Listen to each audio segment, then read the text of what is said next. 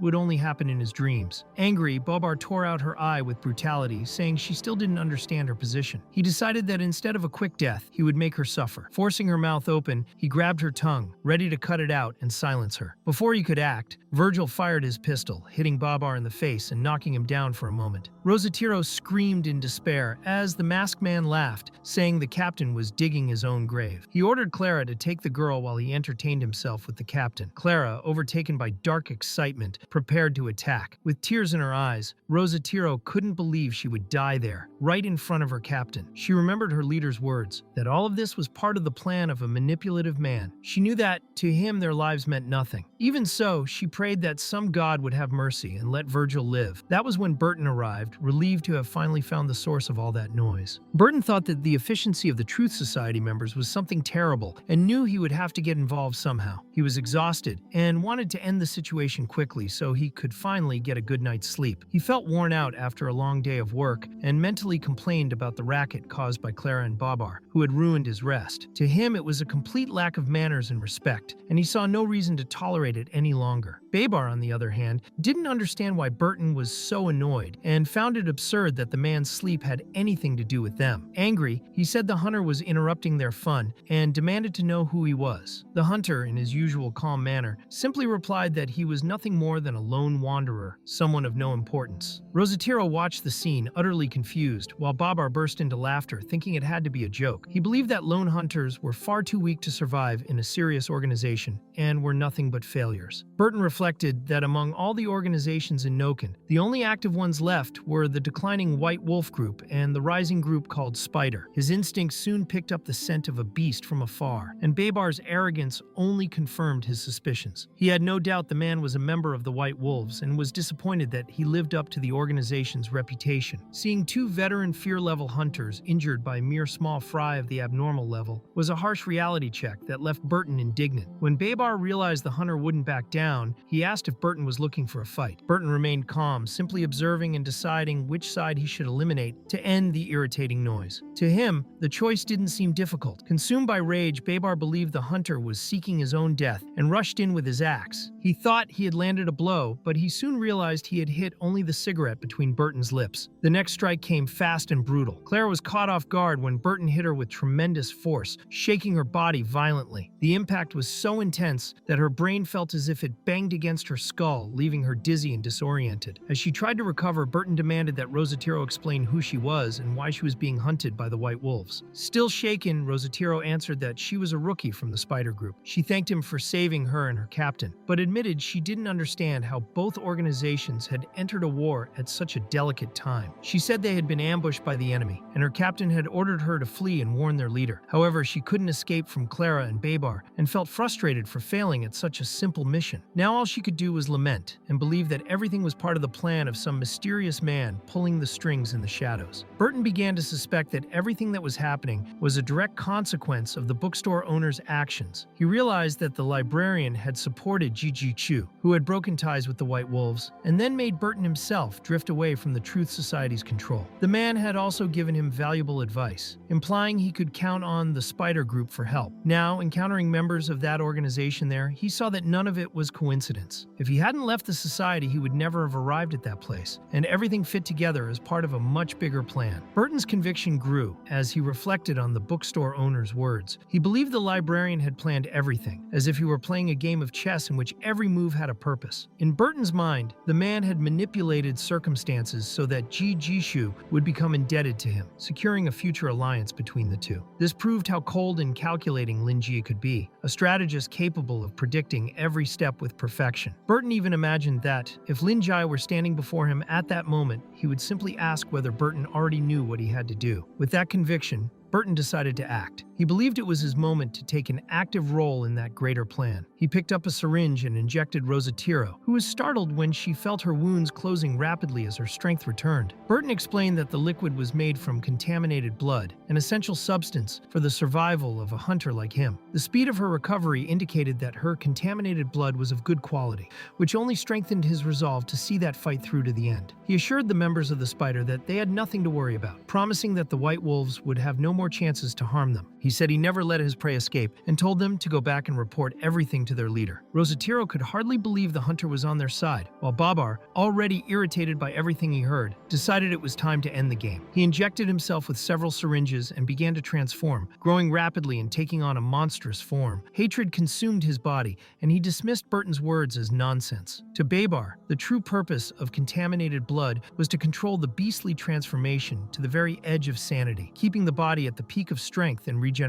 He believed he was the only one capable of reaching that perfect state and was certain he would destroy Burton and the two spider members. Rosatiro saw the situation turning desperate and tried to warn Burton to be careful, as the enemy was much stronger, but the hunter merely observed with cold indifference, seeing Babar as a rabid dog incapable of accepting defeat. To Burton, the enemy was pathetic, and he even found it amusing to see him try so hard. Rosatiro, however, feared his provocations would make Babar even more violent. The lichen, consumed by fury, tried to understand whether the hunter was really underestimating him, but Burton only pitied him. He thought it tragic that Babar had managed to preserve his sanity since he was about to lose it forever. At that moment, the monster lunged forward with astonishing speed, using his ability called Infernal Thrust, and Burton realized too late that he wouldn't have time to dodge. The hunter was hit with full force, taking the two spider members by surprise. Clara, still dizzy, was shocked to see that Babar had used that technique, realizing that Burton had truly angered him. That technique pulverized all viscera, and even if Burton had regenerative abilities, he should have been dead. However, he shocked them both by gripping Babar's axe, leaving Clara and Rosatiro in complete disbelief. Burton made it clear that Babar was now cornered and acknowledged that his technique hadn't been bad. Anyone else would have died, but he still considered the lichen an amateur who didn't train enough. To kill him,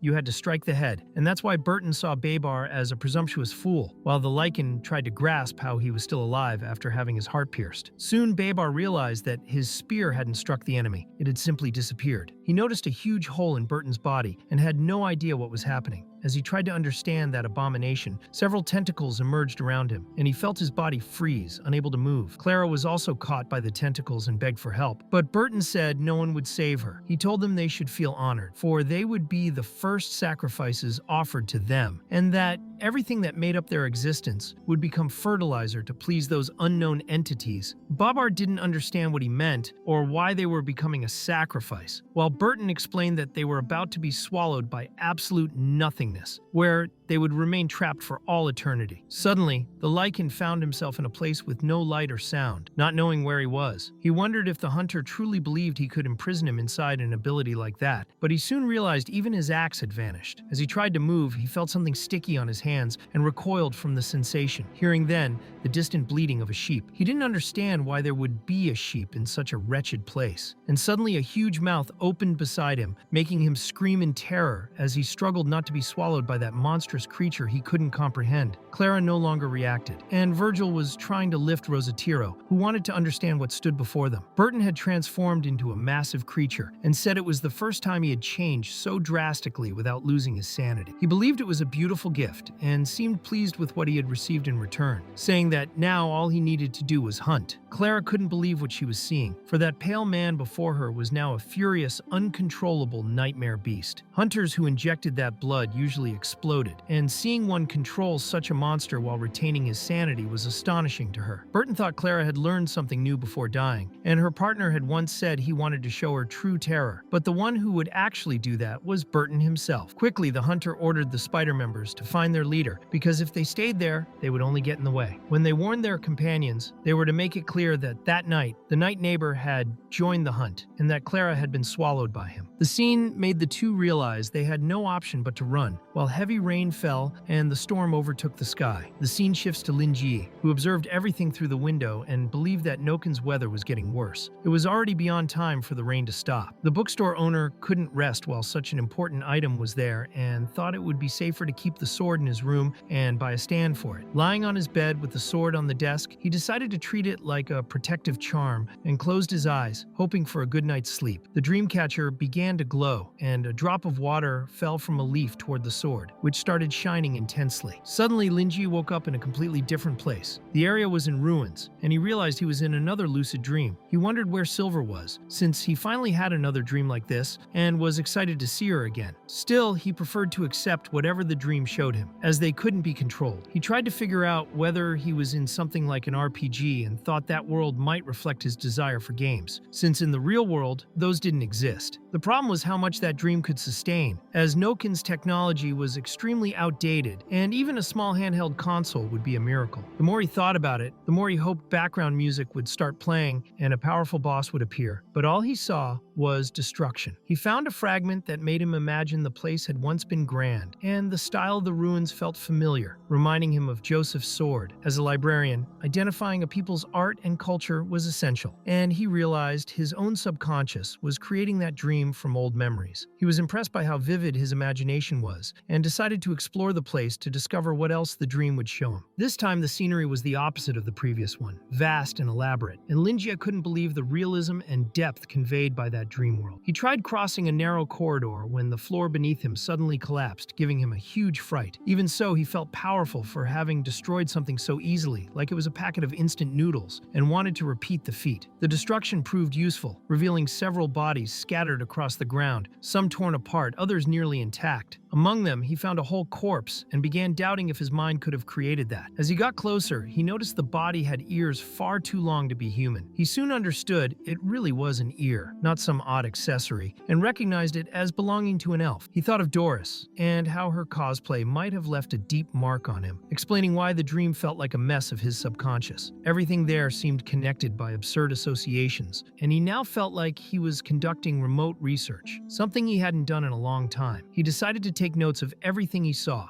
imagining that if he drew it upon waking, he could use it as inspiration so Doris could reconstruct a story. A loud noise interrupted his thoughts, and he followed the sound to a hall lit at the center of the ruins. In the middle stood an elf with a sword buried in his own body. Linjia didn't understand what he was seeing, but approached with caution. The elf called him a savior and said the freed souls had waited for tens of thousands of years. Linjia approached slowly, noticing that the passage he had used to reach the place was now blocked, another detail that made the whole situation feel more like a game scene than a dream. It felt just like the moment an NPC hands the hero an important item. He found it all terribly cliche and tried to predict the twists, imagining that this elf might be the cause of the tragedy, or someone too weak to stop it, and now burdened with guilt for losing everyone while waiting for a savior to appear. When he looked more closely, he realized the sword pierced into the elf's chest was the same one Joseph had given him. He was stunned, since it confirmed that he dreamed at night about what he saw during the day. He had spent the whole day studying that sword, so now he believed his brain had simply built an entire story around it. Even then, he wasn't surprised. He knew his subconscious was far too creative. The elf then said that, in the name of the kingdom, he thanked Linjia for restoring the sacred sword's light, and mentioned something about a third sin that could not be forgiven. The librarian stared at the sword lodged in the elf's chest and noticed that the world around them seemed dirty and ancient, yet he understood the beauty in how the blade was forged, like gold that never loses its unique shine. In the end, he concluded that the credit for this dreamscape likely belonged entirely to him. Linjai thought he should give the elf some advice, and wanted to know more about the other sins he had mentioned. He was curious to hear his story, and deep inside, he simply wanted to give the elf a chance to vent. Since the elf had brought up the topic of sins himself, Linjie assumed he wanted to speak. The elf then said it would be an honor to have his confessions heard by someone like him. And in that moment, Linjie realized he was right. The being truly longed to express his suffering. Even so, Linjie still found everything overly cliche. He wanted to understand what the elf meant when he called himself a sinner. The elf then explained that tens of thousands of years ago, in an era without light or fire, he had been arrogant and tried to kill God to expand his people's territory. When he faced the divine eye, he went mad and committed the sin of cowardice. At that time, he was the king of his people, and, consumed by insanity, he was the one who killed them all. He had destroyed the purest essence of his own kingdom and committed the sin of treason. Holding the sacred sword, he stained it with the blood of his brothers and used the blade to seal his corrupted soul, causing the sword to lose its radiance. The elf said he had erased the last symbol of his kingdom's holiness, committing the sin of foolishness. He brought his nation to its peak and then destroyed it with his own hands. The crown that once represented glory had become a pair of shackles that imprisoned him for millennia. People began calling him Candela, the exile. Linjie then realized that the elf's current form resembled that of a soul sealed inside a sword. which made him feel pity. Even so, he wanted to understand why he had been called a savior, since he had done nothing to rescue the kingdom that had collapsed. The librarian wanted Candela to look at everything he had caused and reflect on his actions. He wanted to understand what exactly the elf wished him to do. Candela began trembling, explaining that Linjia's kindness filled him with a deep sense of shame. He said he expected no forgiveness and asked only that Linjia stay calm. He claimed that the librarian had already done enough and that his kingdom had become ashes in the annals of history. He said he had no right to anything anymore, nor did he believe he could ever redeem his sins. To Linjia, the elf seemed like nothing more than a remorseful child who had demanded too much and was now facing the consequences of his actions. Linjia believed that after being sealed, the elf began blaming himself endlessly. On the outside, he appeared calm and serene, but inside he was pure chaos. And the librarian saw that he truly needed guidance. To Linjie, the elf had given up on himself, saying he had sinned and refusing to forgive himself, as if he had run away from responsibility and become a coward. Linjie wanted to know if the elf had paid any attention to his kingdom after the disaster, if he knew what had happened to his people, whether they had found refuge somewhere and rebuilt their lives. Even though the king had wielded such great strength, he was now imprisoned by his own shame and regret. Linjie saw that Candela was lying to himself, creating excuses to avoid facing what he had done. The true punishment he deserved was to suffer before everyone, for it was the bare minimum he could do to repay his sins. Even after thousands of years, Candela hadn't changed. He kept shrinking back, waiting for the world to forgive him, as if he wanted to forget the suffering he had caused. So Linjia placed a hand on his shoulder and forced him to reflect on what he truly needed to do. No one could save him except himself. Trembling, Candela admitted the librarian was right, but ignorance and fear still overwhelmed him. He cried, lost, unable to decide what to do without Linjia's guidance, terrified that he might repeat his mistakes. The librarian understood that the elf sought direction, that he longed to be led, and that this was the role he needed to fulfill. In the end, Candela begged the librarian to forgive his arrogance, admitting he was nothing more than a sinner seeking redemption. What he desired most was to become the sword of the bookstore owner. Linji obviously thinks everything is very confusing, and to him, it even looks like Candela wants to swear loyalty to him. In the end, he feels that the beginning of that RPG-like situation is basically a companion, joining a beginner and giving him the best sword in town, while the Elven King becomes his partner. Because of that, he wants to know if this is truly Candela's decision. He also feels he should give the Elven King some comfort, and explains that Candela's tasks are things he cannot solve with a few words. Those tasks require Candela to deal with them on his own, to repent for his sins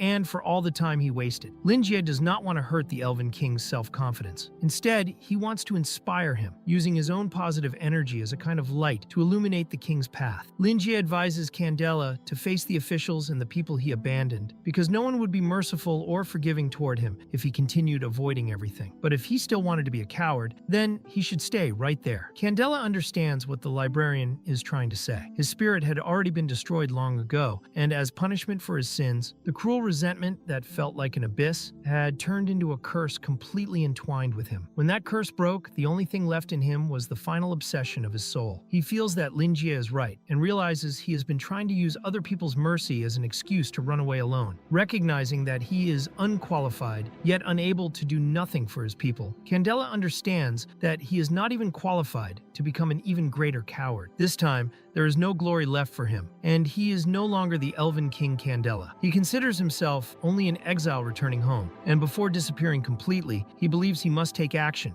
instead of begging others to act. Even if his kingdom vanished after thousands of years, his people still live there. After all that time, giants and elves became a forgotten part of history. Countless people died because of the curse of the magical sword, and the madness, hatred, and memories of that tragedy became intertwined with Candela's soul. His soul witnessed the history of Azir and saw those two once brilliant nations fade into an obscure myth. Human beings later built a huge metropolis named Noken on those burned ruins, as prosperous as the ancient kingdom of the Elven King. But the wheels of history wait for no one, and it was impossible for an Elven kingdom to rise again. So Candela decides it is better to act realistically. He feels he can still use the last of his energy to protect his people and his land. Instead of fading into darkness, he chooses to burn everything he has until the end. That is the conclusion he reaches. He asks the librarian to take the sword as his weapon and kill the gods that will appear in the dream world. Linji does not really understand if this is supposed to be his mission, and if it is, it does not look like something meant for a beginner. He starts thinking the dream might be messing with him by telling him to kill gods right at the start. He also considers the possibility that this might be a beginner's tutorial. After Candela explains how he destroyed his own kingdom, he offers Lin Jie his absolute loyalty and his most precious item as tribute. He hopes the librarian will forgive the request he is about to make before disappearing. But Lin Jie explains that he is not good at fighting at all. After all, he is only a bookstore owner, and he would not be able to do anything like that. Even if this is only a dream, nothing about it makes sense to him. He knows he has no talent for it, and thinks it would be embarrassing if someone else appeared, grabbed the sword from him, fought in his place, and won. That would ruin his image as a mentor, and he would not want to be revealed as a fraud even in a dream. Because of that, Candela takes the crown and tells Lin Jie that he will become his strength and his mount, just as he said earlier that he would become his sword. Even though he is no longer a king, the crown remains with him after his death, and the destroyed kingdom has no one who could inherit it in the future. That crown is his most precious treasure, and he gives it to the librarian so that his glory can be recorded. Lin Jie is surprised by the details on the crown, and suddenly it begins to shine. It disappears and ends up merging into the librarian's skin. Candela explains that the crown is part of his soul. It is the mark of the elven king, and the only item he can use to show his gratitude. Lin Jie does not understand anything, but eventually the lingering spiritual energy fades and the elf begins to shine. He quickly grabs the sword and stands, showing that he is much taller than the librarian. Then he asks Lin Jie to pull out the sword that is piercing him, and says that after that he will fight for the librarian. When Lin Jie pulls the sword out, he sees several fragments of everything Candela lived through, all the good and all the terrible actions he committed. He sees Candela's life, even if only in broken pieces, and he does not know what happened after Candela lost his sanity. During those dark times, Candela was the only one who carried light and fire, as if he were holding a sun and walking against the laws of the world toward a god. So Lin Jie recognizes that the elf was courageous. He also sees that he is no longer inside the ruins and wants to know what happened to his own voice, until he touches his hair and realizes he has become the elven king Candela. He believes he is inside one of Candela's memories, taking his role. Then a huge bird appears before him, and Lin Jie is surprised by how real and detailed the dream feels. He also realizes that the elf had power, but feared the gods. Since Candela had asked him to kill another god with that sword, the librarian believes he is giving Candela the rationality and guidance the elf needed. Lin Jie accepts this and feels as if he is controlling Candela's soul. He begins to pet the griffin and enjoys the idea of having that creature's company, which makes him think it would be nice to adopt a cat for his bookstore. Then he becomes serious again and remembers that the king wanted to protect his people. He looks around, trying to understand whether this place is a battlefield or some kind of copy. The atmosphere feels like a boss battle is about to begin, and he even feels excited about that. He calls for Candela while looking at the sword, and he gets a response. Lin Jie realizes that Candela has become the soul of the sword itself. He then wants to know from the sword whether the god Candela mentioned earlier is present. Suddenly, a giant appears holding an axe. The scene immediately shifts to Jijichu and Helix, who are in the middle of a battle. The problem is that, from Jijichu's perspective, the members of the White Wolves are far too insane. Jijichu believes she is not strong enough because her opponents no longer have a single trace of consciousness. They only want to kill and then die, and they have turned into dream beasts. She starts bleeding, and Helix slams an attack into the ground, destroying the entire floor. There is a pit filled with blood, and Jijichu has a very bad feeling about it. Throughout the entire battle, Helix refuses to leave that pit and keeps pushing corpses into it. That behavior feels abnormal to her, and she believes he's doing it on purpose. She thinks the White Wolves want everyone to believe this place is the destroyed incubator, but she knows it is not. Helix then declares that the offerings are finally enough. Jijichu understands why they did not care about their wounded allies. Helix only needed bodies. Suddenly, a powerful energy floods the area and leaves her wide-eyed. A massive monster instantly emerges, and Helix calls it the mighty rain god. He is thrilled with his success and laughs as if he has lost all sense. The rain god is truly imposing, and Jijichu feels an immense pressure coming from it. She thinks the creature belongs to an indescribable level, so far above her that if she did not have willpower like steel, she would already have gone insane. Helix, on the other hand, is fully degenerated and laughing endlessly, worshipping the creature as a god. Jijichu feels sad when she sees what the former leader of the White Wolves has become. Even in his final moments, he cannot free himself from his inexplicable devotion to the Mirror Egg. He killed all the occult black mages from the Scarlet Order and secretly murdered hundreds of thousands of civilians. He abandoned the White Wolves he had led for decades, but the god he worked so hard to summon does not even look at him. Jijichu can do nothing, and the best choice is to run. She can fight someone at the destructive level, but her chances would still be low. Fighting a being at the indescribable level is impossible. She decides to leave that to the Tower of Secret Instruments and to the Society of Truth. The scene shifts to Burton, watching from afar, thinking everything looks insane. They had truly summoned a god from the dream world, but as a hunter, he also feels that this is not something a mirror egg normally does. In a way, the egg is a parasitic demon with the ability to attract human hearts, making anyone who touches it manifest greed. The more contact someone has with it, the stronger it becomes. Once it absorbs enough nutrients, it becomes the egg of a dream beast. It is like a living one-use portal. He thinks that now every mutant in Nokin can feel that this is no longer reality. The crack to the dream world has opened. The rain god Helix summoned immediately releases lightning everywhere, and Burton dislikes the situation deeply. The creature is already expanding its territory, and if the knights and scholarly leaders do not act right away, everything will spiral out of control. Because of that, he decides it is time to retreat. A general alert is issued in all departments of the Central District at the headquarters of the Society of Truth. In their office, the upper committee discusses what immediate action they can take. They decide to activate Code A3, which involves the use of the stellar cannon. Everyone prepares, and the Society of Truth fires the first charge of the cannon. There are multiple teams, each with its own mission. A man named Winston Grimson, captain of the combat squad from the Tower of Secret Instruments, begins giving orders. Greg is terrified, trying to understand what is happening. Suddenly he sees Claude, who wants to know why Greg is like that, reminding him that he must always be aware he is one of the Master's disciples. But Greg is too scared to think clearly. He believed that the Tower of Secret Instruments and the Society of Truth had already eliminated the White Wolves and the Scarlet Cult. Claude thinks both organizations responded quickly, and normally it should be impossible for a mirror egg to hatch so fast. Claude recognizes that the level of madness in the White Wolves is beyond anything they imagine. It was already terrible when they were killing innocents, but now they have even killed their own subordinates. Now they must deal with a dream fissure that has opened. Greg panics because Joseph is not there, and he does not know what to do. He believes he is incapable of fighting a creature like that. But Claude, his vice captain, wants him to raise his head and suddenly slaps him. Greg is confused about why Claude did that. Claude wants to understand why Greg has that terrified expression and why he is crying. He remembers something from long ago during his own training. When he was learning breathing techniques and could not continue, he told his master, Joseph, that he had reached his limit. His master slapped him and told him he was being foolish. Joseph explained that he could not call himself a knight if he did not trust himself. He needed to be strong for the sake of others because he was a man. He had to stand up no matter how many times he fell. Greg wonders why Claude has those eyes and tears and wants to know why Claude is crying. He says that if Claude keeps acting that way, he should retire as a radiant knight. A disciple must understand the weight he carries. Claude's tears cannot help the innocent or help maintain peace in Nokin. If Claude cannot do it, then he must stand and continue training. If even the knights cannot rise in this crucial moment, then people in Nokin would have no one to rely on. What matters is that they must be the ones who can always stand up again. Claude asks if Greg is going to stay there crying just because he is afraid, reminding him that his tears will not help defeat powerful enemies. Greg must think about those who died and feel ashamed for acting that way. Greg finally understands Claude and says he will do his best. Claude wants him to keep that spirit. Then Joseph calls Claude, and the vice captain immediately tells his master he is ready for combat and waiting for orders. But what he receives is completely different. While Greg is excited to hear what orders Joseph gave, Joseph simply tells him to leave. Fighting the dream mass is basically throwing their lives away for nothing. He tells them not to worry and to prepare to handle the aftermath. The scene shifts to Winston, who asks a girl named Tifa if what she said is really true. She confirms that they contacted Joseph, and he asks for the location where the dream beast appeared. Winston cannot believe Joseph said nothing else and does not understand when Joseph became so confident. Suddenly, there is an explosion. Winston thinks the stellar cannon fired quickly, but they are wrong. Immediately afterward, the real stellar cannon blast fires, and they cannot understand what is happening. The scene shifts to Andrew, who is outraged because the White Wolves had never been a big threat, yet they suddenly became dangerous. He felt they would pay a huge price for a small mistake. It was not just because the Freedom Society did not fear an indescribable class threat that the situation would be easy for the organization. Everything happened too quickly, and they had no time to prepare, and that chain of events made him increasingly worried. Their surveillance network was not working, and he also believed that the bookstore was protecting someone still unknown. They had found traces of magic in the abandoned hideout of the White Wolves, and Andrew suspected that the bookstore owner was connected to it until he noticed something on his panel. He immediately touched the screen to see better, and the scene changed to a beam of light heading toward the dream dream beast. It was Lin Jie using the appearance of King Candela, flying on top of the griffin. With the sword in his hands, he prepared to strike the dream beast and hit that enormous creature right on its head. The creature instantly fell to the ground, and a huge beam of light opened in the sky, illuminating Lin Jie with the Elven King's appearance. Everyone witnessed a legendary sight and became so shocked they could not open their mouths to speak. Andrew, watching through the panels, saw the recorded scene of an Elven King shining as brightly as the sun, radiating a glorious light. To the people watching, his appearance looked divine. At that moment, the leader of the first squad asked Winston what they should do. Winston wanted everyone to hold their positions and continue with the plan, and he asked Tifa to stay alert and be ready to fight. He also wanted her to contact the Truth Society to analyze the figure they were seeing in the sky. Winston believed that the unknown creature was currently the greatest threat. He even suspected that Lin Jie might be a dream beast, because the strength he displayed felt like the embodiment of the ancient legend. Winston obviously knew the legend of Candela, the Elven King who had been exiled. He knew the story ended in tragedy and that the bravery shown by Candela was one of the greatest inspirations in history. Everyone also knew it was impossible to revive him because his soul was trapped in the cursed sword consumed by his hatred. The only explanation Winston could imagine was that someone had awakened the ancestral spirit. But to do that, someone would need the cursed sword, and he then realized that the creature in the sky was holding that very sword. He found it strange because the sword should have been in Joseph's hands, so he attempted to contact Joseph through the communicator. The old man wanted Winston to calm down and said he was already on the battlefield and had seen everything. Joseph had seen the holy light and already expected Lin Jie to act, but not in such an overwhelming way. He told Winston that the cursed sword had been given away a few days earlier with the approval of the elders, and he finally revealed that the one in the sky was King Candela in the flesh. Since Joseph had lived with the elf soul for so long, he explained that it was Lin Jie, and that was why Winston did not need to worry. Winston felt relieved, but still wanted to know what Lin Jie intended to do after this, and how he had summoned the Elven King. Then he widened his eyes when he saw Lin Jie's next action. King Candela raised the sword, and the sky began to open. Suddenly, the people in the tower received a high-energy reaction alert ahead. Tifa was shocked because it was the star cannon, and Winston could not believe it. The Truth Society had not canceled the star cannon. The scene changed back to Andrew, who ordered his people to fire because that being had come from a dream and therefore counted as a dream beast, making it an enemy. His analysis confirmed it as a dream beast. His team tried to argue that the Elven King might be on their side, but Andrew had no patience and even hit them. He insisted that such an idea was impossible, calling the old man insane. He explained that dream beasts felt no pain, fear, or weakness, and that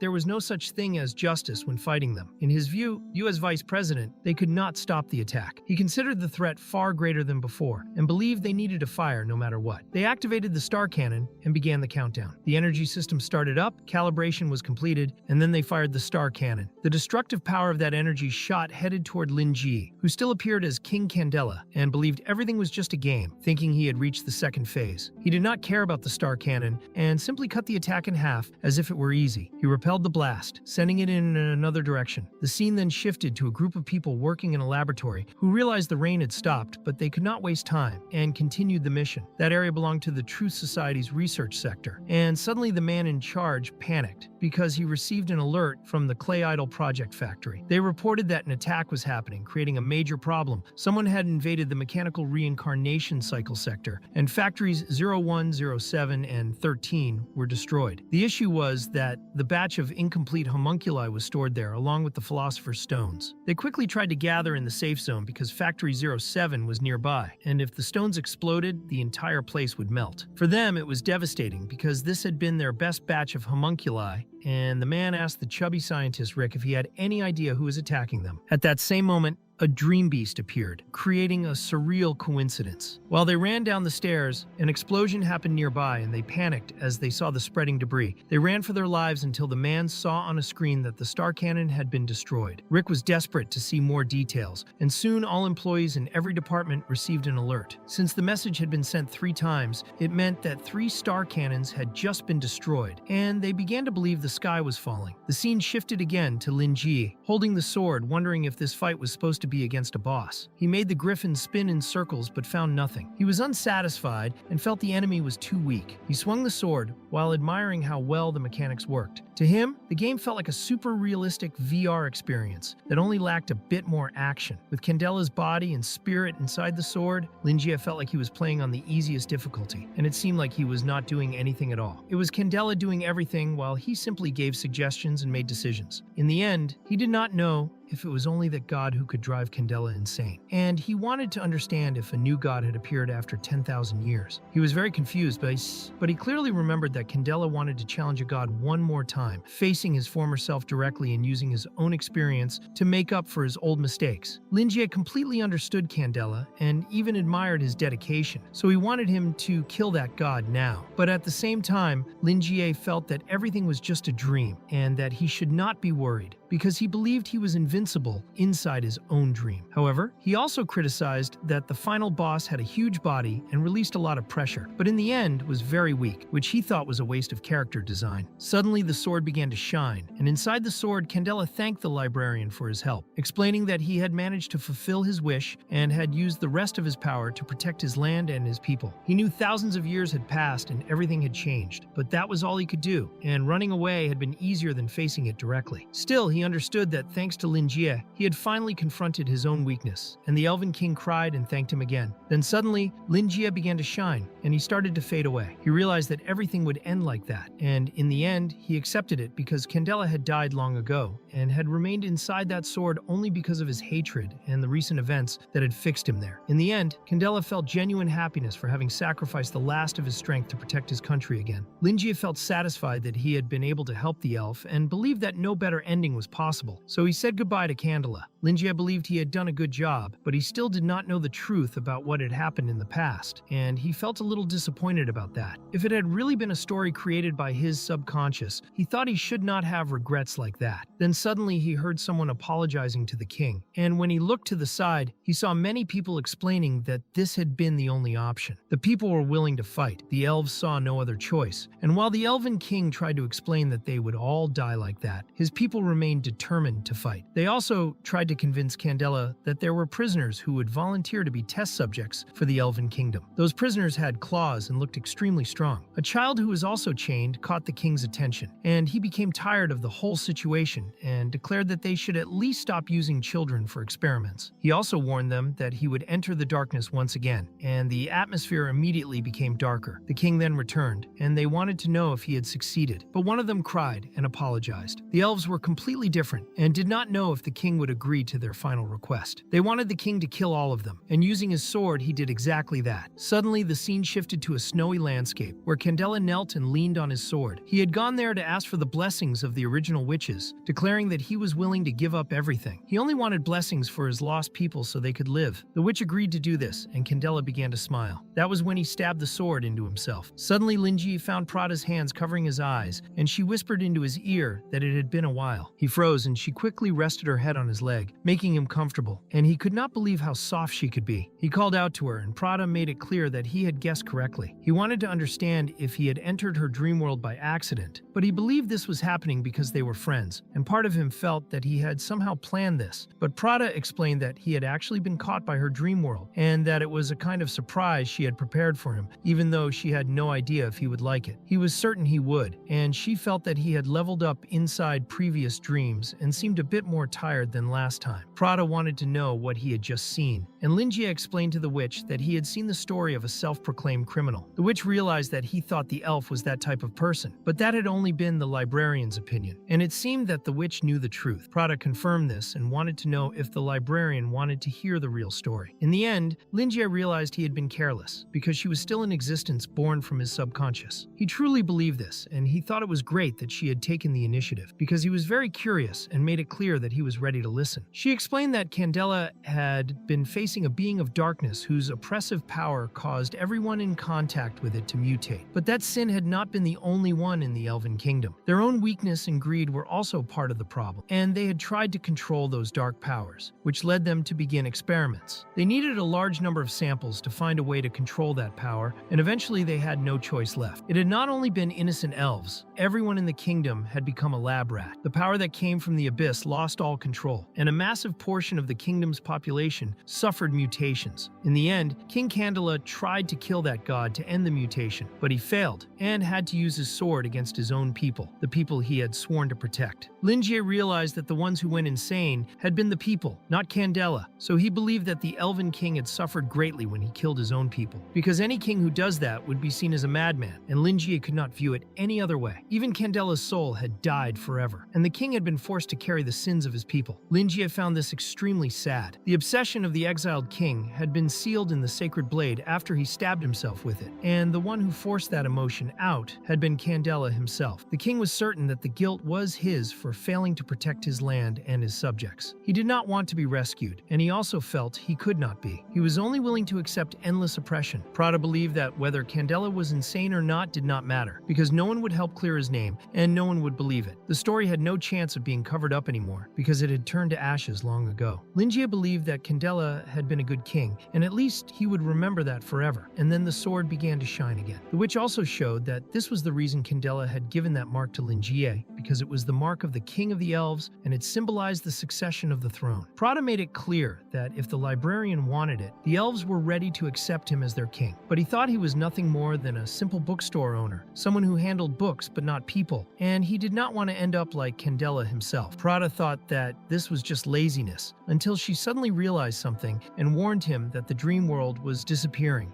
And even though she did not want it to end, they would have to say goodbye at that moment. She removed her hands from his face and wanted him to witness the end of that dream with her. She shows that this is the result of what the Elf King had protected with all his strength, because the land and the kingdom that had survived for tens of thousands of years were still alive and full of energy. Then the scene shifts to Winston, who wants everyone's attention. He wants the group to keep combat formation 1 and stay calm, but everyone is shaking at that moment. Suddenly, they all start panicking and screaming, and some even begin to bleed. The Vanguard immediately becomes alert. Winston wants everyone to be careful and follow the orders, but not even he believes things will go smoothly, because if he is already feeling a painful pressure on his back, his subordinates must be suffering even more. He thinks that the Elf King Candela is like a war god. He wants those who can still move to stand up and clean the battlefield, because everything has finally ended. Winston assumes that Linjie must be short-sighted to think otherwise, but Joseph explains to his old friend that this reaction is normal, and he also warns Winston that his mood will only get worse from now on. Winston finds Joseph annoying and wants to know if Joseph is trying to tell him that indescribable dream beasts are nothing more than troublesome dogs and that they themselves are the good guys. Joseph, placing a hand on Winston's shoulder, thinks that Winston is overthinking things and reminds him that he is nothing more than a flea. Winston becomes furious, and even though he knows he is weaker than Joseph, he is willing to punch him. He takes a deep breath to calm himself, because as the leader of the combat squad, he cannot act impulsively. Joseph knows they have finished that case, but they are still far from solving everything, because the Tower of the Secret Instrument is looking for the source of that mirror egg and has found nothing. They still do not know who released those demonic beasts in Noken, and that unknown person is the real enemy. The scene then shifts to a blonde man holding a pendant, smiling as he stands under the rain. Winston thinks it is the first time in years he has seen Joseph with such a confident expression on his face, and he remembers very well how things were 10 years earlier. He remembers himself inside the Tower of the Secret Instrument calling Joseph, and Joseph immediately teasing him, saying that Winston must be very free to visit him while he works. Of course, Winston becomes angry and complains that Joseph sent his men on a mission without permission, demanding an explanation, and even swearing that not even the Council of Elders would save Joseph this time. Joseph asks his friend to calm down, but Winston does not want him to escape the subject and wants to know what he is planning. Joseph explains that Winston trained his men very well, and that going on a mission with him would also help train them further. But Winston makes it clear that he is wrong no matter what his reasoning is. He then hands Joseph a stack of papers, saying that he must deal with that work first. Joseph becomes frustrated when he sees the scary amount of paperwork. In the end, it is the work of Winston's people that Joseph took, so he should stay quiet and finish everything. Winston then notices that Dahlia is not with Joseph and wants to know if something happened. Joseph explains that Dahlia went on a mission for the tower the day before, and the tower didn't send him with her, so he assumed it was not an important mission. He believes his wife will return soon. He's anxious because he misses her and their wedding anniversary is coming up, so he is thinking of asking for a break to relax with her. Suddenly, someone rushes into the room, and Joseph drops the papers as he receives the news. Rage fills him, and he punches the wall before running out. Winston watches, and soon he sees Joseph holding his beloved wife's dead body in his arms. Joseph asks Winston to help him request a leave of absence, explaining that he has to bury his wife. Then he continues walking away. A month passes after the incident, and Winston receives the report from the last mission. He asks everyone to support Joseph and help him with anything he needs. Winston knows that since Dahlia died, Joseph has been unstable. He barely left his house during his long leave and spent most of his time alone in his room, tormented by his own mind. When he returned to the Tower of the Secret Instrument, he started training more intensely than usual, and he took missions non-stop like a machine. He was still the brilliant, invincible sacred flame, fighting without fear of death. In the end, Winston knows all of this is the pain inside Joseph's heart.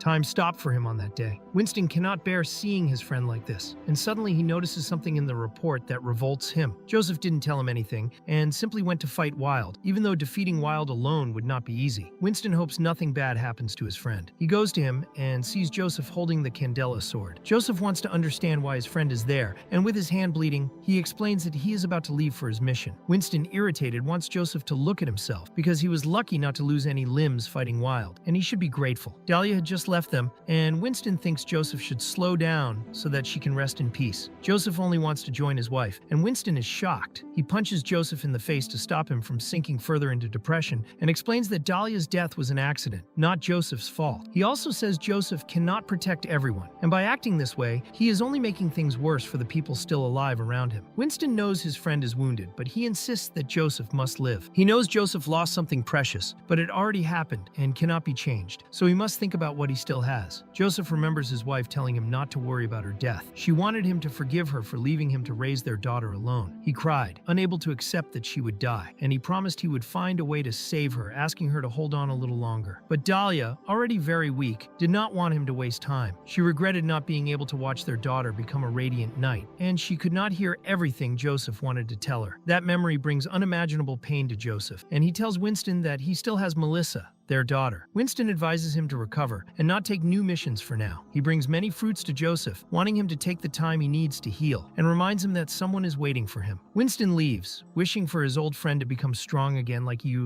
used to be. And from that day, 10 years pass. After so much time, Winston felt as if he were looking at the invincible sacred flame once again, and the scene shifted to Andrew, who was furious. He only wanted to wipe out the dream beasts, and in the end, he felt that the whole situation was shameful for the organization. It was as if the mastermind behind everything wanted to make it clear that they were powerless against him. He also remembered that King Candela was not described as so frivolous in the reports, and he believed that the mind orchestrating everything considered them insignificant. Andrew felt as if he had provoked some kind of monster. Suddenly they heard a noise and wanted to know who was there. The one who appeared was the other vice president of the Society of Truth, Demon Einsburn. That strange man was surrounded by several soldiers and informed Andrew that his authority had been revoked since he had violated certain rules and was now under investigation. He believed that Andrew understood the size of the problem he had caused and that the Society of Truth had suffered losses because of him. Andrew became even more stressed, seeing that the newcomer who had just been promoted was doing everything to get rid of him and would not give up. He admitted to Demon that he had made a major mistake, but insisted that the procedure of his decision was not wrong, even though he had misjudged the enemy's strength. Damon started laughing and warned him that he shouldn't say any of that. The main issue was that, to Damon, Andrew had gone to the Class 1 bookstore and had acted very hostile toward it. Andrew didn't understand what Damon meant, because the ones who summoned the Dream Beast were the White Wolves. He couldn't see what the bookstore had to do with anything. Damon realized Andrew truly didn't know, and explained that the one who summoned Candela was the owner of the bookstore connected to the Tower of the Secret Instrument. That tower had just reported the incident. Because of that, Demon accused Andrew of having caused everything out of selfishness, and due to that, the bookstore owner, who was actually friendly, had decided to intervene. This had caused serious trouble for the Society of Truth. Andrew tried to explain himself, but Demon didn't give him any space, making it clear Andrew should already be thinking about how to deal with all the consequences that would come. Then an alert was issued to the scholars of the Society of Truth, stating that the factory was under attack. Andrew remembered that when a level 1 alert was active, any employee under an investigation remained in their position so everything could function normally, and he wanted to know if Demon was unaware of that. The scene then shifted to Ji Shu, who was walking with her subordinates. She was satisfied that the white wolves were dead and that her revenge was complete. Now she would take everything they had left behind. She walked down the stairway, which was covered in blood and scattered remains. She smelled something terrible and realized the white wolves must have been hiding there for a long time. She was now certain they had completely lost their sanity. She then found something she believed to be the incubator for the magic mirror egg. Max appeared suddenly and apologized to his madam for making her wait, but explained that he had completed the task she gave him. The problem was that he had lost an arm, and she was shocked by that, although Max didn't care. He made it clear that his master had ordered him to do anything to help his daughter, and he had succeeded. He brought a box and explained that inside it was the original formula of the cursed blood of the Silent Court wolves. Ji Shu immediately told Max that he had done an excellent job and that she wanted him to rest, because she would take over from there. She quickly tried to open the box, which held an extremely powerful energy. It contained the secret runic art of the white mages. Max wanted to know if Ji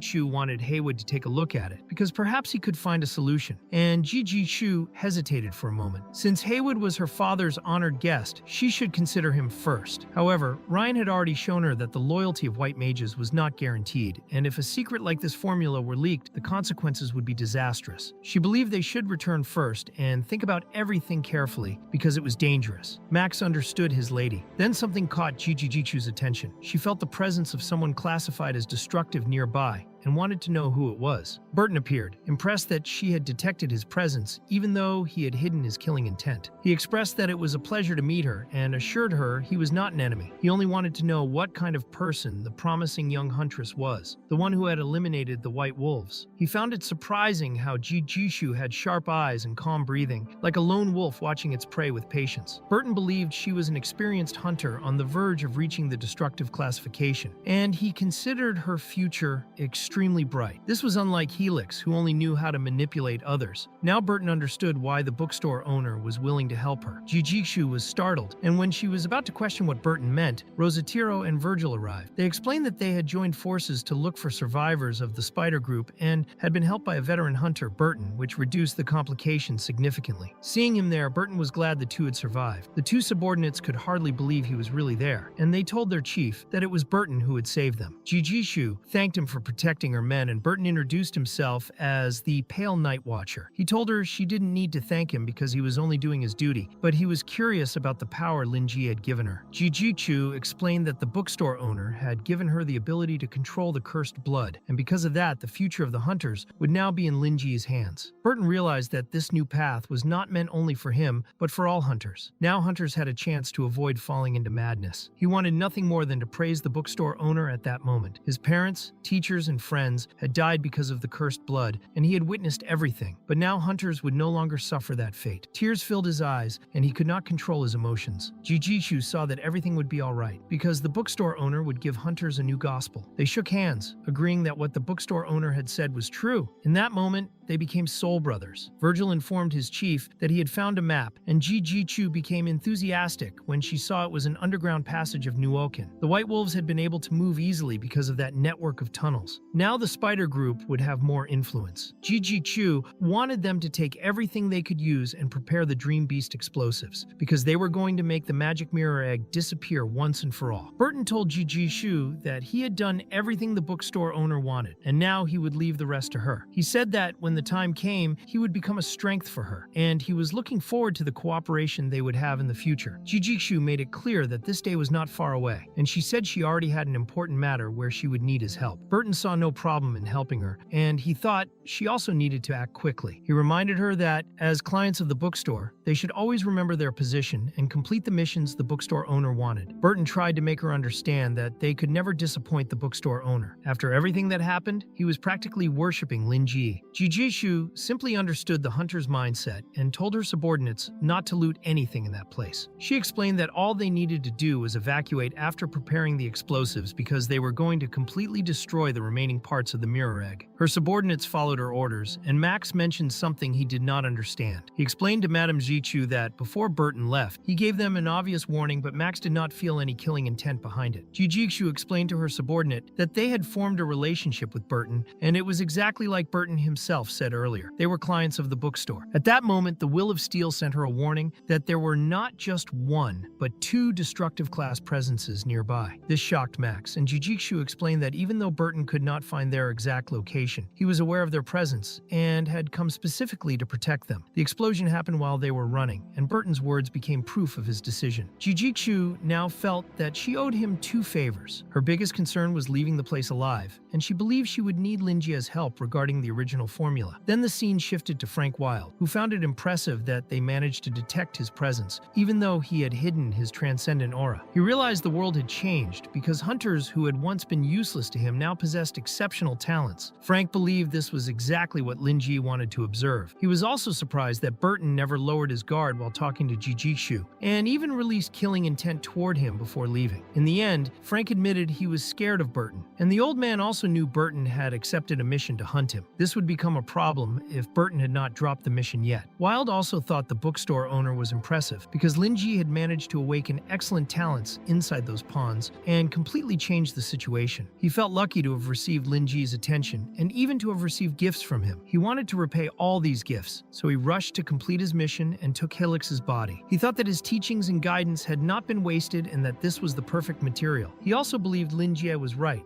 when he told him to be firm and precise in his work, so he would not repeat the same mistakes again. Then the scene changed suddenly to Noken 10 years earlier, where a young man was walking because he wanted to buy materials for potion making. He was Charles, the disciple of Wilde, and he was buying some ingredients while his master slept. He believed he would be rewarded with a delicious dinner that night. He carried a list of materials and the address of the potion shop that Wilde usually visited. A familiar man approached him, and Charles recognized the voice. It was UI, and Charles had not seen him for a while, so he wanted to know whether UI had finished the master's mission. UE was Wilde's second disciple. UI became irritated by the question and said he was still working on it, then asked why Charles was walking around alone. Charles explained that he had sneaked out to help the master with some tasks, but now that he was caught, he begged UI not to tell the master. He explained that the master had recently discovered a new theory for spellcasting and was ready to test it, but after spending many days studying documents, he became exhausted and fell asleep. Because of that, Charles decided to skip cleaning the workshop and go buy the spell materials, even though it was risky because Wilde hated when the workshop was messy. UI acted like it was fine and promised not to tell the master. Since he knew the location of the potion shop, he decided to lead Charles there, and Charles felt very grateful. Charles had no idea how long it would take him to find the shop alone, so they walked together. When they finally arrived, Charles became confused and wondered why a potion shop would be in such an isolated alley. UI insisted it was correct and said that people who sold those things usually had strange habits. Charles trusted the place only because the master visited it, but he asked UI to stay close, since he was carrying a ring created by his master. The ring would teleport him back to the workshop if he touched it while in danger. But even with that, he did not want UI to stay too far away. UI tried to make him relax and said he would protect him if anything happened, but Charles was already impatient because the place was dirty and smelled terrible. He wanted to leave as soon as possible. Suddenly, someone asked what that smell was. A man was on the rooftop, saying nothing smelled worse than Wilde, and he said he could feel Wilde's scent on both of them. Charles panicked and wanted to know who the man was. The man introduced himself as Fred Harper, explaining that he was a destructive class hunter and a black mage. He seemed surprised that old Wilde never mentioned him, but he also thought it made sense. Wilde wanted to look elegant in front of his disciples and would never talk about the enemy he had destroyed and humiliated. In the end, he declared that this humiliation would be the reason behind the death of Wilde's favorite disciple. Charles warned UI that this man was dangerous and would kill them to hurt the master, so they needed to run back and warn Wilde. But UI grabbed his arm, and Fred Harper immediately cut it off. The poor Charles could not understand anything. UI then said Charles would not escape anymore. He said Charles should behave and die there, and after that, Fred would turn his body into a puppet so they could get close to Wilde, learn all his abilities and knowledge, and then kill him. Charles wanted to understand why UI was betraying their master. UI could not believe Charles had the nerve to ask. He took Wilde's ring and said it was a very complex creation. He believed Wilde actually cared about Charles, and that made him furious because he believed all of that should have been his. He thought he was more talented than Charles, and he began kicking him repeatedly, blaming him as the source of all his humiliation. He wanted to know know why Charles was considered worthy of being Wild's main disciple. Yu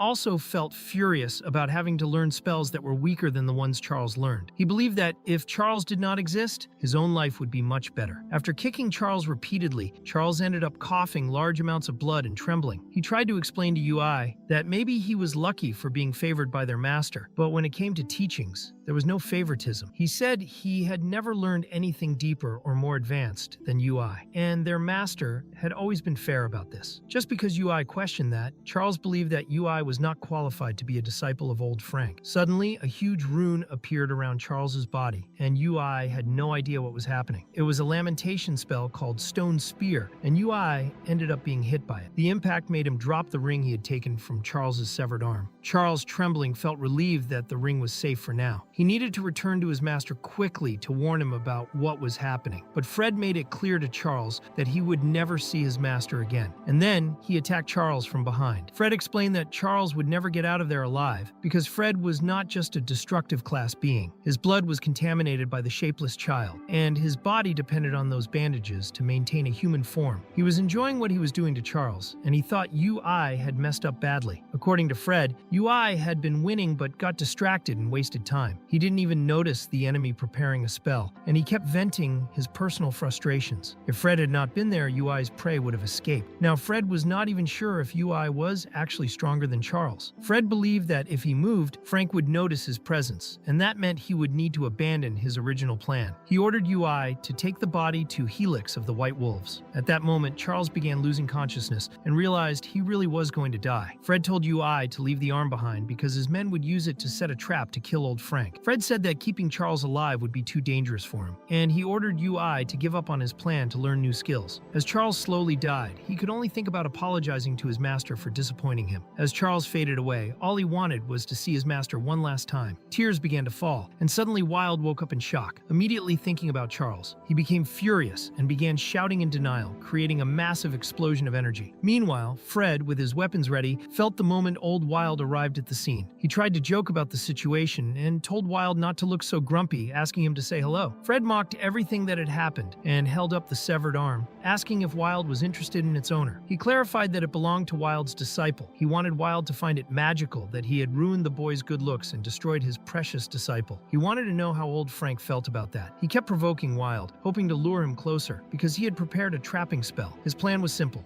Once he caught Wild, his hidden men would attack and take down the enemy. Even though Frank Wild was one of the strongest destructive class beings, the trap would make him no better than a rat caught in a mousetrap. Fred continued provoking him to push the plan forward, but he didn't understand why old Frank remained silent. He wondered whether he had hurt Wild's feelings. He also told Wild that his disciple had been tougher than his own master, because when his heart was pierced, he never begged for mercy. Fred wanted to know whether old Wild felt anger or regret. If he did, he should kill the person responsible and avenge his disciple with his own hands. And that was exactly what old Wild did, but in a way completely different from what Fred imagined. Wild shattered the spell as if it were nothing. Fred could not believe that his destructive class magic circle had been broken so easily. To make things worse, his underlings thought Wild had stepped into the magic circle and rushed toward him, saying they would tear him into pieces. But Fred tried to warn his men that something was wrong, and that they all needed to retreat immediately. Wild, filled with rage, saw them only as walking corpses. With a single movement, he sliced many of Fred's subordinates in half, and his aura moved like countless serpents. Fred had never imagined that his enemy had become so strong. He began trembling and realized he needed to flee, but his body simply would not move. He wanted to understand if old Frank's power of words had affected him, because he felt himself slowly turning into a corpse. Then he understood. His enemy was far beyond the destructive class level. Fred fell into despair and screamed for Wild not to come closer. He begged for forgiveness and said he wanted to talk, promising he would do anything as long as Wild spared his life. He tried to convince him by saying he would return the disciple's belongings and would never appear in front of him again. But seeing Wild approaching step by step, Fred threatened to crush the ring, the only thing left from Wild's disciple. Wild remembered that he once told Charles he should never cling to the belongings of the dead. He summoned a dark energy and said that memories were the only things that truly mattered. Then a snake-shaped force tore off Fred's arm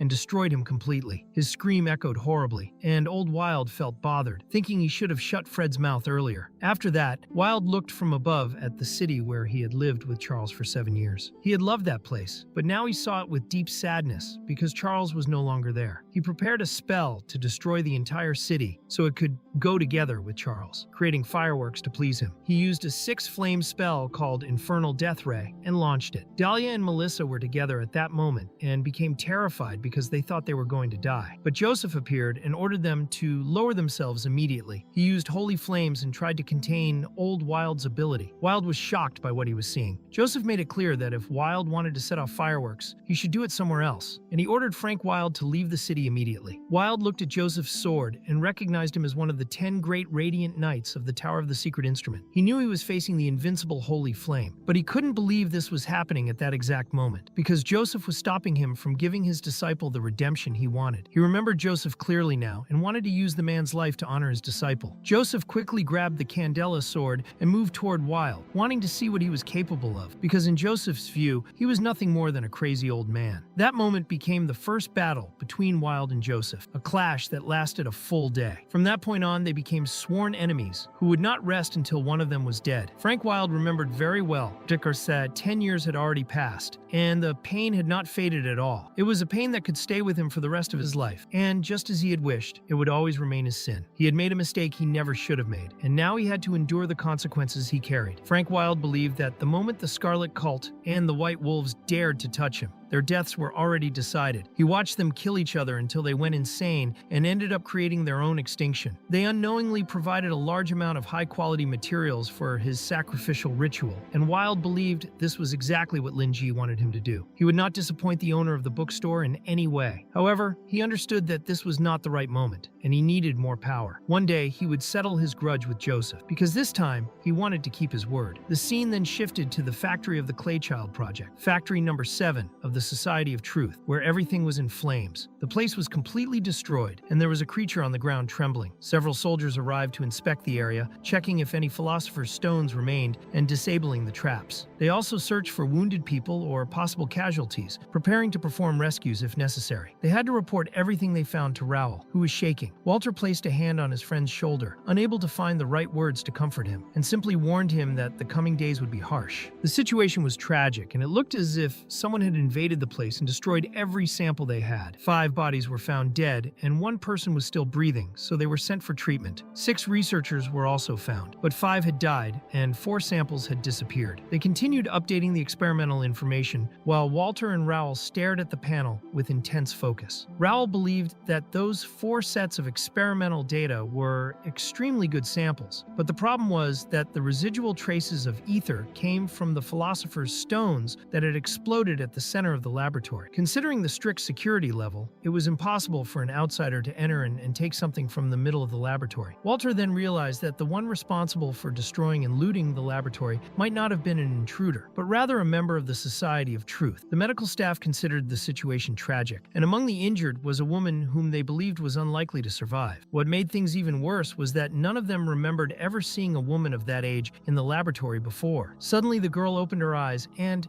in a split second, made one of the professionals bleed, killing the others around her right afterward. Without wasting time, she climbed the stairs and quickly left the place. She wandered aimlessly until she opened her wings, and the scene shifted to her standing high above, looking at the moon. She was mesmerized, thinking the moon was beautiful, and immediately remembered being inside the capsule. She was the Clay Child, with code S277. That number was not a real name for the homunculus woman, but her production code, used to differentiate her from the other test subjects. It had taken 277 attempts to reach her creation, making her part of the second batch of experiments in the Claychild project. Her number was engraved on the back of her neck, along with a barcode containing her information. Since the beginning of this program, created by the Society of Truth, there had been 3 batches totaling 3,050 numbers, and all of them were failures. Number 277 was no exception, except her ether affinity was higher than that of the other subjects. By chance, she had overheard a conversation between the researchers, learning that she had only 1 year left to live. From that moment on,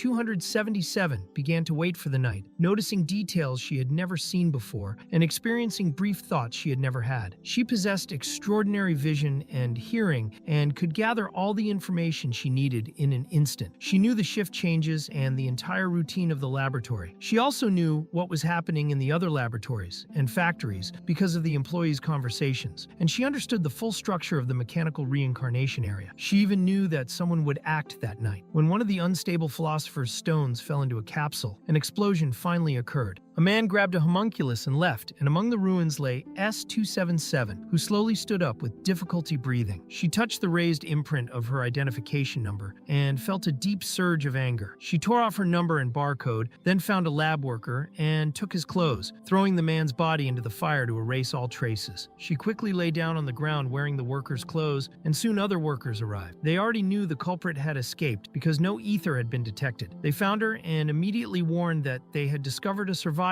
and needed a stretcher. Now she looked up at the moon with trembling hands, thinking the world felt too hot. But she had finally escaped that place. Her biggest problem was that S-277 had no idea where she was supposed to go. She decided she needed to leave before anyone could find her because she refused to be captured again. She wanted to find a place to hide before dawn. She tried to jump, but felt something wrong inside her body and realized she needed nutrients injected to stay stable. She could adapt, but it would take time, and she could not believe she had escaped only to die like her friends. Then a being called her child and asked her to open her eyes. S-277 had no idea who was talking to her. The being clarified that S-277 did not know who she was or even her name, and explained that she was the bearer of day and night, also known as the messenger of twilight. The sun and the moon were her eldest children, and the stars and lakes once sang for her. She blessed everything under the sky and made pacts with those who possessed magic. Anyone who called upon the sun would be loved by her, and those who swore to the moon would become her favorites. Everything she loved would be unharmed by darkness and chaos. S-277 thought the messenger of twilight was incredible and did not understand why she had her attention. The messenger explained that she liked children who wanted to be free, then noticed the mark on the back of S-277's neck and touched it, making S-277 feel very embarrassed. The messenger of twilight stopped teasing her and revealed the real reason for her attention. She explained that everything happened because S-277 had been looking at the true moon the entire time, and that simple gaze, free of thoughts, had drawn her in. S-277 had never been contaminated by worldly definitions, nor deceived by the fake glory of false gods. The messenger felt her gaze, and even though S-277 was not the one she had been waiting for, she decided she would protect that precious purity. S-277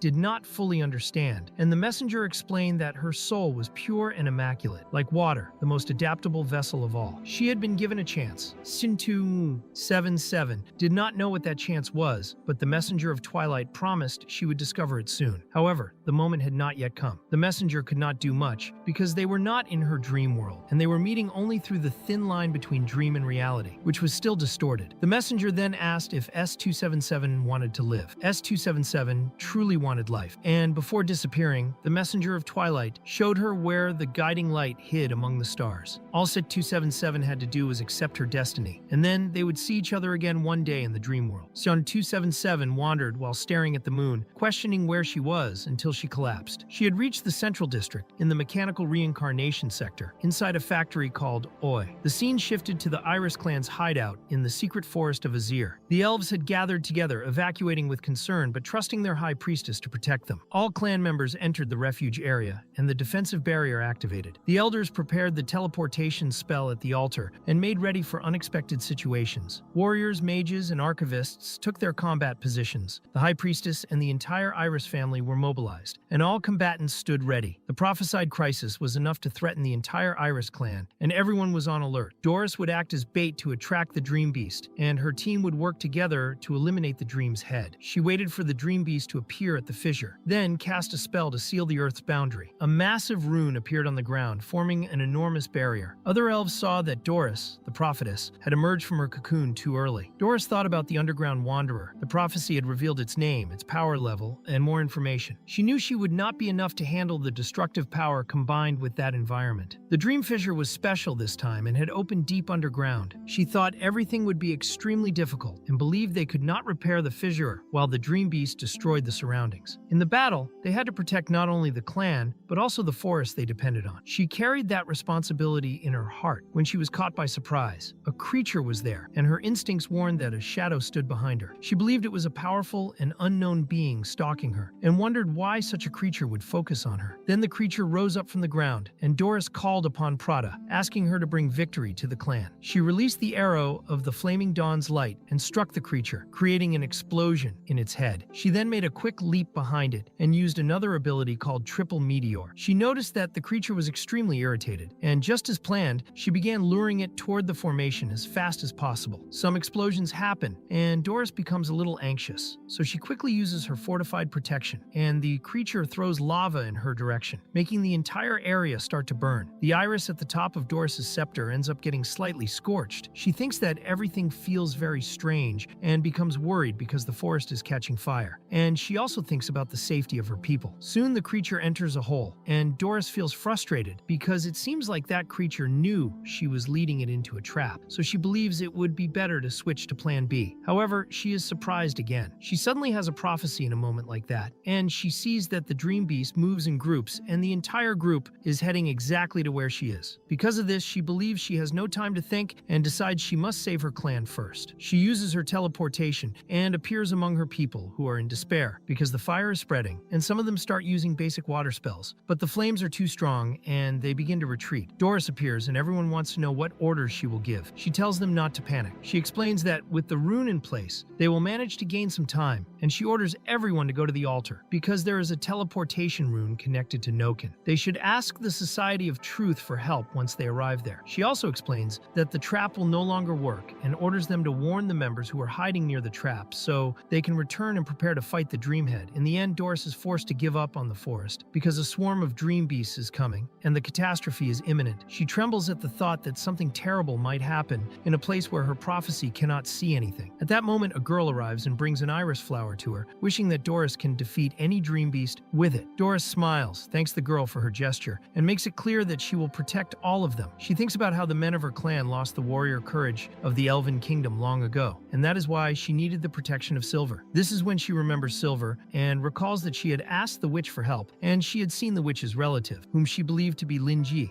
in the bookstore. She remembers every event, since the clan members ended up reading what Linji had said, and she believed he was some kind of messenger of Silver. She also remembers that the book she took several copies of from the librarian's hands had a rune containing powerful spells, but these spells required a large learning curve. Now Doris thinks she had been looking at everything the wrong way. Maybe she did not need everyone to learn the rune. Maybe she only needed the rune to be used at a critical moment like this. So she believes the bookstore owner had foreseen this situation. She thinks that this is the answer and wants every member of her clan to hear it. She explains that she brought a gift from Silver's relative for them, saying that Silver had given them the key to dealing with this crisis. Those who learn the rune called the ancient seal of the book should draw the symbol on themselves and on others as fast as possible. Everyone starts doing what she ordered, but the big problem is that the massive creature breaks their barrier and all the elves panic and begin to run. A woman is with her daughter and does not want her daughter to lose her life. Then she realizes that the creature has not attacked her, and everyone notices that the creature has stopped moving. At that moment, Doris calls the elements of Earth and asks them to obey her command. She uses an ability called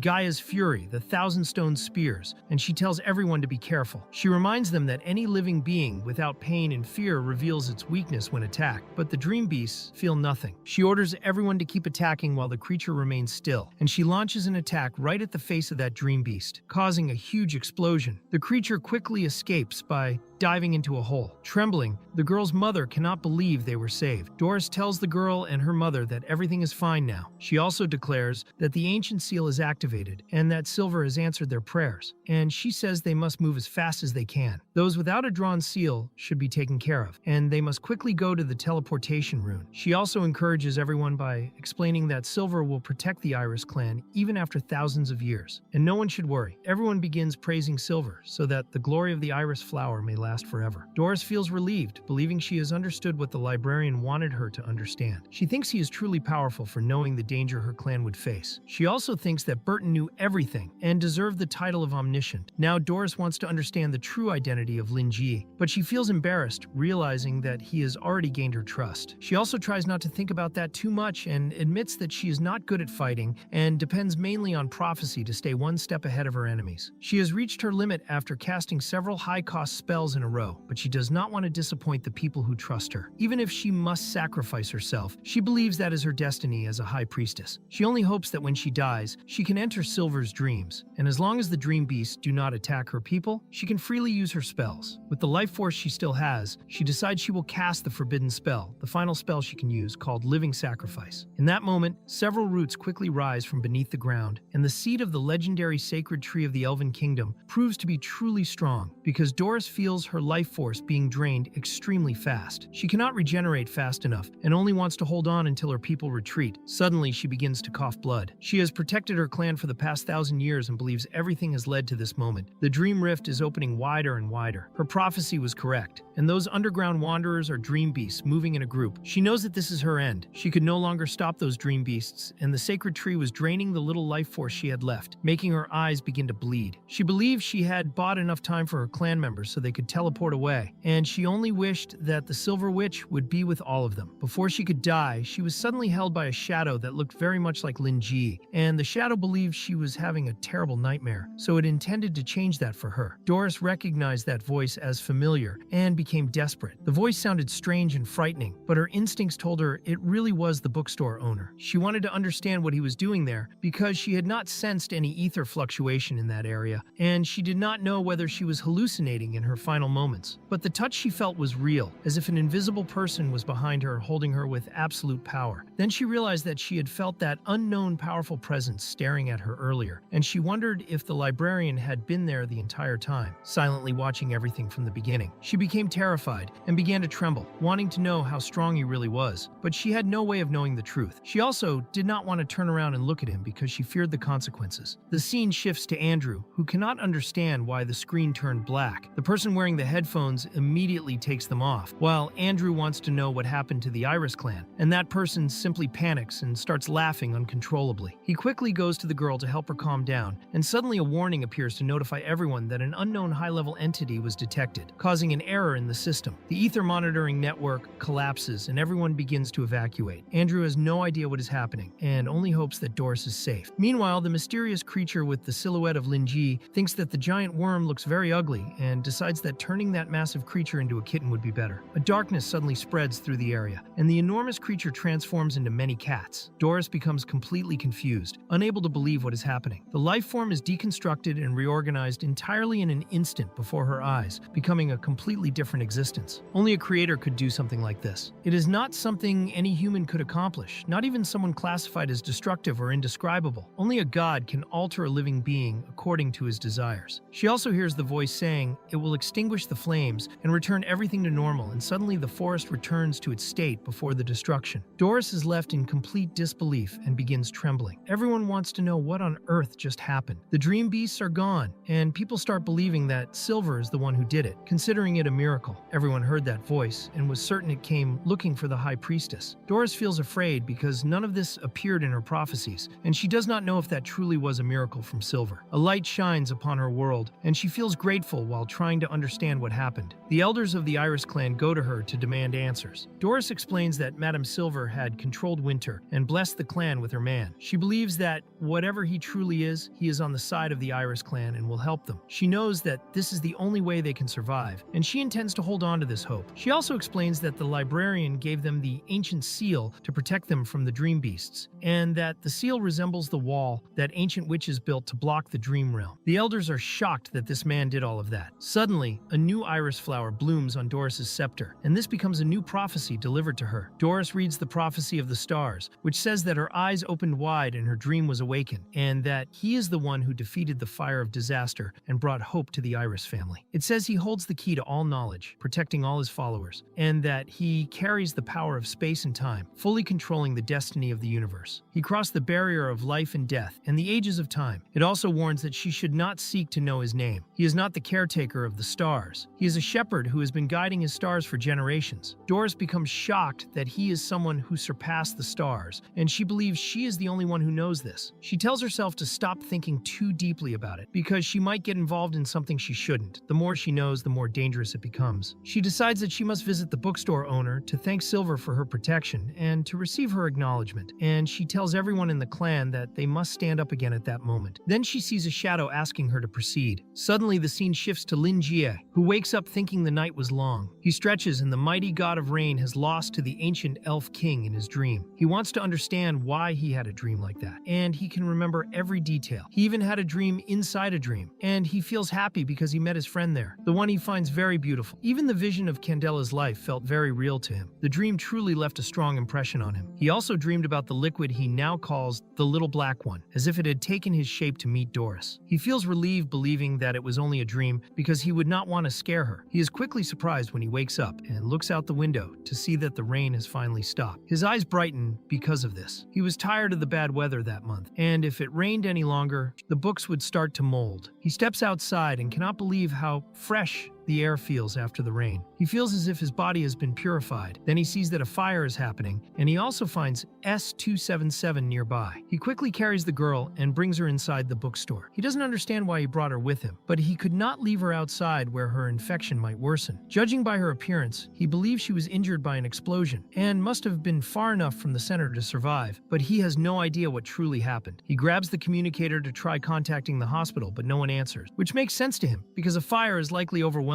the hospital. Then he notices the ID card from the man whose clothes she stole. He had seen that logo before, and soon he noticed she was not wearing her own clothes. The tears on her clothing did not match her wounds, and he realized she had put those clothes on after getting injured. He had no idea why someone would do that, but he preferred to think that the lab coat had been put on her by the man whose ID card he found, imagining that this person saw her in that state and tried to help somehow. Still, he could not stop thinking about how complicated the situation seemed. Then S277 woke up and he wanted to know if she was okay. He also told her not to move and to stay lying down. S277, who had not detected any ether in him, believed he was just a normal guy, someone she could easily gain the trust of. Lin Jie explained that she had serious injuries and he was trying to contact the hospital, but she immediately asked him not to call them, explaining that they were the ones trying to kill her and she had escaped from them. She begged him to save her, and Lin Jie could not believe that things were even worse than he imagined. He then realized that the fire might have been caused by a dangerous and secret research project gone wrong, which made everything suddenly make sense to him. He began thinking of a story in his head, imagining that a researcher who knew some secret information had been threatened by an evil organization that kidnapped his beloved to force him into unethical work, and that the researcher,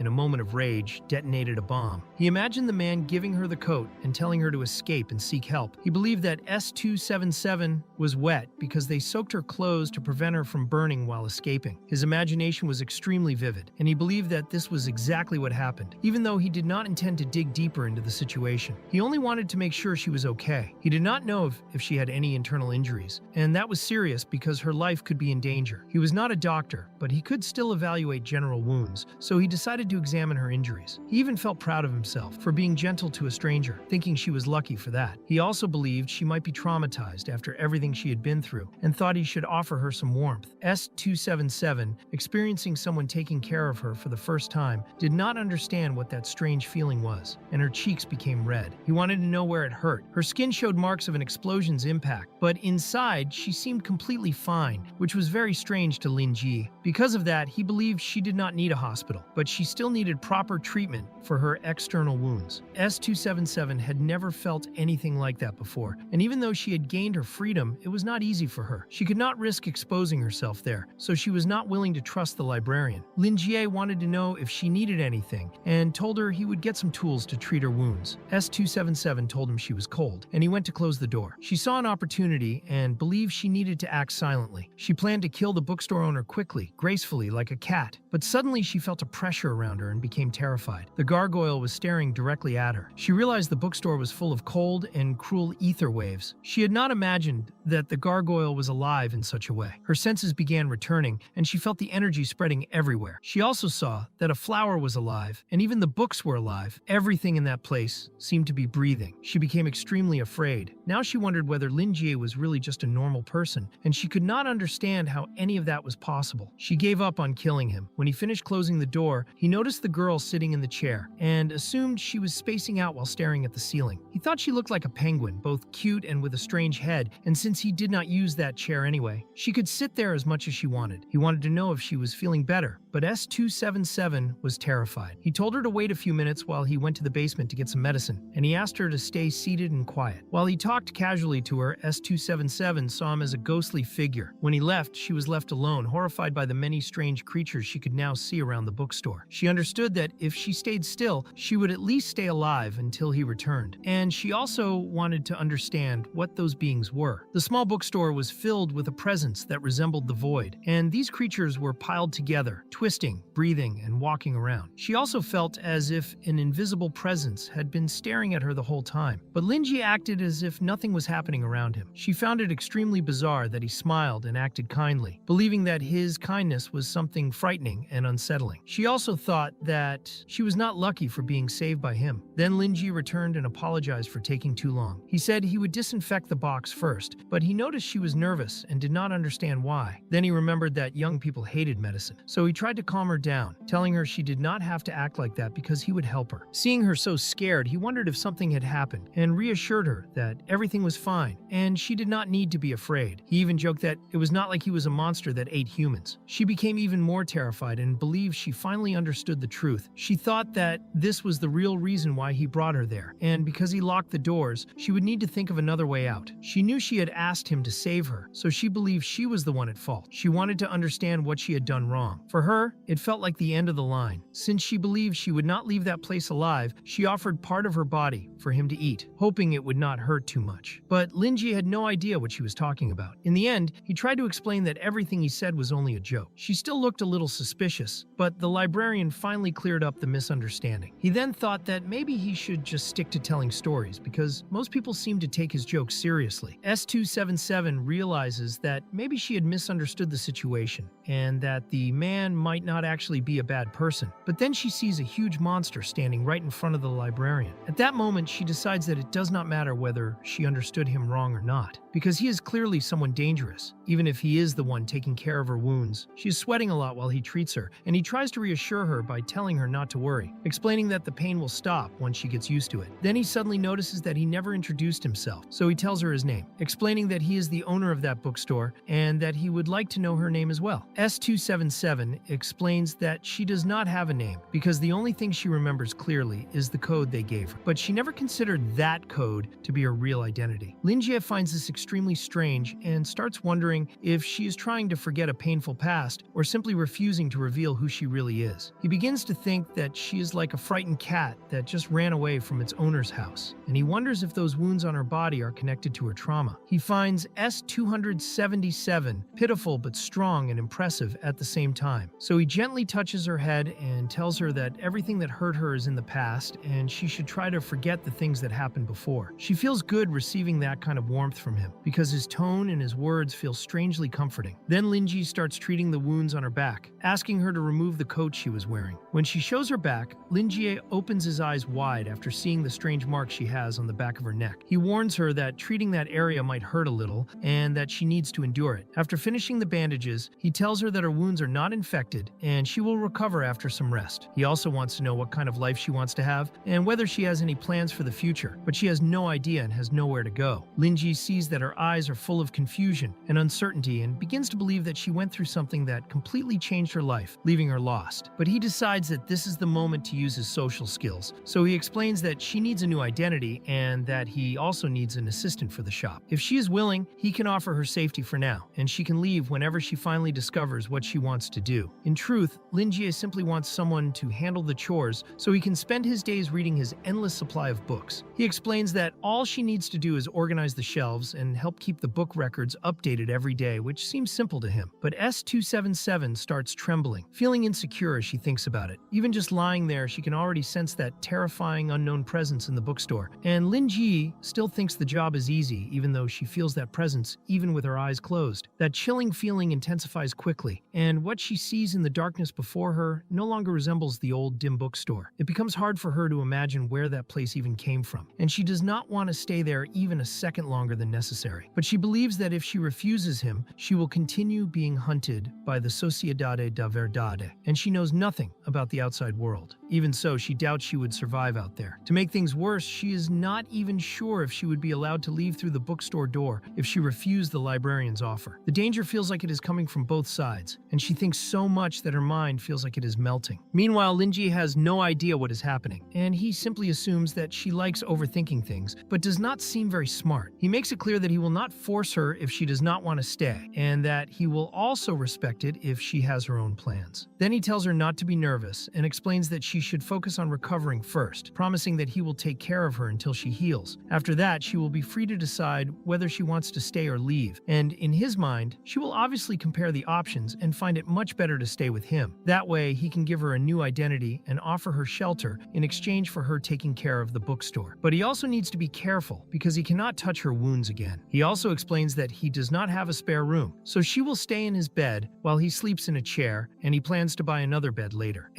277 stays behind him and feels that they are too close, noticing that being near another person feels warm. She even manages to hear his heartbeat. Then he shows her the room, and she becomes frightened. He does not understand what is wrong until he looks at the dream catcher and explains that it is a keepsake from one of his customers and that it brings him good dreams, also explaining that it is called a dream catcher and insisting that it works. 277 finds it bizarre that he says that because she can feel a harsh abyss-like threatening aura coming from the dream catcher. She had once seen a fragment of a sand web similar to that object, and she had been told that it came from a dream beast called the Abyssal Predator. That creature had the power to weave small dreams and drag people into a nightmare full of horrible hallucinations, killing them slowly. In the end, the dream catcher in the librarian's hands feels more like a magical tool, and she also wonders who the customer was, because anyone capable of giving that object to Lin Jie must be extremely dangerous. He also shows her the sword he received from Joseph, explaining that it is a symbol of glory for Joseph's clan. Desimos 277 senses ether energy around the sword, different from the Dreamcatcher, and she feels that the blade is possessed by the spirit of a legendary knight. She does not like the idea of staying in that room at all, and even thinks that the whole situation feels like a warning from Lin Jie. He places her on the bed and notices that she is even more nervous after hearing what those items are, so he tries to calm her again, assuring her that no one will hurt her here and that she can call him if anything happens. He also offers her his spare clothes, and she quickly puts them on while he looks away toward the other side of the room. Then she calls him human, wanting to know if all humans are warm. Lin Jie tries to check Lua's temperature and realizes that she is actually the one who feels cold, thinking that maybe she lost too much blood. He reminds her to use the blanket when she sleeps and explains that he only has a few personal items in the room, so she will need to deal with them for now. He also says that he has an idea for a name for her and can suggest one if she wants. The girl simply accepts. Lin Jie looks at the moon and asks what she thinks about being called Lua, and she becomes impressed by that choice and accepts the name gladly. After that, he leaves the room believing that the girl had not left any traces behind. Now he needs to figure out a way to arrange a fake identity for her. He actually has some experience with that and even owns one himself. He is willing to ask one of his customers for help in forging a new identity for Lua. He remembers receiving the communicator from his first customer when he opened the shop, and he has been using it ever since to manage the bookstore. That communicator had been a reward for recommending a book, and he also remembers that because of his advice, the customer started treating him like a kind of savior or something like that, which he always found completely absurd. He had also received her number, and she told him she would always be available, and that he only needed to call if he needed help. Since he never had any problems during all those years, he never contacted her, but now he plans to ask for help with the issue of forging an identity, since he wants his new employee to live there without worries. So he uses the communicator. The scene shifts to a maid who is writing when her communicator starts vibrating on her cushions. She is immediately surprised to see who is calling and answers quickly, but Lin Jie finds it strange because the voice does not belong to his client Cherry. It sounds more like a slim and elegant woman, and after a moment, he remembers where he heard that voice. He asks if she is the maid who once came to pick up Cherry, and the woman confirms it, introducing herself as Bella. She says she is honored that he remembered her because she always thought she was not important enough for someone like him to remember. Nervous, Lin Jie explains that he does remember her and that 3 years have passed since then, and he did not expect his call to be answered so quickly. He could never forget something so significant. Bella explains that she has simply been following her mistress's orders hours and has been carrying that communicator with her all this time. She asks if he wants her to wake her mistress, but Linjie says it is not necessary and that Cherry can keep sleeping. Meanwhile, he continues cleaning the bloodstains, which he finds very difficult to wash away. Bella says she will notify her mistress once she wakes up and assures him that they will do anything for him. Linjie explains that he only needs help. He saved a girl who has no records or background and wants someone to investigate the fire on 20th Street up to 50th Street because he wants to give the girl a new identity. Bella understands but thinks the request is a bit complicated. Still, she says they will send a specialist to work with him and ensure that everything is perfect. Linjie feels grateful, and even after 3 years, hearing Bella's voice makes him think that nothing has changed. Bella clarifies that maybe nothing changed for him, but many things changed for them during those 3 years. The only thing that has not changed is the gratitude and admiration they feel for him. She also says that her mistress missed him and waited for his call, but since he never contacted her, she did not dare take the initiative. Bella then asks him to visit her mistress. Linjie says he will do that, and that they are also welcome to visit his bookstore. He also says he is looking forward to seeing Cherry again. After turning off the communicator, he feels strangely guilty for talking to Cherry's maid and does not want to bother them. He even wonders if he disappointed them since no one would be excited to be disturbed like that. But he prefers to set the matter aside and believes they act this way because they are merchants, trying to fulfill promises and show gratitude. They were exaggerated 3 years ago and seem even more exaggerated now. Time passes quickly, and dawn is near. He decides he should buy a bed so he can get some sleep. The morning news begins, announcing that a few streets are closed because of gas explosions, and the businesses in those areas apologize. Linjie goes out walking and starts thinking that his first customer greatly overestimated him. It is not good to treat someone like a god when they are still young and impressionable. He plans to talk to her about that when she visits. But for now, he must work with what he has. So he picks up a chainsaw and some other tools. Darkness begins to spread through the area, and the chubby landlord who rents the bookstore space to Linjie trembles with fear because of that darkness. The man is tired of being oppressed by that feeling, and things get worse when he hears the sound of the chainsaw. He becomes anxious, thinking it is all in his head. He imagines Linjie using the chainsaw and blood spraying everywhere, and he sees Colin there, promising that he will kill him, because Colin discovered that he was not human, and death would be the only way for Colin to escape the librarian's wrath. In this nightmare,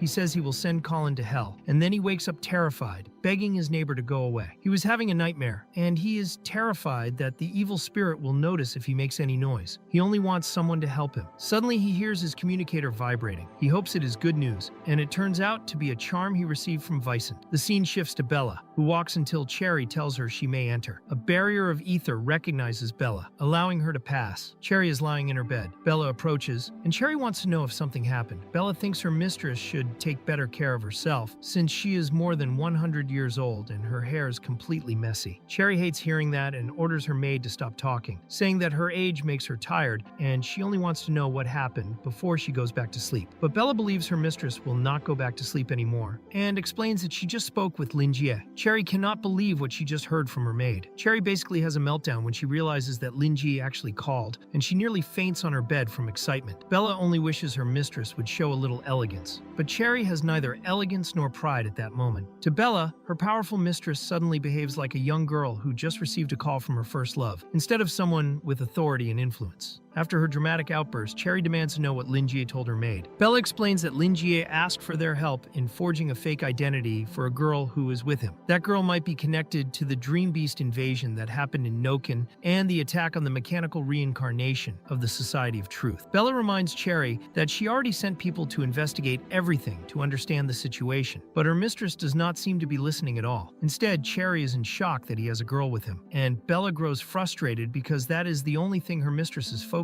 on. Cherry, on the verge of a breakdown, assumes the girl near the librarian must be some terrible person or something awful from the world. Bella fears things are about to get worse and quickly tries to distract her mistress. She apologizes and explains that she took the liberty of arranging a visit with Linjie. At that moment, Cherry becomes completely embarrassed. Cherry wants to understand how her maid could do something like that, because her heart is not prepared for it, and she believes she will never forget such a mistake. But in the end, she wants to know if the librarian accepted the visit, and Bella clarifies clarifies that not only did he accept, he is also looking forward to her visit. Cherry's heart practically jumps out of her chest, and she feels overwhelming happiness, lying back on her bed and telling Bella that his request must be completed properly. She wants her maid to gather every detail about what happened in Noken, so she can look over it herself. She plans to make time to visit the librarian once the auction and the chamber's business matters are finished. Meanwhile, the Congreve family has been getting too close to the White Mage recently, and Bella says she will send someone to investigate. She does not think they will be able to retaliate because Cherry holds a position as one of the 3 presidents of the Ash Chamber of Commerce. Their cheap tricks will not threaten her successor status at all. The Chapman family trusts nature deeply, is one of the oldest druidic families, and is the largest shareholder of the Ash Chamber. And now, the most influential heir of that ancient family is a mixed-blood woman, human, druid, and dark elf. No one knows how she went from being an illegitimate mixed blood to a dominant figure with countless supporters. Rumors say she can control anyone's soul with her voice. Because of fear and fascination, people call her the Chapman Witch. Everything changed on that day 3 years ago. Bella never understood why her mistress looked at that man with shining eyes. But now, with her current understanding, looking back, Bella is shocked by the power and terror that surrounded the man Cherry met that day. The more she thinks about it, the more her soul trembles. Cherry remembers perfectly when Lin Ji told her to be careful and that she would go far. She treated his teaching with great affection and is willing to resolve anything for him with perfection. She has been waiting 3 years for this day. Bella finds it amazing that Lin Jie can make her normally uninterested mistress behave that way, proving that he must be truly special. She feels certain that Lin Jie must be doing something important at that moment. The scene shifts to Lin Jie, who feels relieved to finally be done. He created something in the middle of the night and thinks it is impressive. He has built a functional bed, but now he needs to clean up the mess. Lua appears and asks if he needs help, but Lin Jie wants to know if she is sure about that because her body is still injured. Even if he wants help, she has not recovered yet. He is worried she might bump into something and get hurt even more. Suddenly, Lua tries to show strength to him. Lin Jie notices she is trying to prove she has energy,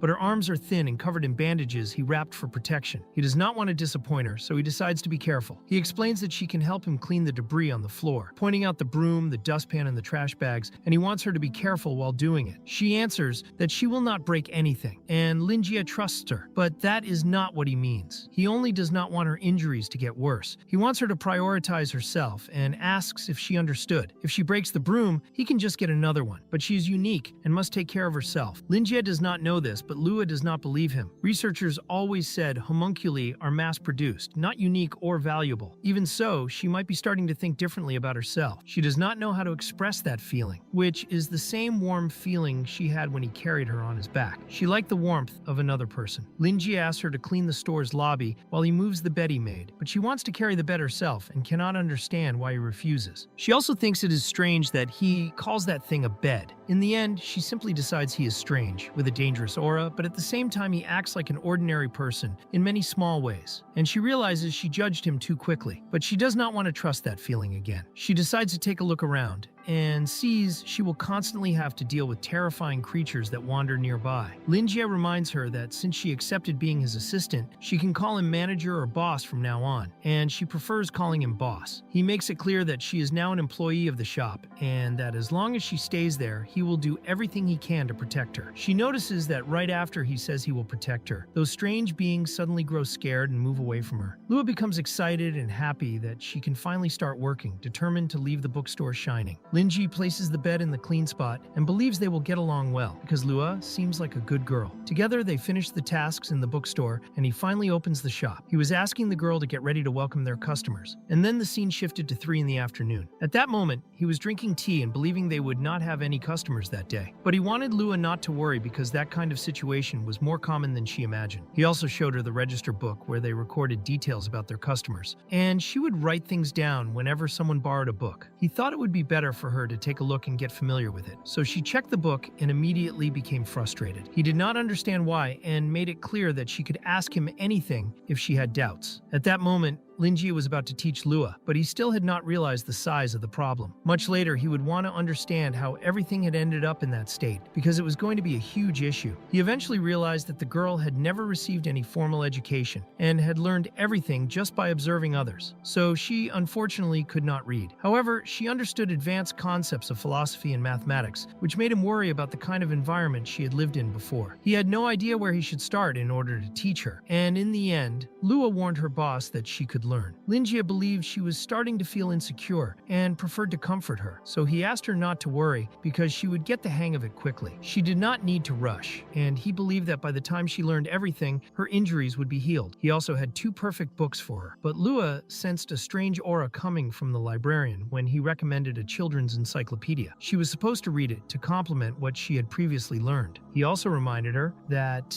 he was there for her if she needed to consult him about anything she did not understand. The girl became scared because what she sensed was completely different from what she expected. The title of the book felt to her like a key to a door of general knowledge. Then the scene shifted to Lua in a completely different place, and she saw the strange aura that was always around the bookstore owner. Linjie started to feel confused because she was stepping back, and he thought it was strange since that book was appropriate for her age. He believed the word children's might have hurt her pride, so he thought he needed to be a bit gentler and teach Lua that life was about learning more. He soon explained that there were no shortcuts to knowledge, and that she should not avoid books just because they were beginner level. She needed to understand the basics first, and then she started trembling because Linjie made it clear that she still had a lot to learn. Lua thought that even though he was not as frightening as other creatures, he had an aura that attracted her and made her want to take a look at the book. But the sensation alone was more than enough to put her on alert. She thought that book had the power to affect her mind and consciousness, and she was not sure whether those books were truly meant to transmit knowledge. Linjie clarified again that there were no shortcuts in life, and she should not underestimate beginner books. Repeating that the basics were important, she became visibly nervous, and she now felt that the little knowledge she had gained in the laboratory would be permanently altered. She explained that she was not underestimating the books. Then she approached him and took the 2 books from his hands. She was very surprised, and Linjie thought it was great that she had changed her mind. He explained that studying could be tedious, but it would make a huge difference in her life.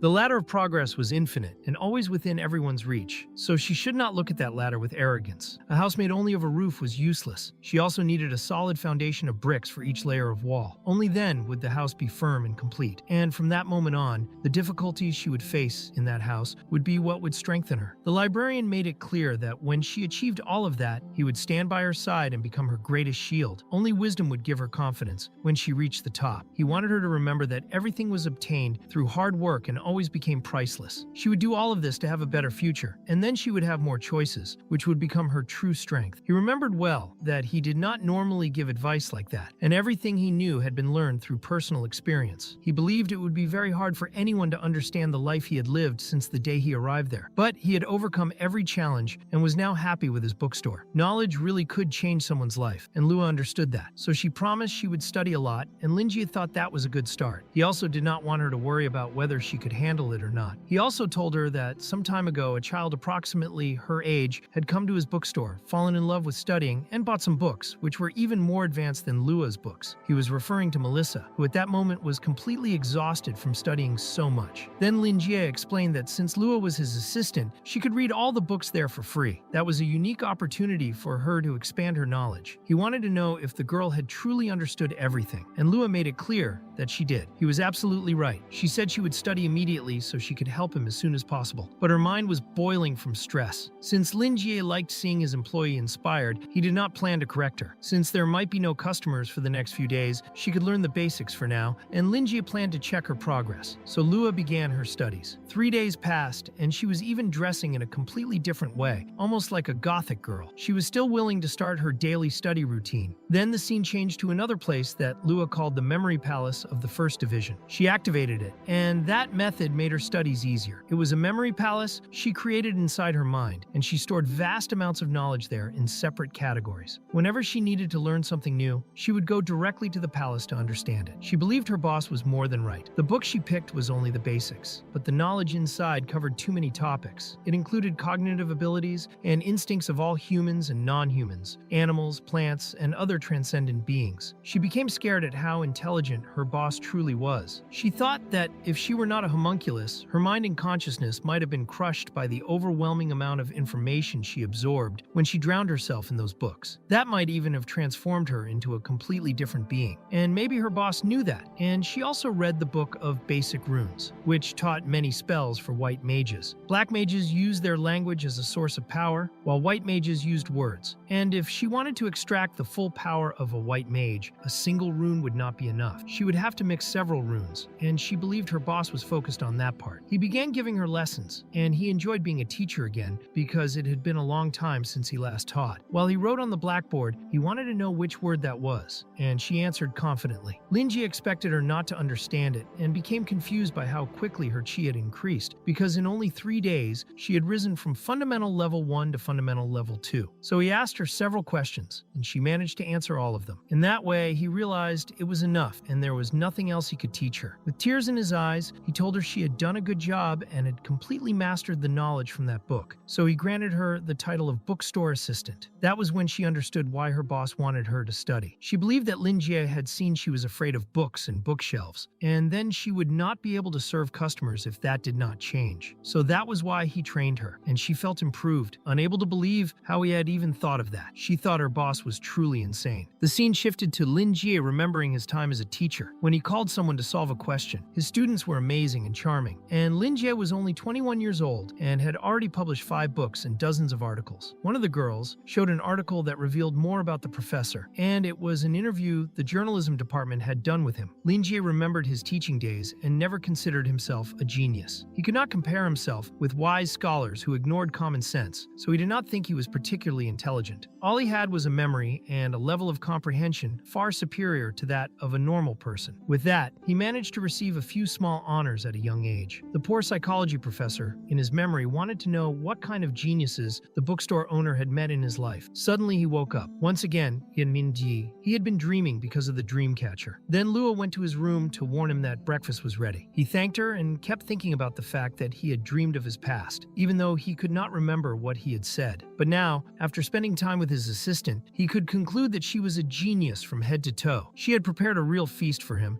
and she also explained that she had modified the recipe from the books and wanted him to try it. Linji tasted it and thought it was very good. So good that it made him cry. It felt as if she were a legendary mother cooking that dish with a secret ingredient called love. He also knew she had not grown that way because of him, but because she was extremely intelligent. In the last few days, he had watched her go from knowing nothing to mastering all the common words in English and Chinese. She used the various documents he kept for studying Asura civilization, and on her second night there, she reconstructed the bed he had built. Shortly after, that bed went from caveman level to a normal bed. The spare clothes he had given her were modified into a dress that fit her perfectly, along with other materials she used to make more clothes. She even cleaned the whole store while he was out shopping, and it was so spotless, it looked like it had been renovated. He had no idea where she had found the tools and materials to transform the bookstore like that. She even learned more than 300 recipes on her own, and he had only given her an encyclopedia. She learned everything very fast and absorbed knowledge like a sponge. Seeing all of that, he felt that Lua had become a support pillar in his family, and he thought this was wrong because he was the one who should be taking care of her. He felt he would end up losing his reputation as her father figure and boss. He never imagined that raising a genius would be so stressful. Now he wanted to think of something that would impress her, while Lua trembled as she watered the flower Doris had given her boss. He soon noticed she seemed a bit strange, and she explained she was not very good at taking care of plants. Linjie relaxed immediately, saying it was perfectly fine if she was not good at something. In the end, he was confident in his own ability to care for plants. He went to her feeling relieved that there was finally something the girl could not do, and he took the plant, making it clear that he had grown that rose with his own hands. He wanted Lua to see that the rose was full of life, and explained that it was a beautiful and elegant red rose that matched his aesthetic perfectly. But the flower looked completely ghostly to Lua, and she could not believe her boss was calling that rose beautiful. She simply agreed with him, so things would not become complicated for her. Linjie wanted to know if she felt anything when she looked at the rose, and Lua only thought he was incredible. He explained that it was only his hobby, but she could learn a lot about plants from him. Things made sense again for the bookstore owner. He felt the girl needed an adult to guide her, and he was that adult. He also believed that Lua was admiring him again, and that maybe he should not think so much about her genius. He thought it would be much better if he had an assistant who was good at everything. But Linji's good mood did not last long. 2 days later, the rose died, and he felt his reputation was being destroyed by that rose. To make it worse, it had been Doris who gave him that rose, and if it really died completely, he felt he would no longer be able to maintain that relationship. And so Linji was willing to do anything to revive that flower. He searched for a book that could help him with it, and if nothing worked, he was ready to look for fertilizer. The problem was that the smell would become very strong inside his bookstore. Lua then warned her boss that someone was outside, and he saw that it was the central government. He had no idea if they were from the upper department of the police. Normally, they acted as the bodyguards bodyguards of those in power within the government, and they would never show up for no reason. The only explanation for their presence had to be the huge fire from the other day. The TV of Linjia's neighbor had been reporting the case non-stop, and the investigation was still ongoing. Up until that moment, they had determined two sources of fire, one in the sewer a few kilometers away, and the other near the laboratory close to the central district. Apparently, it had been an arson case. No wonder the government high-ups were furious with such an incident happening right under their noses. Lua became curious about what was going on, but Linjia still did not know for sure, and ordered her to go to the back, explaining that the central government had sent their men to investigate the fire, and they were probably looking for the culprit. He believed she had learned about the police from the documents she had read, but Lua quickly warned her boss that she did not think the police were there to look for her. Linjia immediately wanted to know if she was suggesting there was a possibility they were after her, and it seemed she had finally revealed something on her own. The bookstore owner was aware she was still an unregistered child, and he wanted to know if she feared being taken away. Lua confirmed it. She did not know whether the Society of Truth knew she had escaped or what they would do to her. Even though the Society of Truth had sent their men there, she was sure they were only looking for the man who had taken 3 homunculus samples. But the fact that she had no registration was indeed a huge problem at that moment. Then the police officers opened the bookstore door and walked inside. One officer introduced himself and his team and wanted to know if they had seen anyone suspicious lately. But the scene shifted to a bit earlier before they entered. The officers were examining the street where the gas explosion had happened. The houses were dirty and in bad condition. The blonde police officer was the third-class superintendent of the upper police department of the Central District. His name was Xander Ryan, and he had no idea how long things had been in that state. One of his men reported that it had been like that for about 15 days. The Noken newspaper had reported the whole situation, and reconstruction only began after low resources was hired. Xander thought a long time had already passed, yet the place was still in ruins. But the officers knew all of that was just for creating entertainment in the news. The delay in reconstruction was intentional, serving only as a cover to keep people from losing their jobs. Seeing that this was the case, Xander decided to investigate the row of shops there, as it would make his work easier. Then he stepped on some slime and thought the place was disgusting. His subordinates did not want him to step on anything dirty and asked him to stop until they cleaned the area for him to pass. Xander was furious because 12 hours earlier he had been discussing with Bob which nightclub they would go to that night to look for women, but now he had to waste time in that filthy place. He also believed the matter was not something the police could actually solve. He was only there to represent the Central District and reassure the unfortunate citizens. In other words, everything he was doing was just a show. He was wasting his time and feeling very frustrated. He swore that when he became a first-class superintendent, he would never walk around like an energetic shepherd dog ever again. He just wanted to finish quickly and go back to sleep, so he kept walking. There were several people admiring their work, and after a while only 2 shops remained to be inspected on that street. When they knocked on one of the doors, announcing they were from the Central District Police, a desperate fat man appeared, begging them to save him because he could not take it anymore. The officer became very annoyed because the man grabbed his leg, explaining that he had been treated so badly he had lost many kilos. The officer wanted him to explain what had happened, and Colin warned them not to be frightened by what he was about to say. He explained that the bookstore owner was an evil spirit. The officers did not believe him. Colin said the man could walk through walls and make terrible things come to life. He also reported that a few mornings earlier, he saw Linjie using a chainsaw to cut meat and bone. The sound was loud and terrifying. He even saw the bookstore owner smiling at him, giving him the feeling that he would kill him someday. However, the officers could not take him seriously and tried not to laugh. One of them apologized for remembering a joke, but told Colin it would be best if he went to church to deal with that problem. Colin explained he had already called a priest who was on his way. The officers believed he was too agitated and should calm down, asking if he had any proof of what he said. Colin said he did not, and that it was an evil spirit, so of course there could be no proof. He began to lament, saying he did not want to die so soon, but the officers just wanted to laugh. Colin became very angry that they were not taking him seriously. The policeman tried to end the situation and made it clear that if he continued acting like that, they would suspect he was insane. Xander agreed and said the fat man should wait for the priest to save him. They left without believing anything he had said. After getting rid of him, they laughed a lot, and Xander could not believe the people in that area were so strange. They continued on since there was still one shop left to investigate. No matter how much Xander looked at it, he thought it was a rundown bookstore. He did not know whether the fat man had said something that made sense or not, but it seemed to have an indescribable energy coming from that ruined shop. Then they walked inside, and he was surprised to see that the interior was actually very new. He believed the owner had renovated it. He also noticed the gargoyle statue on the counter, something usually used to ward off evil spirits, and he wondered why it was there. The little girl wasn't in any official registry, so he assumed she might be a newly hired clerk. He noticed that her body was was covered in bandages, as if she had been seriously injured not long ago. Linjie welcomed the police officers politely and said he would fully cooperate with the investigation. Xander explained that the records of the bookstore stated that it was run by only one person. The bookseller then explained that the girl was his new employee and that he had been struggling to manage everything on his own. Xander asked for the girl's documents so he could add her to the records, but Linjie immediately said that this might be a problem. He improvised an excuse, explaining that she was the daughter of a relative of a friend who had recently moved out of the central district. He believed Xander would understand how complicated the process of converting from a fallen noble to a commoner could be, since all her documents had been taken in for verification. Lua watched the entire exchange anxiously. Xander accepted that explanation to some extent, but he still wanted to understand why her body was covered in injuries. Linjie, being a skilled liar, made up a story on the spot. Lua tried her best to agree with everything the bookseller said, but it was obvious that she wasn't good at lying, not even to save her own life. After listening to the entire long explanation, Xander wanted to ask about the chubby neighbor, because it seemed like the man had some sort of prejudice toward the bookseller and even believed he was an evil spirit. That was when Xander noticed something that caught his attention. Linjie didn't want to believe Colin would have such a ridiculous impression of him. He insisted that it was all nonsense and even mentioned that he had helped the neighbor several times, so he didn't expect such a huge misunderstanding. But as Xander looked around, his eyes fell on the rose and he began trembling. The other officers also stiffened in terror as a heavy, oppressive aura filled the room. The rose suddenly revealed itself, growing immense right in front of them. Linjie tried to make them reflect on how he could possibly be an evil spirit when he was clearly a human being from head to toe. But while he said this, his rose and the little dark creature beside it were showing the police something completely different from what he claimed, making everything even worse. The scene changes to Colin, who was drinking from a bowl and asking the gloves to bring mercy and peace to him, because he was referring to himself as a humble lamb, and at that moment he felt much better, since he had drunk the holy water formula made by Father Vincent and truly believed that it worked. So he believed that he would be fine that night, even though the problem was that it was expensive, but he did not want to care about that, and all he wanted was to sleep peacefully, while also wondering how the police officers who had made a fool of him were doing, because he was sure they would all regret it, even if they deserved a lesson for being so arrogant. Colin thought that if those police officers managed to scare away evil spirits with their noble auras, then he was willing to accept being seen as a lunatic this time, because he believed the police would not fall easily since they had weapons, and all he wanted was to stop being frightened by those terrifying evil spirits. And in the end, Linjie had asked a question, but Xander felt a terrible pressure inside that library and became deeply uneasy. And it was not only him, because the other police officers felt the same way. Soon, the three of them ended up seeing a gigantic eye, and right after that, many smaller eyes appeared around them, causing Xander to fall into a state of madness where he believed the bookstore owner was not human and was nothing more than a liar, because nothing about Linjie seemed human to him, and they could not understand what kind of sensation that was. But it was extremely strange that their minds were hallucinating, as they felt many things at once, with panic, fear, and hysteria being the strongest feelings, all tangled together and dissolving into each other, and Xander simply accepted it and believed there was nothing he could do. He felt that they were all going to be devoured, as if something was slowly swallowing and digesting him. His consciousness shattered, and all he could feel was a strange emptiness pulling him in, while nightclubs and dances that once represented Xander's desires began to fade away, along with his position,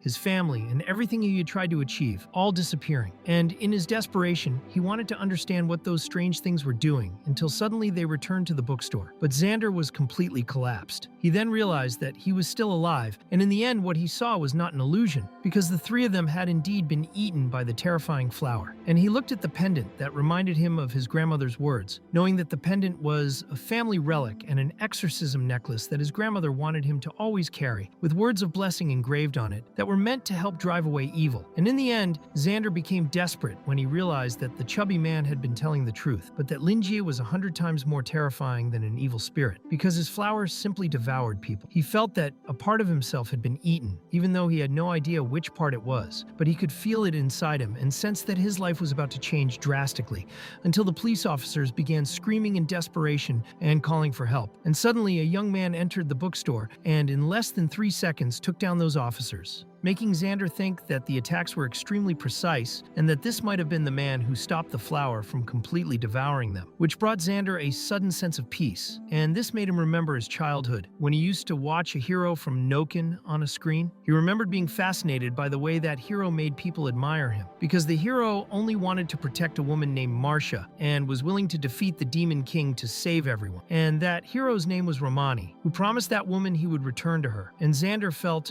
exactly the same way now, as if he were inside a movie where the hero appeared at the last moment to save him. And he realized that the man looked familiar, recognizing him as the young first-class police inspector who had been promoted a few years earlier. That man's name was Claude, and Xander cried with emotion because he felt that he had been saved, while also being amazed that Claude, who had once been just an ordinary civilian, had been rapidly promoted due to his own merit. And in the end, the people in power of the Central District used the Upper District for publicity and chose Claude as their golden boy, leading Xander to want to use his family's influence to build a good relationship with that young man and try to introduce himself, but Claude simply ignored him and walked past. After that, Claude greeted Linjie and introduced himself, explaining that he was a disciple of Joseph, who had even sent his regards, which caused Xander to completely collapse and faint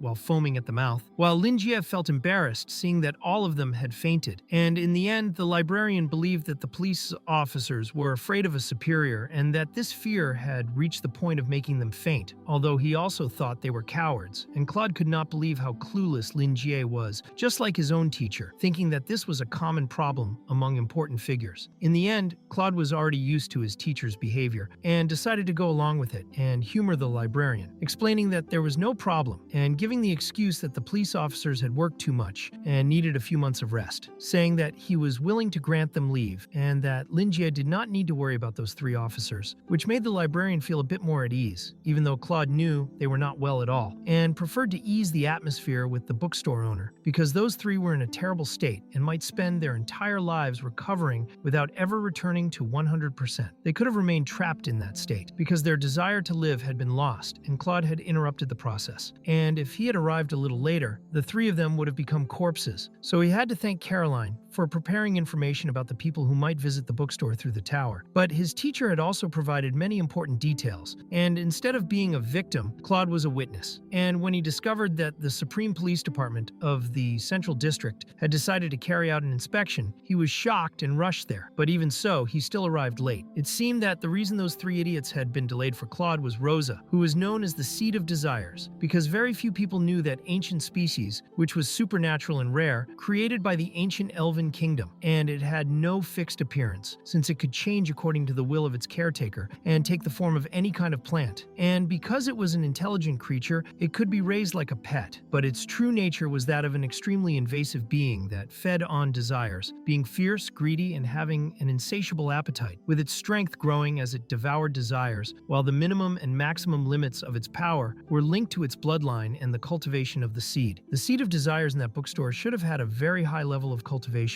with both its bloodline and cultivation being excellent, and Claude believed it had been trained to work a lot, which matched what he expected from the bookstore owner. But Rosa seemed to be hungry, and he did not know if that was intentional to maintain her speed, and Claude did not know which of them had offended the bookstore owner, but he was relieved that those 3 police officers had only been treated like toys because the Seed of Desires had fed only on their desires and nothing more. Even so, Claude preferred to stay alert, despite being told that it was friendly. In the end, he believed there was not much he could do against such a powerful being as the librarian, but as the Knight of the Tower, it was his duty to try to guide the bookstore owner. So he apologized to Linjie for the 3 police officers and for anything they might have done to anger him. But Linjie explained that those 3 officers were only doing their job, and also clarified that the documents of his assistant were still in transit and that the 3 of them had asked unnecessary questions. However, Claude wanted to know when Linjie had hired another assistant and noticed that she seemed very young and that Linjie appeared to like her a lot, and he realized that the librarian did not want them to dig deeper into the girl, since he quickly mentioned her documents. And it seemed that the bookstore owner had been annoyed by the lack of manners of those 3 officers and had used them as a warning to be careful with words, so Claude decided he would not repeat the same mistakes. In truth, Linjie was not angry at all, because he was pleased that Joseph's disciple was there and could become a new customer, and he wanted to build a good relationship with him. While the fact that Joseph's disciple was a first-class inspector inspector of the Supreme Police Department of the Central District, surprised the librarian,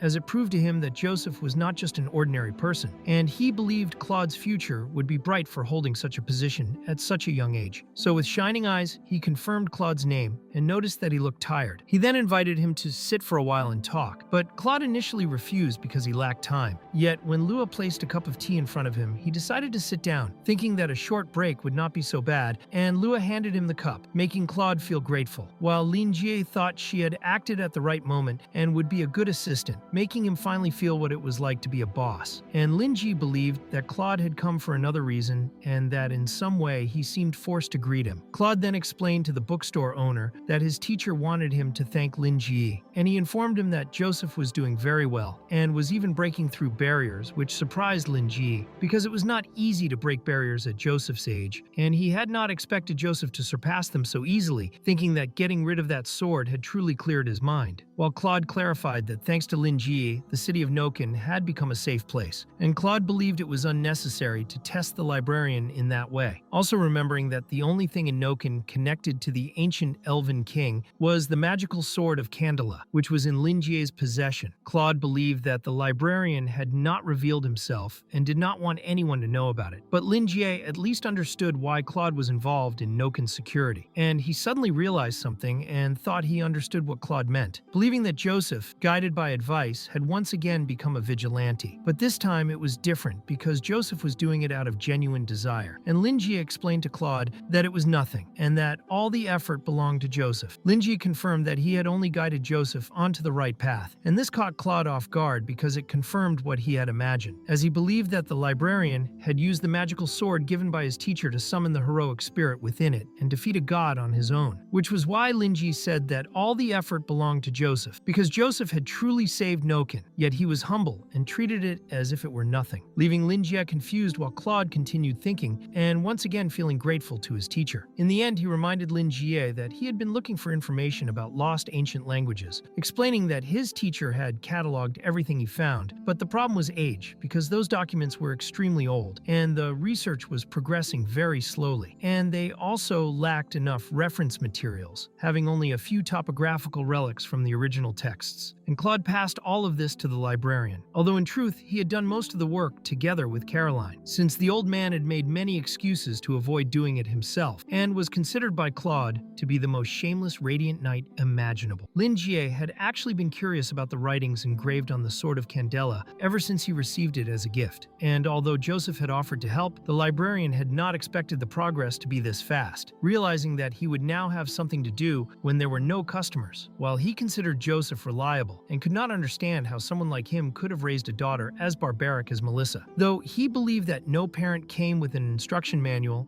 and that people learned along the way. He quickly skimmed through the documents and saw that the claim of slow progress was true, and he also noticed that the thick bundle consisted mostly of original records, while the current research was only a few pages long, showing that different groups had studied different aspects without any connection between them, leaving the material without anything solid and full of speculation and deduction, with only a few parts actually translated. And he also noticed that the work had not been done by professional scholars, but by the people who had excavated the ruins. Lin Jie believed that if he were in the place of those researchers, he would never have abandoned the work unless it had been a real emergency, concluding that it was nothing more than extremely weak professionalism. But the good part was that there were enough original materials left, and it was not too late to study them, so he thanked Claude for coming to deliver the research and asked whether Claude was interested in reading a book during his break, offering to recommend something suitable, although Claude had already expected this and therefore declined the offer. He explained that he still had to deal with the 3 police officers and would not be able to enjoy a peaceful break for some time, and then the scene shifted to an earlier moment when Claude had gone to see Joseph, who was with Melissa, who was still not feeling well, something Claude had not expected, and Joseph explained that his daughter had been influenced by the books from the bookstore and had been unable to stop studying, eventually collapsing from lack of sleep and food. And although he was proud of her effort, he was worried about her health and could not imagine what would have happened if he had not interrupted her studies. Because of that, Joseph told Claude to listen carefully carefully, warning him that if he did not want to end up like his daughter, he needed to think very carefully before reading the books from that bookstore, advising that if a book was recommended by Lin Ji, he should find a polite way to refuse, and if he absolutely had to accept it, he should be cautious and ask about the subject, and even open the book in the presence of the bookstore owner or bring it to Joseph to check, which left Claude terrified. Joseph had planted fear deep into his disciple's mind, causing Claude to firmly decide that he could not read anything without permission to avoid consequences. And the scene returned to the present, where Lin Jie understood Claude's refusal and thought it could wait for another time, though he was very honest, and told Claude that those officers were the worst group he had ever seen, believing that the police should rethink their recruitment standards and improve the overall quality of their personnel. Claude was caught off guard by this, since he believed the librarian must have encountered other police officers before, reinforcing his view that Lin Jie was far more than just a mysterious man, and so he decided to follow everything Joseph had advised, taking note of as much information as possible to report later, agreeing with the bookstore owner and making it clear that he would pass this on to his superiors. He also left his contact number so that Lin Jie could call if needed, and the librarian confirmed that he would do so, while deep down Lin Jie felt pleased, believing that Joseph's disciple had taken the bait and that he could get closer to Claude to sell books. But Claude noticed that the librarian's communicator carried the logo of the Ash Chamber of Commerce, and from what he knew, the bookstore was registered under that chamber, and it had been 3 years since the mixed-blood dark elf from the Chapman family had returned. The witch would have remained an unsolved mystery if they had not known about the bookstore, and now everything was starting to make sense to Claude as he realized that the librarian's influence had begun 3 years ago, making him wonder how many pieces Lin Jie had moved during that time, which was terrifying just to think about. Though he also believed it was good that so few people knew about the bookstore, since the Society of Truth was still unaware of it. The Tower's decision to block information about the bookstore had been extremely wise, because otherwise the Society of Truth would have already collapsed, and the Tower of the Secret Instrument had issued enough warnings, until Claude suddenly realized that he had become completely lost in his thoughts, and quickly apologized to the bookstore owner, while Lin Jie found it strange that Joseph's disciple seemed frightened, and also found it odd that Claude treated him as if he were older, even though they were nearly the same age. In the end, he thought he was good at breaking the ice, so he tried to reassure Claude by explaining that there was nothing to fear,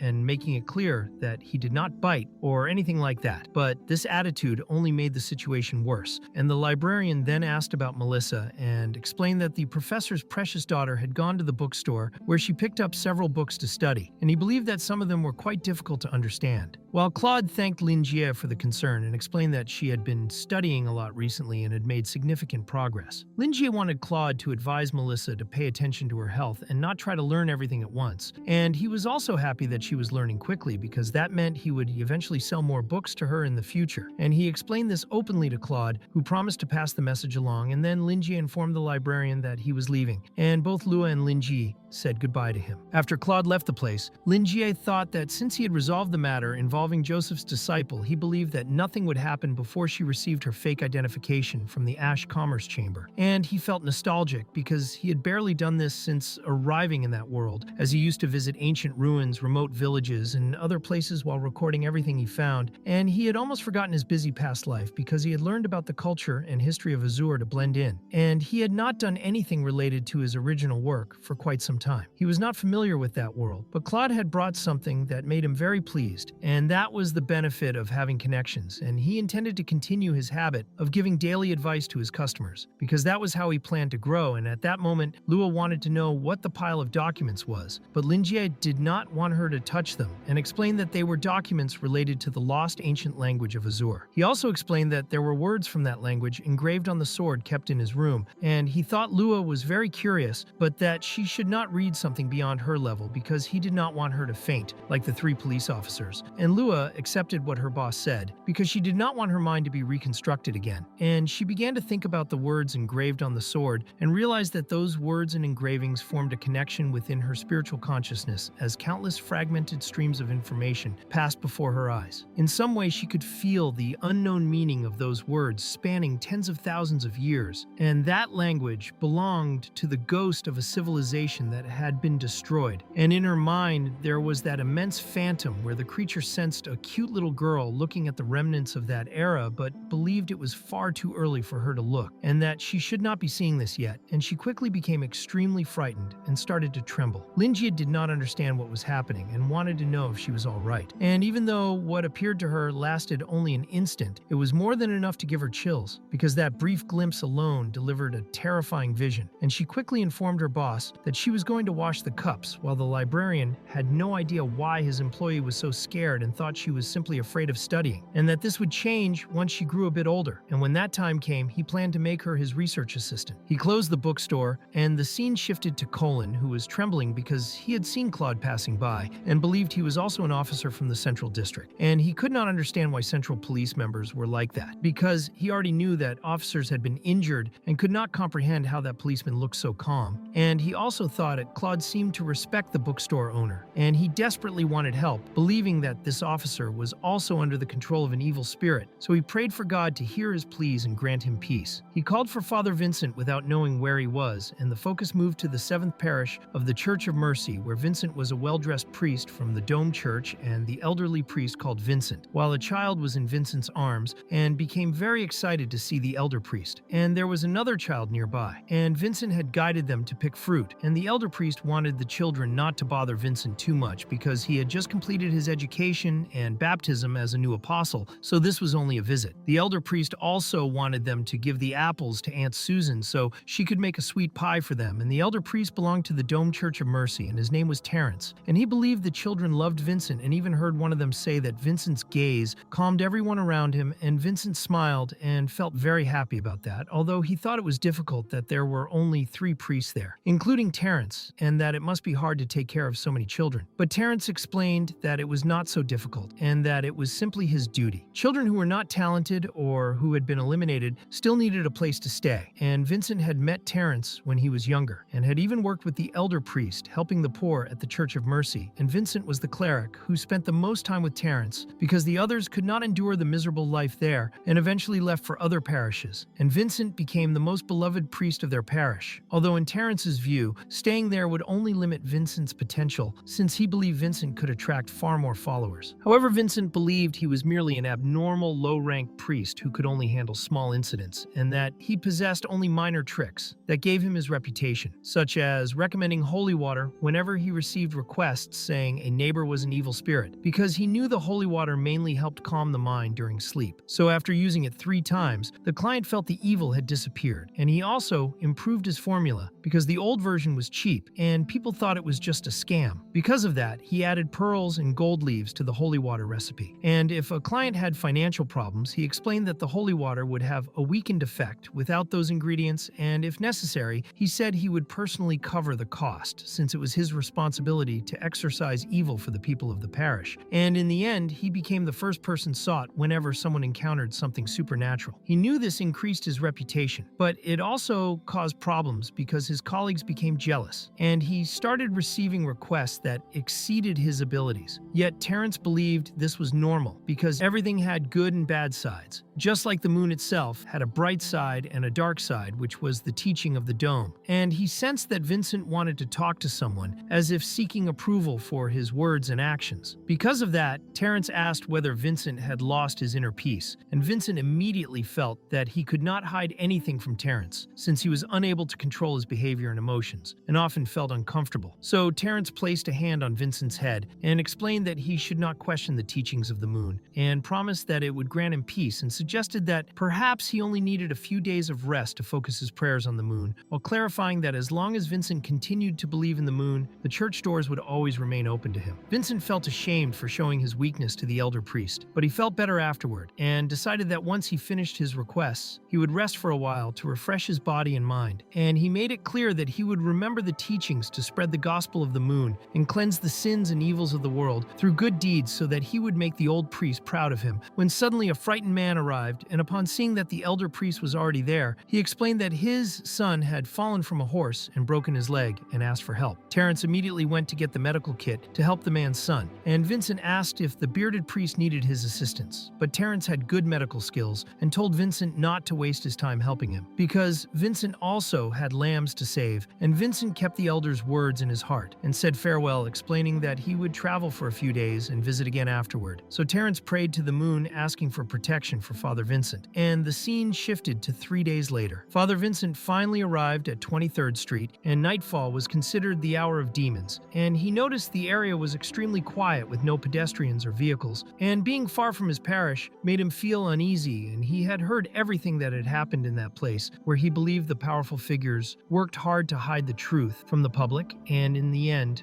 only the low-ranked members of the church could openly display their abilities. He understood that this was done to prevent public panic, but there were minor situations that did not require such measures, and this meant that small fish like him carried responsibilities far greater than their abilities, while those high-ranking figures who saved Noken remained unknown to the public, and Vincent was determined to finish his task because he was eager to face a real evil spirit. And if it turned out to be something trivial, even thought about adding something extra to the holy water recipe for the chubby man, although he also believed he should not think that way. Confessing to the elder priest did not help much, because an inexplicable sense of irritation continued to haunt him, and some of his thoughts lost the gentleness and tolerance expected of a cleric. So he believed he might simply be too tired, and he took out his communicator, intending to resolve the matter quickly and then take a vacation. And he arrived at Colin's house, remembering clearly that the chubby man had said there was no way to enter through the back door, and Colin saw him through the crack and immediately opened the door, unable to believe the priest had finally arrived.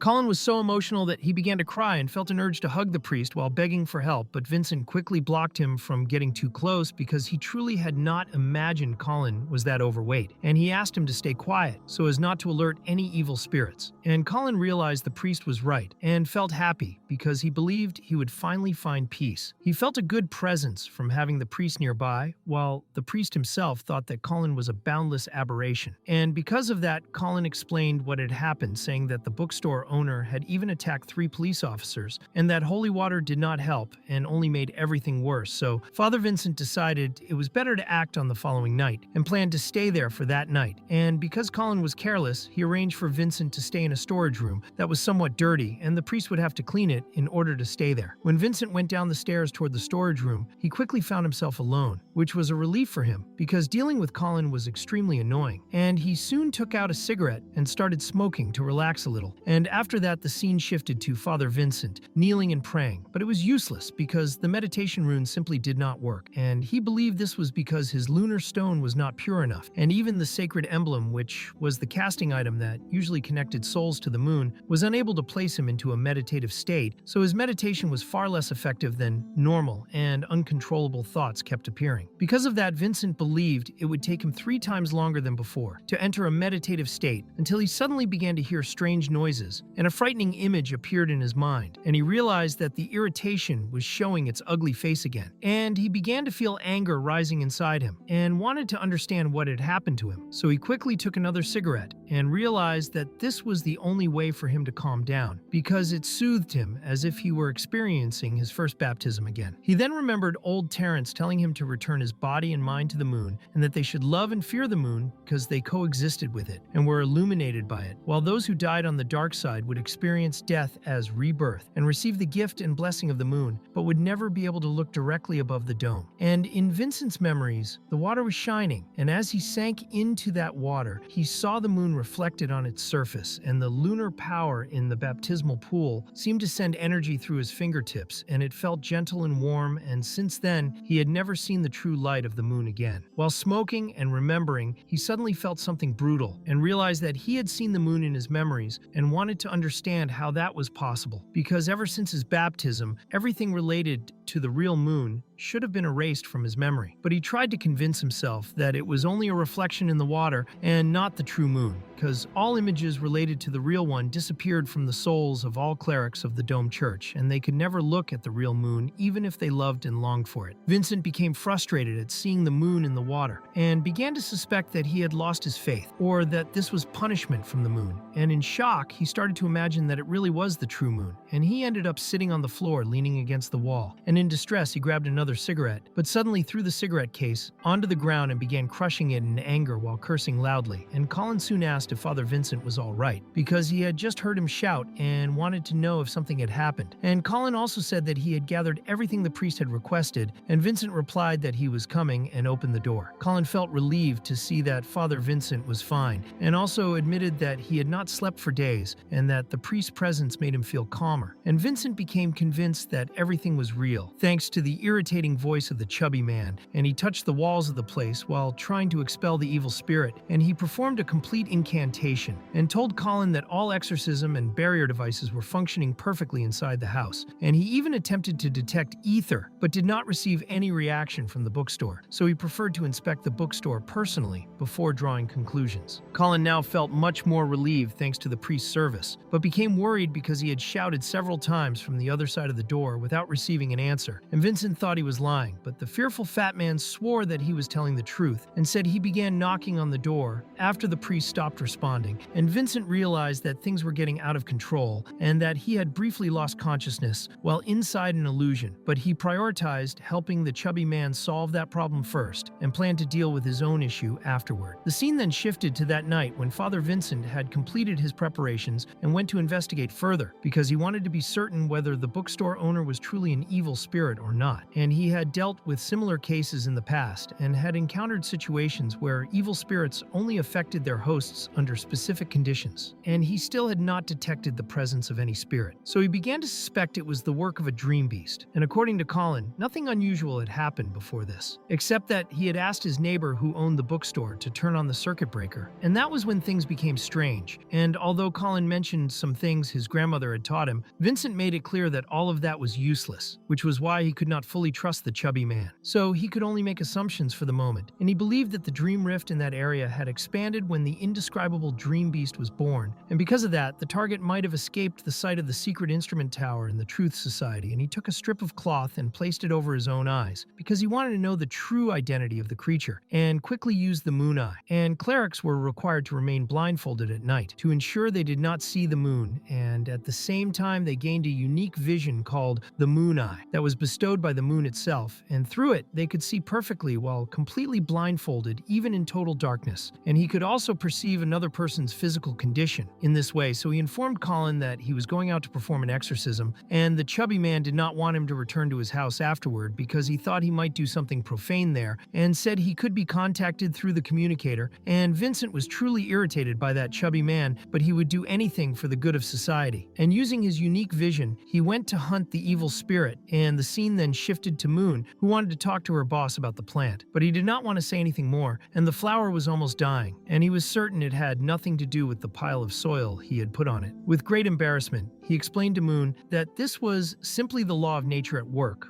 where plants had their own destinies that could not be altered by human will. And Moon became a little suspicious and wanted to know when her boss planned to deliver the final blow, because she thought he wanted to make perfume from that rose. And he became awkward and explained that maybe it could still be saved. And at that moment, Vincent entered the bookstore, and Lin Jie immediately changed his behavior and welcomed him warmly. But he felt somewhat uncomfortable, seeing a man who might be blind and at the same time was a priest inside his bookstore. Thinking that this was a very rare kind of visitor, he eventually had to literally guide him, and this felt almost philosophical to the librarian, and Moon was willing to help, but Lin Jie wanted her to leave it to him. And then the librarian asked whether the man wearing the blindfold was a priest from the Church of the Dome, which caught Vincent by surprise, and he felt that things had already started badly because the bookstore owner was more lucid than he had expected, but there were no signs of possession, and he felt a frightening sensation inside the bookstore because he sensed ethereal fluctuations after entering, which indicated that transcendental or transcendentalist creatures had been active there. He saw the gargoyle and noticed that it had a very strong aura. So to the priest, it seemed that this was the culprit behind the so-called evil spirit incident, and the chubby man's cry for help had no real basis, and he had been barking up the wrong tree. And there was nothing wrong with the bookstore owner himself, but there was something wrong with the decorations. And in the end, Colin did not know, and perhaps the bookstore owner was also a victim, and the situation became more complex. And in the end, the fact that Linji wanted to know whether he was a priest from the Church of the Dome felt more like a warning, and perhaps Linji had been forced into it, so he decided to stay alert and try to communicate with the librarian first. So he confirmed that he was indeed a priest of the Dome, and that he was currently working on a task for the parish, and he could see that the librarian was just an ordinary human, and he planned to convince Linjie to leave the place so that he could exorcise the gargoyle. And Linjie found it very strange that a priest was working at that hour, and it felt as though the priest wanted to say something but could not say it out loud. And since he was working and had come to the shop, Linjie wanted to know what a priest's work involved, and he knew it included managing the district congregation, conducting missionary activities, officiating masses and weddings, and offering blessings. In addition to prayers for the dead, confessions, and the sacrament of death, there was also the matter of exorcism, and the librarian was certain that the priest was not there to spread his religion, and the other possibilities seemed unlikely. So he believed it was Colin because the chubby man thought he was an evil spirit and had hired someone to get rid of him, and he wanted to know whether he was really right, that the priest was there for that reason, and that alone explained why Linji thought the priest was hesitant to speak to him, and he did not know what to think of the situation. Vincent trembled when he realized that the bookstore owner knew, and he could not understand why Colin would reveal that kind of information. And Linjie saw the priest's expression and felt he could sympathize with him, seeing that the priest was embarrassed. And Linjie did not want to say it out loud, and the result of the priest's visit had turned into that ridiculous situation. And he thought that chubby man was somewhat sensationalist, and Linjie remembered the police officers and believed that Colin had spoken nonsense with great conviction,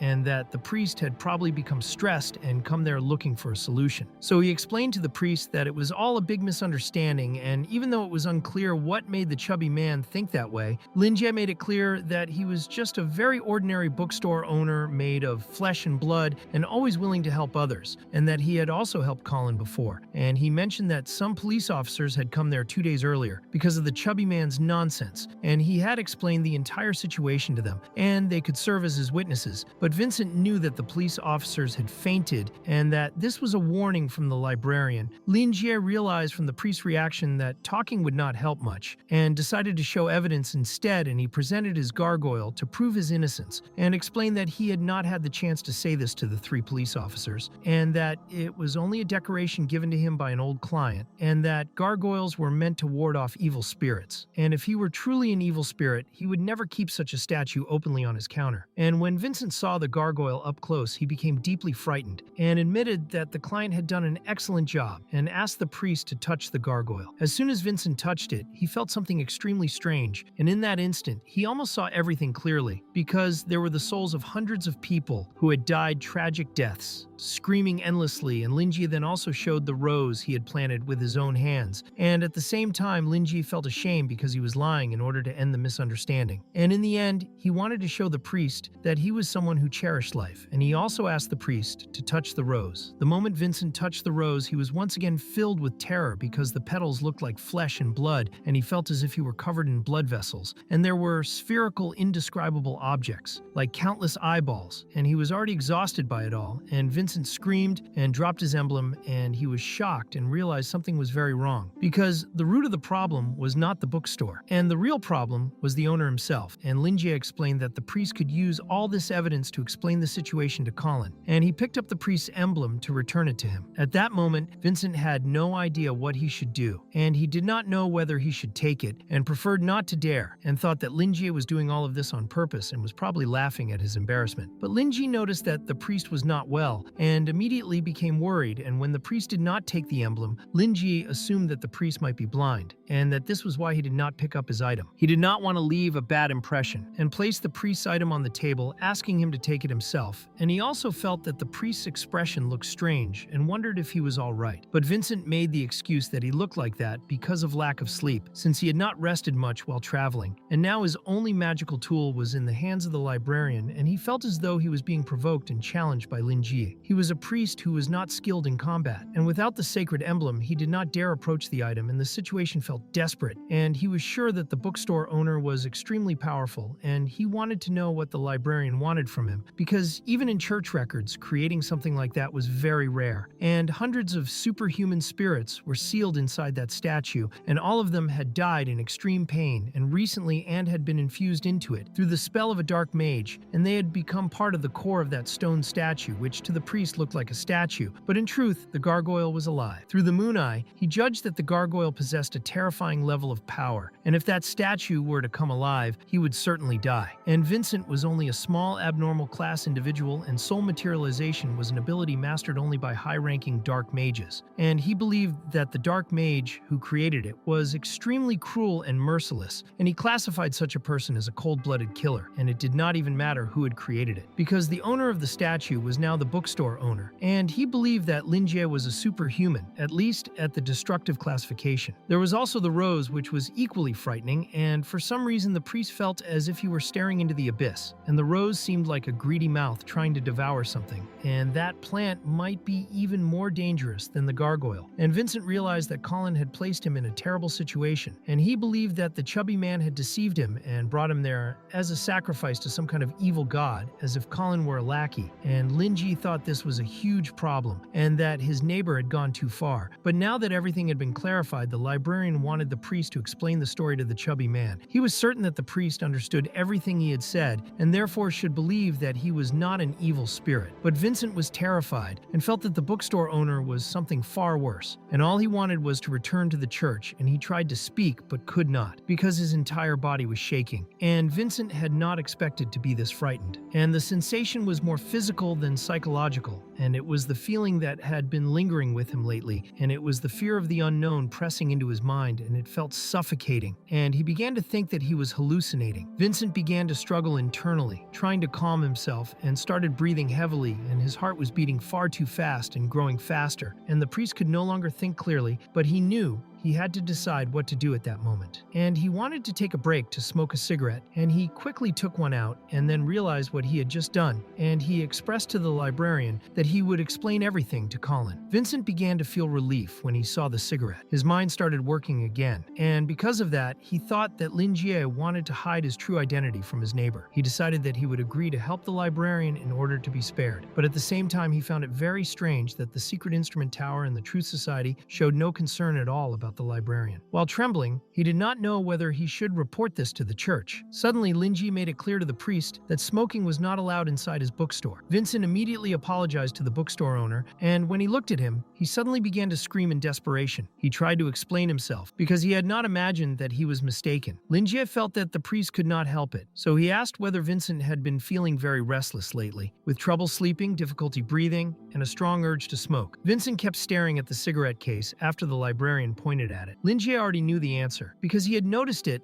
the moment the priest entered the bookstore. At first he had thought it was just stress or lack of sleep, but now he saw the withdrawal symptoms appearing clearly in front of him, and realized that the priest of the Church of the Dome was an addict. However, Vincent still had not realized it, and looked disoriented. Linjie believed that someone must have caused the priest to end up like this, which made it a serious issue, so he asked Vincent where the cigarette in his hand had come from. Vincent did not understand whether the librarian meant that there was something wrong with the cigarette. He explained that it was thanks to it that he could feel a little better. Linji saw that Vincent had not sensed anything wrong even after the withdrawal episodes, and realized that the situation was darker than he had expected, because an addiction reaching that level was extremely complicated. Linjie asked Vincent not to trust anyone, because there was no one in the world who could be trusted completely, and nothing was ever absolute. He said that he wanted to ask a few questions, and Vincent simply agreed. The librarian then asked where he had obtained the cigarettes. The priest hesitated, because transactions involving transcendental items were confidential. But since the librarian was at least at the destructive level, he believed there was no need to keep it secret. He explained to Linjie that he had obtained them from the Ash Trading Chamber, and that the cigarettes were called Sacred Moon Brain. He also said that the Ash Trading Chamber had started selling them recently, but only in an experimental way to a selected group within the church. This surprised Linjie. The scene shifted to the 7th parish of the Church of the Dome, where a woman was presenting the Sacred Moon Brain and explaining that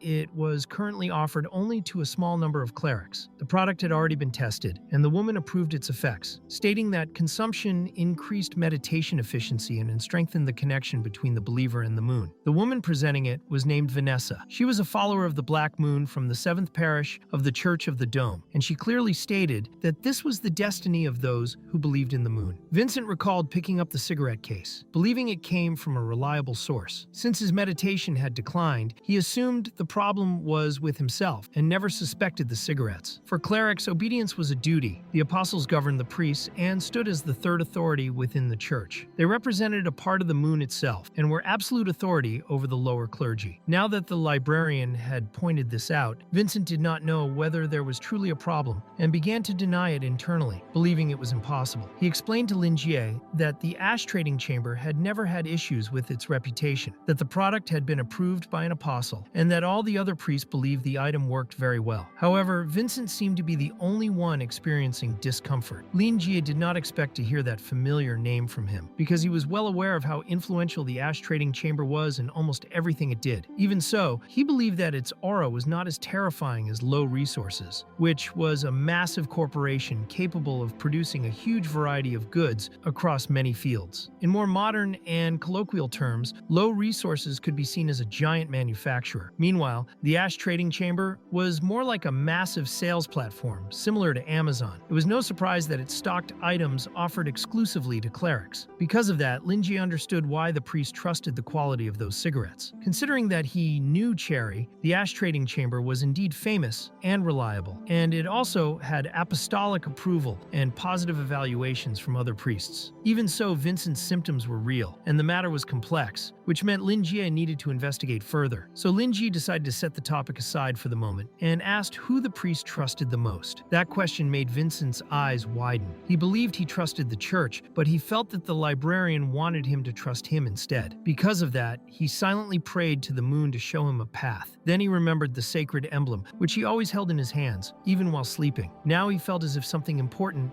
had betrayed him, and he became irritated and immediately thought about taking a cigarette. He was trembling heavily, starting to sweat, and he admitted that something was wrong with him. Just by looking at the cigarettes, he felt something bad again. Sweating more than usual, he seemed tired of that horrible feeling. But he could not doubt the church. He had received an upbringing that did not allow him to question the church, and he truly did not know what to do. So he asked Linjie for guidance, and the librarian could see that the priest no longer trusted himself. This even reminded him of Old Wild, who had also felt lost because of his beliefs and had nearly gone down a path of self-destruction. But now old Frank's life had returned to the right track, and he even seemed more energetic. And Linjie believed that Wild would one day reunite with his friend Joseph. Even so, he felt that the priest was more deeply wounded than Wild had been. From Linjie's perspective, it felt as if Vincent could break at any moment. He did not blame him, because there was no easy way for a cleric to question his own church. However, pain was unavoidable if he wanted to free himself and think independently. If there was truly something wrong with the Church of the Dome, then everything happening to the priest was nothing more than pure cruelty. Because of that, Linjie wanted the priest to relax a little and ignore everything else for now, because what mattered was his current physical condition. Even though his companions were fine,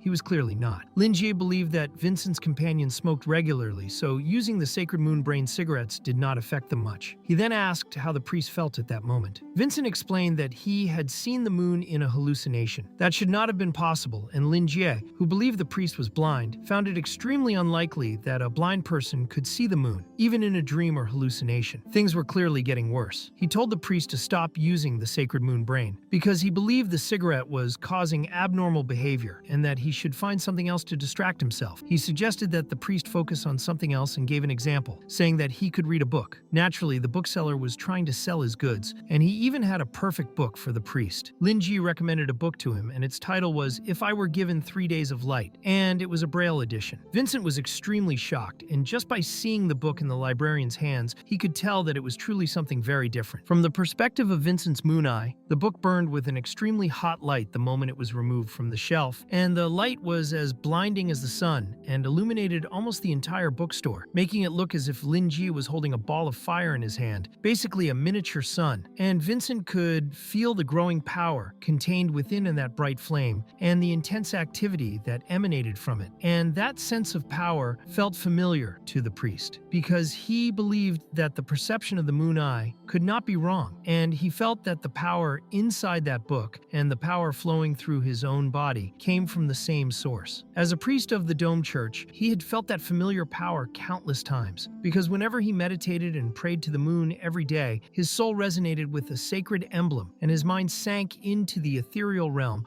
where the moon resided. And whenever he prayed for the moon's blessing, and performed divine magic to heal the sick, and whenever he sensed the presence of evil, and whenever he felt the moon's blessing, and fought evil face to face, that same incredible power always appeared alongside those moments. All members of the Dome Church possessed this supernatural power within them, and from the top of the dome, the power of the moon was bestowed upon its faithful followers. But the power emanating from the book was far more intense, as if it had a will of its own, and the frightening part was that he felt that this power came from the same source, not because they shared the same origin, but because one seemed to give birth to the other, and because of that, he could not tell which one came first. He could no longer think clearly about it and believed he should ignore that perception. But suddenly his eyes widened and his sacred emblem began to glow, and he found himself observing all that energy pouring out. And Vincent wanted to know who the master of that sacred emblem truly was, because the emblem itself was performing far better than he ever did during meditation or when casting divine magic, and he felt mocked by it, as if he were incompetent, and he could no longer endure that feeling. The energy reached Vincent and began to run through his body, causing him to tremble as he remembered that the sacred emblem was fused with a part of his soul. So he believed that the power of the book was being injected into him through the sacred emblem, and that power was strong and full of vitality, and Vincent began to enjoy it because it felt like sinking into a hot bath after a long and exhausting day, with his body becoming warm and all discomfort and tension fading away. And he had no idea how long it had been since he last felt so relaxed. He almost felt at home, like a river flowing effortlessly toward the sea, until he suddenly realized what was happening and wondered whether this was the true God. And then he saw himself as if he were trapped in a cage, while a malevolent creature made him understand that the only thing that mattered was Vincent himself, and demanded to know who he was willing to believe in. And at that moment, Vincent, as a priest, realized that he had only understood the bookstore owner's words in a superficial way, because Linjie had not asked him about the sacred moon brain, nor had he asked whether he would choose to believe in the church or in him. Vincent understood that Linjie wanted to know what he would choose when facing such an unusual situation, and now he was confronting a fear that completely overturned his previous perceptions, and he believed that this experience was some form of punishment from the sacred moon for harboring blasphemous thoughts. So he sought forgiveness from the sacred moon for having such an absurd idea, and he also began to believe that the power within that book was the source of the moon's divine power. And then the scene changed to Vincent falling while a woman held his hand. The woman had no face, and Linjie explained that during the many long and dark nights of his life, he had read countless books, and those books became a vast and glorious beacon that revealed the course of life deep within people's hearts. And Linjie also expressed that one who was blind needed to clear the mind, and that reading a book was a good method to keep the mind clean and free from anguish, because books were ladders for human progress, and also a way to gain knowledge and calm people. Then the scene shifted to Helen Keller, who already had her autobiography, and she was described as a great woman, with the book narrating the story of her life. And he thought about how a person born blind gradually found hope in life, and looked at everything with a positive and optimistic attitude, and how she had lived a dazzling and complete life compared to others. And he believed that this was a good book to give to someone blind like Vincent, because Vincent still did not truly understand. After that, he tried to encourage the priest by explaining that he needed to believe in himself, take a look at the book, and make his own judgment, because he needed to find his true self and step out of the darkness, and that he should see the truth with the eyes of his heart and embrace the light. And when Vincent held the book in his hands, he saw that the title was The Sacred Texts of the Sun, and he felt that the book was written in an ancient script and found it unbelievable, because he had never seen those words in his life and thought it would be impossible to understand them. However, when the priest touched those words, their meaning appeared naturally in his mind, and he realized that the light of the moon came from the sun. So the divine power of the moon must also originate from the sacred texts of the sun. But no one had ever believed in the sun, and after the first era, the light, fire, and the sun were abandoned to perish together in the dream realm. And in this way, Azir entered a third era without light and without fire. And after the end of the second era, era, the great nerve walls were constructed, and no one ever mentioned the name of the sun again. Vincent now began to question himself, because if the sun was the true god, then he wanted to understand what the moon they worshipped actually was, since until now the moon had been the only entity that had endured since the dawn of the world. It was not affected by the passage of time, and was the only divinity that remained alive within the dream realm. And then the scene shifted to a time long ago inside the domed church during a history class at the Laurent Abbey, where the topic of the day was transcendence, and Laurent explained that the sun was extinguished at the beginning of the Second Era by the Dream Realm, and the consequence of that event was the Second Era itself, which marked the extinction of the giants. This represented the hidden truth of the mythical age that was deliberately concealed by transcendent beings. And Laurent also clarified that since its founding, at the beginning of the Third Era, the Dome Church had accepted the moon as its god, and that future priests of the Dome Church must strengthen their reverence and faith in the moon, because the sun had been extinguished while the moon remained forever to illuminate the world. And Vincent had been very young at the time and believed Laurent's words with all his heart, carrying that belief with him until the present day. The sun and the moon were distinct divinities, and even though they were connected, they were not the same. Yet now Vincent felt that the divinity emanating from the book was manipulating his body and mind, appearing like a manifestation of his old knowledge and past perspective, and this shattered his current beliefs. So he did not know whether he should open that book, because he feared gaining more doubts than answers, and he had no idea what he should do at that moment, while also feeling that Lin Ji's words carried a very deep meaning. Vincent did not know whether the long night that the librarian had mentioned was related to the ancient Second Era, and he felt that he had underestimated the librarian too much. And perhaps Lin Ji's true identity was that of a supernatural entity who had lived since the time of the Second Era. And if that were the case, then he might be the one spoken of in the myths, meaning that Lin Ji would have existed even before the Dome Church and before the recorded incidents concerning the extinction of the sun, the fall of the giants, and the rise of humanity. And Vincent believed that Lin Ji had witnessed all of that firsthand. Because of that, he believed that Lin Ji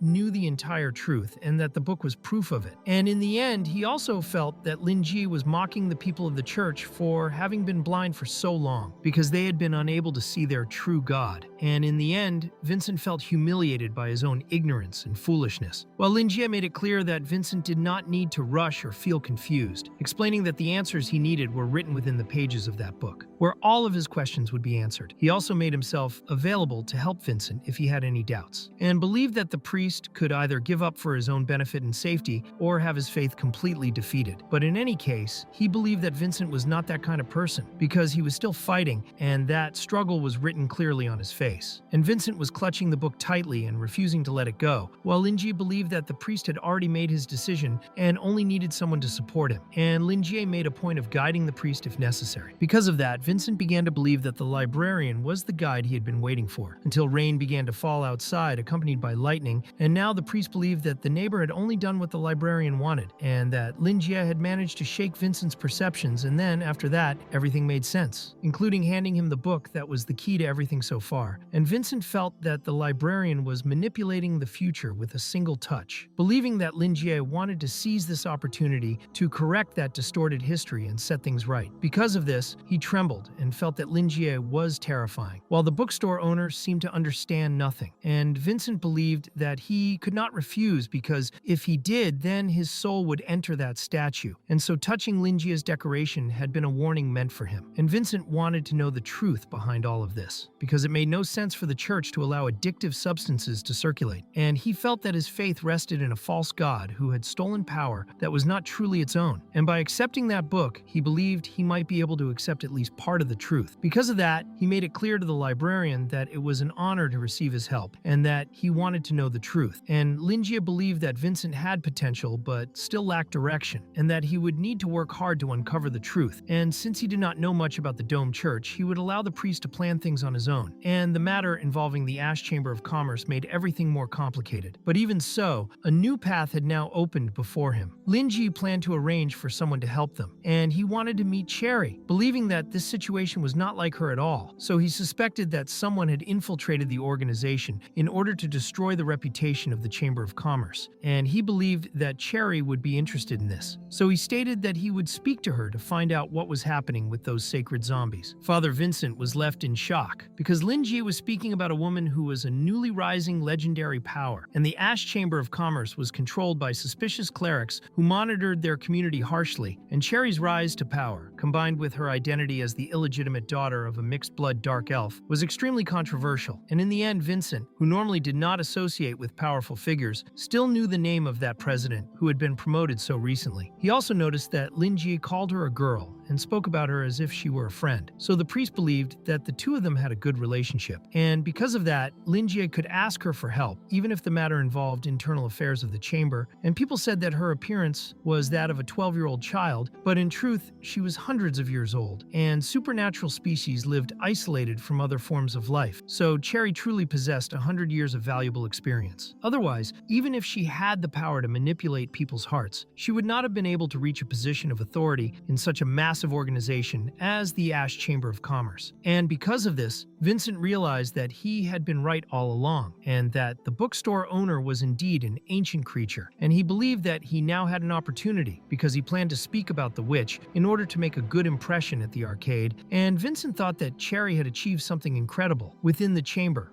over the past few years, and in the end, he felt that he himself should have practiced more. Because of that, he only hoped that Lin Jie would be able to see through him and guide him properly, and Lin Jie began sweeping while casually commenting that Cherry used to be just a foolish little child who cried all the time whenever she came to his shop, but at the same time she had been an adorable and talented little girl who had grown a lot, and the priest felt relieved when the librarian simply smiled like a proud father hearing about his child's good grades. The priest then learned that the president was currently one of the bookstore's customers, but he could not believe that the bookstore owner had just called Witch Chapman a crying baby, and he felt that he had heard something he was not supposed to hear. And then the scene shifted to Cherry, who had bumped her head while sleeping, while Bella promised that she would get some medicine to help her feel better. And then Lin Jie informed the priest that he would ask Cherry to investigate the chamber, and that Vincent only needed to pay attention to who was using the same cigarettes as him and what symptoms those other people showed. Lin Jie also believed that the priest should speak with the seventh apostle about the anomalies and should not hide them, but Vincent felt that it would actually be easier to tell her the truth, and the librarians saw no problem with that as long as she did not find out that he had stopped smoking.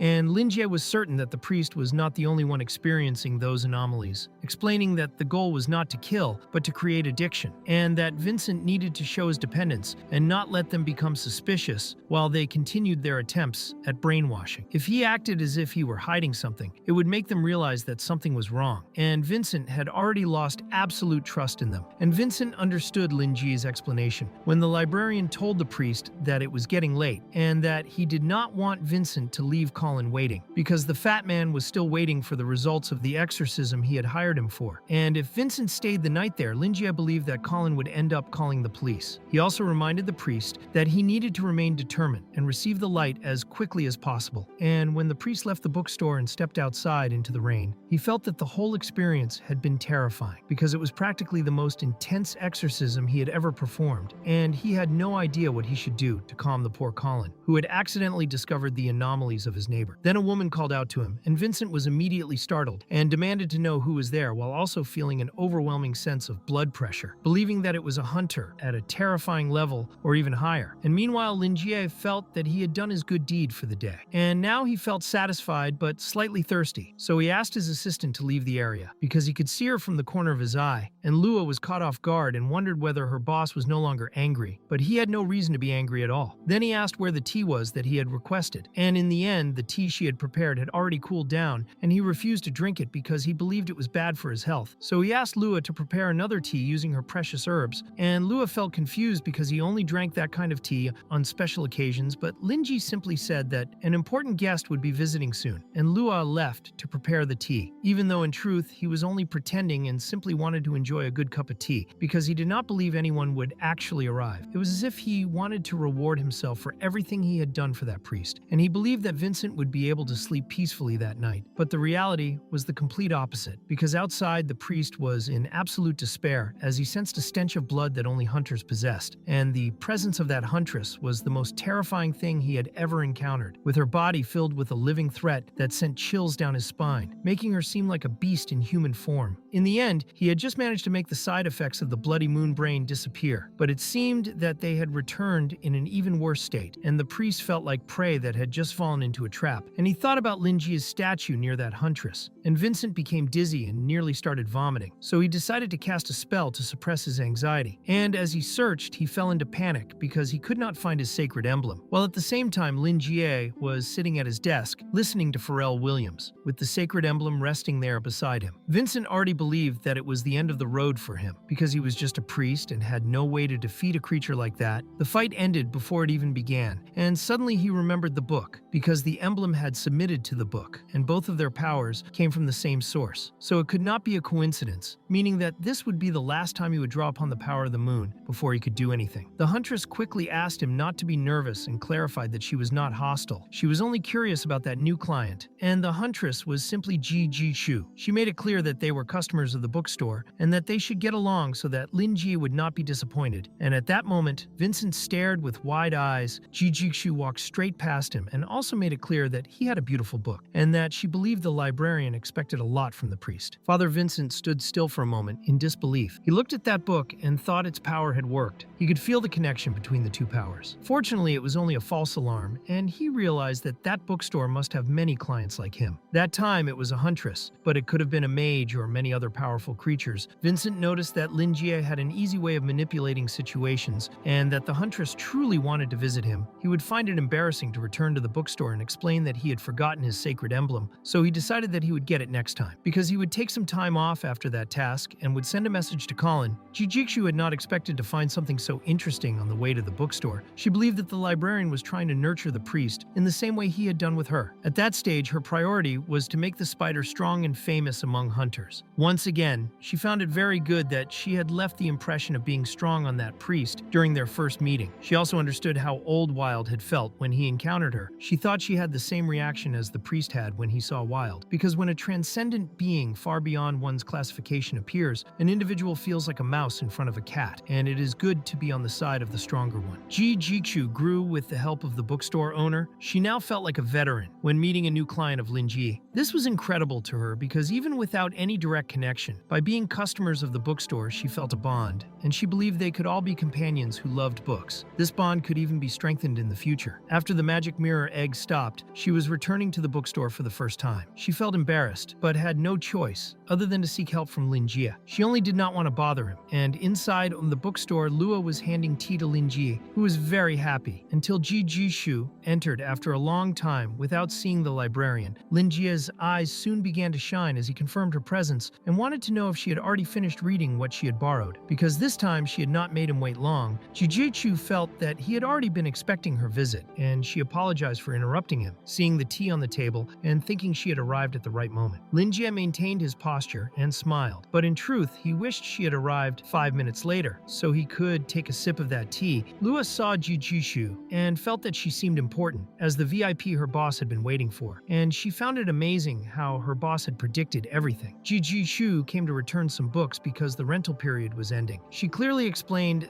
that she could not understand all the content of the books at her current level of comprehension, and she also wanted to expand the power of understanding among the people around her. Ji Jishu felt a little embarrassed, but she wanted to know if she could borrow those 2 books for a bit longer, and Linji obviously had no problem with that, because he wanted increasingly loyal customers. He made it clear that she had done an excellent job getting that far, and that if she completely mastered those books, she would gain a great deal. But she should not worry so much, because there were people who read books their entire lives and understood nothing from them. Ji Chu understood and even agreed with him, because her abilities had evolved greatly after she started reading those books. The destructive level that once seemed beyond her reach had now reached a dangerous peak after an ascent that felt endless. But that was only the beginning for her. She could not imagine what level she would reach after fully mastering those books. She felt excited just thinking about it, and then drank the tea that belonged to him in a single gulp. Lin Jie was quite incredulous as he watched this, surprised by Ji Jichu's extraordinary talent and impressive physique, as she was truly incomparable. Lua soon arrived and brought more tea to Ji Jichu, calling her Miss VIP, which made Lin Jie bristle. And in the end, Lua told Ji Jichu that her boss had prepared that special tea especially for her. Lin Jie had forgotten to introduce the two of them and explained to his client that this was his new assistant, and also told her name. Ji Jishu noticed that just by his tone, Lin Jie liked that girl who seemed quite cute. Ji Jishu also sensed a special smell from her. She did not smell like a human being, and it was as if she were made of plastic and steel. Ji Jikshu and Lua greeted each other, and Lin Jie, seeing how his assistant spoke in an awkward and incorrect way, explained to his client that she did not know how to converse properly and that everything she knew about dialogue came only from what she had learned in books. Linjie then wanted to know whether Jiji Shu had come only to renew the rental of those books, and the huntress was caught by surprise because once again the bookstore owner already knew the reason for her visit from the very beginning. She also informed him that she had achieved her revenge thanks to his guidance and that she was deeply grateful for it. Linjie became quite surprised, while the client also explained that there were some complicated matters she still needed to deal with and that she required his advice. She had brought a box and wanted him to open it. Linjie felt confused at that moment because things were not going as he had imagined. The box looked very delicate to him and also had an exotic and strange design. It looked more like a safe, and he wondered whether it was something left behind by the person she had taken revenge on, thinking that the man must have thought highly of himself to make a safe resemble a treasure chest. Soon Ji Shu thought that the bookstore owner seemed bothered and that perhaps the seal on the box was too weak and she was wasting his time. The problem was that the original formula of the contaminated blood was the foundation of a hunter organization, and although the runic seal was something very serious and not simple to resolve, Ji Shu believed it might be child's play for Linjie, and she confirmed that the box had indeed been left behind by that man. She believed it meant nothing to the librarian, but it meant a great deal to her, and she wished to ask for help with it, making it clear that she would repay him with everything she had. In the end, Linjie thought it was a terrible mess involving someone daring to deceive the heiress of a giant company, so that man had probably suffered severe consequences for his actions, and he hoped the man had truly repented when he was about to leave this world. The bookstore owner found the box quite interesting and said that he did not need any repayment from her because everything he had done for her was simply out of affinity.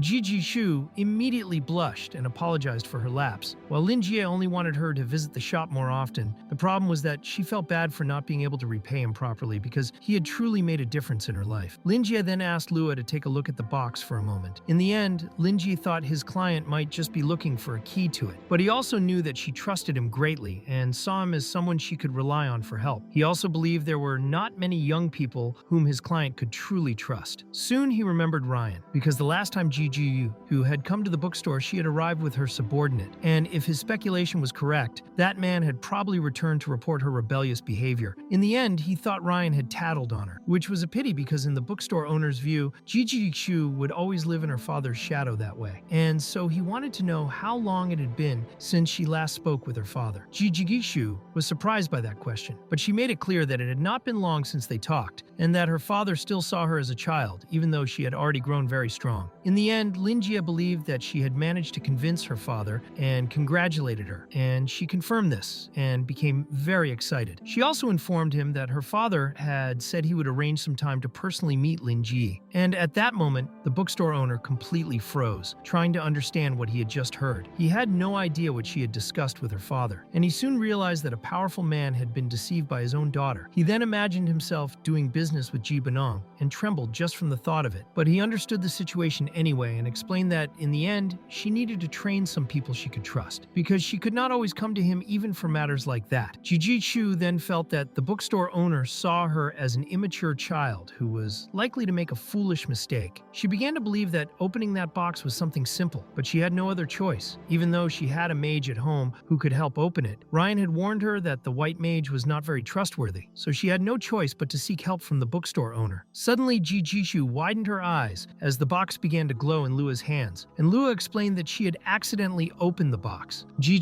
Shu was immediately shocked to learn that it was so easy to open, and blood soon started leaking from inside the box. Suddenly, a cattle head appeared. Ji Shu felt the full impact as blood flew everywhere and covered her completely. In desperation, she tried to understand what that was and began to tremble until she realized that it had all been an illusion. Linjie had no idea what was happening, and also did not understand how his assistant had opened the box in just a few minutes. And he also noticed that the girl was always curious about everything around her and wanted to touch everything she saw. With Lua's terrifying potential, the librarian was not surprised that she was able to figure out the mechanisms of the box, and in the end, his client wanted that box to be open no matter what. The problem was that the child had been playing with other people's belongings without permission, so he immediately looked at Lua with a brutal aura, and Lua quickly sensed it. Lua placed the box box on the table and explained that she only wanted to try, Jijutsu was shocked that with just a casual attempt, the librarian's assistant had managed to open the box so easily. To do something like that, it would normally require a white mage specialized in that field to open the box so easily. So she began to think that Lua might be a master white mage specialized in runes. She did not doubt it, because as the librarian's assistant, she could not possibly be an ordinary person. Linjie then apologized to his client and explained that a child was a serious matter, and there was not much that could be done. But he blamed himself for not educating Lua properly and said he would teach her etiquette after that incident. Jijutsu felt very frightened by the whole situation, because it seemed that the librarian's assistant had only been playing around, and she did not even want to imagine what would happen if that little girl took something seriously. It was also at that moment that she realized the librarian was raising that girl, and combining the fact that the girl was learning everything while lacking common sense, Jijutsu began to think about the girl's true identity. But she chose to push that thought away, because it was already terrifying enough. She then explained that she trusted Linjie, and the same applied to his assistant. Linjie was surprised and felt that it would be very easy to deceive that client. He had only seen Jijutsu 3 times, and even though he himself was kind, that did not mean the people around him were the same. He hoped she would not repeat the same mistake and would always remember the feeling she had when she was betrayed. He also made it clear that he would punish Lua, and that Jijutsu herself needed to be more cautious, because that situation involved her privacy. However, Jijutsu believed that no matter what, she could not keep secrets from the librarian, so there was no need to be cautious, but she still thanked him for the advice. She knew that the strong had their own discipline, and Linjie had never even glanced at the contents of the box, and perhaps he simply did not care, because he must have been used to things like that. The formula was extremely special to her, but to him it might not be a big deal at all. She touched the box and was surprised by its beauty, its malice, and its temptation. Soon she felt a powerful pressure behind her and her eyes widened. She felt tremors rising from her own blood, which meant that the original recipe in front of her was genuine, and she could finally relax. She now had the original recipe, and the white wolves had been completely annihilated, so she could establish her own base. And from that moment on, everything would be considered the true original. Then she noticed 2 letters inside the box and was completely surprised. Both were addressed to Helix, but she felt that reading their contents at that moment would not be wise. They could have been created by a white mage, and she might fall into a trap. White mage runes were equivalent to the books from the bookstore, possessing enormous power, and if Helix had placed them inside, then the letters could be just as important as the recipe itself. But as the founder of a hunter association, there was nothing more important to her than the original recipe, and if secrecy was required, she could easily destroy those 2 letters. Her body began to tremble. Perhaps the letters were related to the original recipe itself, and if that was truly the case, she looked at Linjie, who was reading a book, and noticed that he showed no interest in the outcome at all, which might mean that it was safe. She felt that he gave off a sense of security that allowed her to open the letters, and she noticed that the 2 letters had been sent 30 years apart. They were sent from the same place and by the same person. 30 years ago, Helix had just become a hunter, and 30 years later, he had become the leader of the White Wolves, and the scene shifted to several years earlier on Noken Island, where Jijutsu had asked Max to gather all the information about the hunter associations there. Max informed her that everything was ready and handed over the documents. Max believed that only 3 groups had the potential to form a true association, named Black Beast, White Wolf, and Great Shark. Jijutsu wanted to know the strength of those organizations. Max explained that Great Shark only accepted elites. The level of tainted blood was very high, and the mortality rate for newcomers was also extremely high. Black Beast was a hunter association tied to the black market. Its leader was sadistic and turned huntresses into slaves, so joining them was clearly a bad idea for Jijutsu. While White Wolf would be the best option for her, Helix was considered very famous among hunters, and they eventually became the strongest hunter association on Noken. Helix was intelligent and talented, with strong planning ability, and he had started from nothing, beginning as an unknown hunter with no background. Somehow he had obtained the original recipe and was working on it. At that time, the origin of the White Wolf recipe was authentic. Jijutsu believed that as a huntress, she would always face moments of risk, and that no matter what, she would eventually become the new leader of that organization. And the scene returned to Jijutsu, who was trembling while staring at the paper in disbelief, realizing that she was learning the origin of the original recipe in this way, and that everything had begun 30 years ago. The scene shifts to Helix, who was making a deal that strengthened his hunter association, while an evil spirit spoke to him and treated him as the main figure, and the boss box was there with him as well. And in the end, the evil spirit made it clear that he only needed to inject the tainted blood and obtain his own power, guaranteeing that his name would shine. While Jijishu read the paper with trembling hands, and it was obvious that Helix had agreed to the deal. And because of that, he became the leader of the White Wolves. But nothing in that world came for free, and there had to be some kind of compensation. And because of this, the mysterious organization was willing to provide a formula to Helix. Jijishu believed that this mysterious organization possessed a terrifying power because they held a formula and she had never seen the watermark symbol on that letter before. And there was also information about the mirror egg written on it, which left her in shock. And now she understood that Helix had not wanted to get rid of the mirror egg at that time, because he wanted the egg to ignite at a destructive level. But Helix did not expect that the moment he touched the mirror egg, the end of his story would be completely rewritten. She believed that the mysterious organization had made Helix do many more things over the last 30 years, helping him rise to the top and also leading him to his downfall. And she could not imagine what was going through his mind at that time, between mental clarity and madness. And in the end, he was nothing more than a puppet who could only cling to the rain god, while Linjie had not looked at the contents of the box out of respect. But Jijishu's reaction alone told him everything, as she was shocked, surprised, and also terrified. To the librarian, only a truly good story could produce such reactions, and just by observing them, he could already imagine what had happened. And he thought that the paper had exceeded her expectations, but he also believed that it came from a man who had once broken her heart. So he assumed that inside the box there were either unpleasant things for her to read or a simple confession of love, and Jijishu seemed to have a sudden realization, as all the doubts in her heart were dispelled. However, this realization came together with horror, the horror of her past, and he believed that she felt fear because the true reason written in the letter was far more terrifying than discovering her ex betraying her. And if she had not done what she did to take revenge, something truly terrible would have happened to her and to the bookstore owner. This was the only way the situation made sense. And perhaps even her ex had been part of an organization trying to obtain her money in some way. But in the end, they failed to carry out their plan because she eliminated all of them at once. Now he understood that those who would betray her did so out of envy, and because they had smaller companies and they wanted to affect Jijishu in some way. So he questioned the huntress about whether they were an organization, believing that her ex had been just a pawn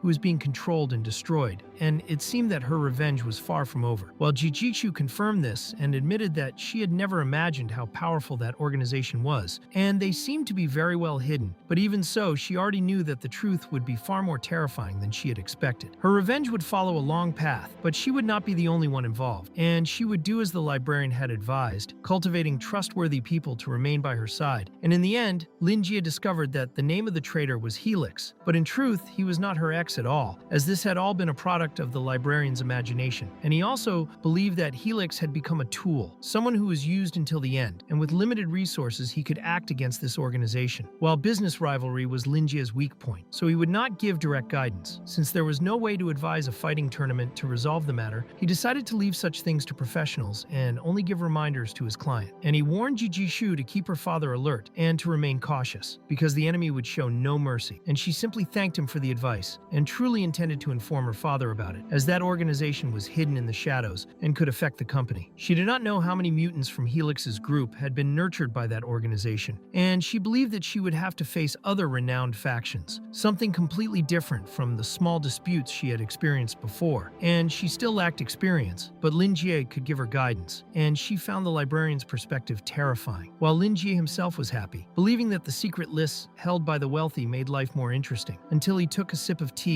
and a tear fell from his eyes. He then quickly placed the cup on the table, and Jijishu did not understand why he was acting that way, while the poor librarian had simply taken a sip of cold tea and even lost the desire to speak. And at that moment, Jijishu realized that Linjie's way of doing things was very similar to how the organization had been nurturing Helix, by providing help from the shadows and issuing tasks afterward. And if that was the case, then it was possible that Linjie himself was plotting in the shadows and controlling everything, so that he could fight against that unknown organization. She believed that they had been competing in the dark and must have clashed many times, and that the result of the final confrontation would decide the future of Noken, with the most recent major event being the birth of the mirror egg. egg, and in her mind, the final outcome would be the victory of the bookstore owner. And she also believed that her own performance in the battle, which earned her the approval of the bookstore owner and allowed her to hold the original formula in her hands, was a reward he had prepared for her. However, she was unable to open it and even asked him to do it. And at the moment when he looked sad because of the cold tea, she mistakenly thought that his expression was one of disappointment, believing that he considered her too weak, and in the end,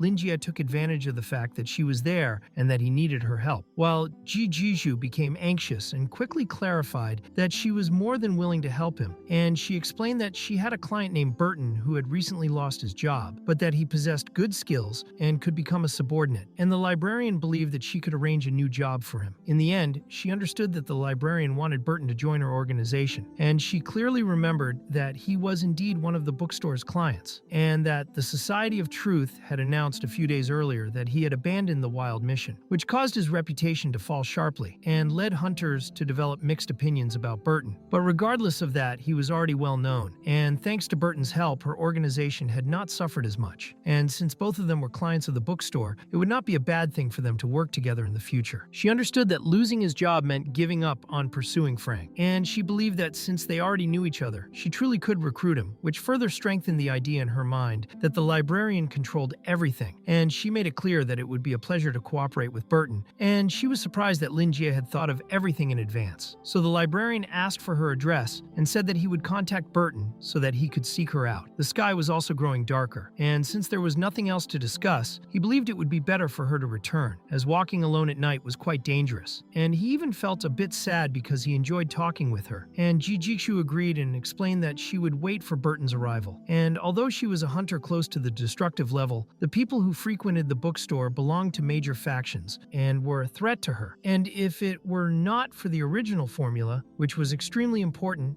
and something she did not want many people to know about, she believed it would be a good idea to bring in another recruit she had previously set aside, as she intended to follow Linjie's advice and cultivate trustworthy people at her side. She planned to focus on this before Burton began working with her, when Lua called Linjie and showed him the box, as Lua had developed an interest in it, but the box looked expensive, and he could not allow Lua to develop the habit of wanting to keep other people's belongings. And because the box belonged to Jijishu's ex, he believed she would not want to keep it, and that destroying it would be a great waste. But before he could comment on the box, Jijishu placed it on the table, catching him by surprise. She believed that the librarian's assistant liked the box very much, and thought that Lua could keep it as a sign of gratitude, and Linjie felt concerned because the box seemed valuable. But Jijishu saw no problem with that, and believed Lua could keep it without issue. And Linjie thanked his client for this, but felt that it would be rude not to give something in return. Yet he did not have anything valuable enough, so he asked whether she would like something from his bookstore. He clarified that he could not give away the statue because it was a handmade gift from a client. But aside from that, she could choose anything she wanted, and Jijishu became excited, as she believed the box was already open and the seal was useless. And since she did not have the ability to close it again, without the seal, the presence of the original formula would leak and attract unwanted attention, possibly even drawing destructive level elites, and she believed this might be a test from the librarian, but she was willing to give the box away regardless, especially since this decision made the librarian happy. Since she could choose anything, she believed Linjie had his reasons for allowing it, and she knew there were powerful books there, but she could not judge how much a book she picked would actually help her, so she wanted to find something that would truly make a difference to her strength. And she ended up noticing the rose that had not been present the last time she visited the bookstore, and she felt something that made her unwilling to look directly at that rose. However, the rose wanted Jijishu to choose it, and it practically commanded the huntress to take it away from that place, threatening that if she did not do so, it would devour her. And Jijishu was shocked for a moment as she received a threat directed straight at her soul, and the flower emitted a terrifying aura that she could not resist with her current strength, forcing her to rely on sheer willpower to block the threat aimed at her soul. But she believed that something possessing such terrifying power and making threats while needing her help was the greatest assistance she could possibly obtain. She then informed Linjie that she wanted his rose, and he was completely confused, as the rose was already close to dying, and he did not understand why Jijishu would want such a thing. But the situation was complicated because Doris had given him that flower as a gift, and he could not give it to someone else. So he believed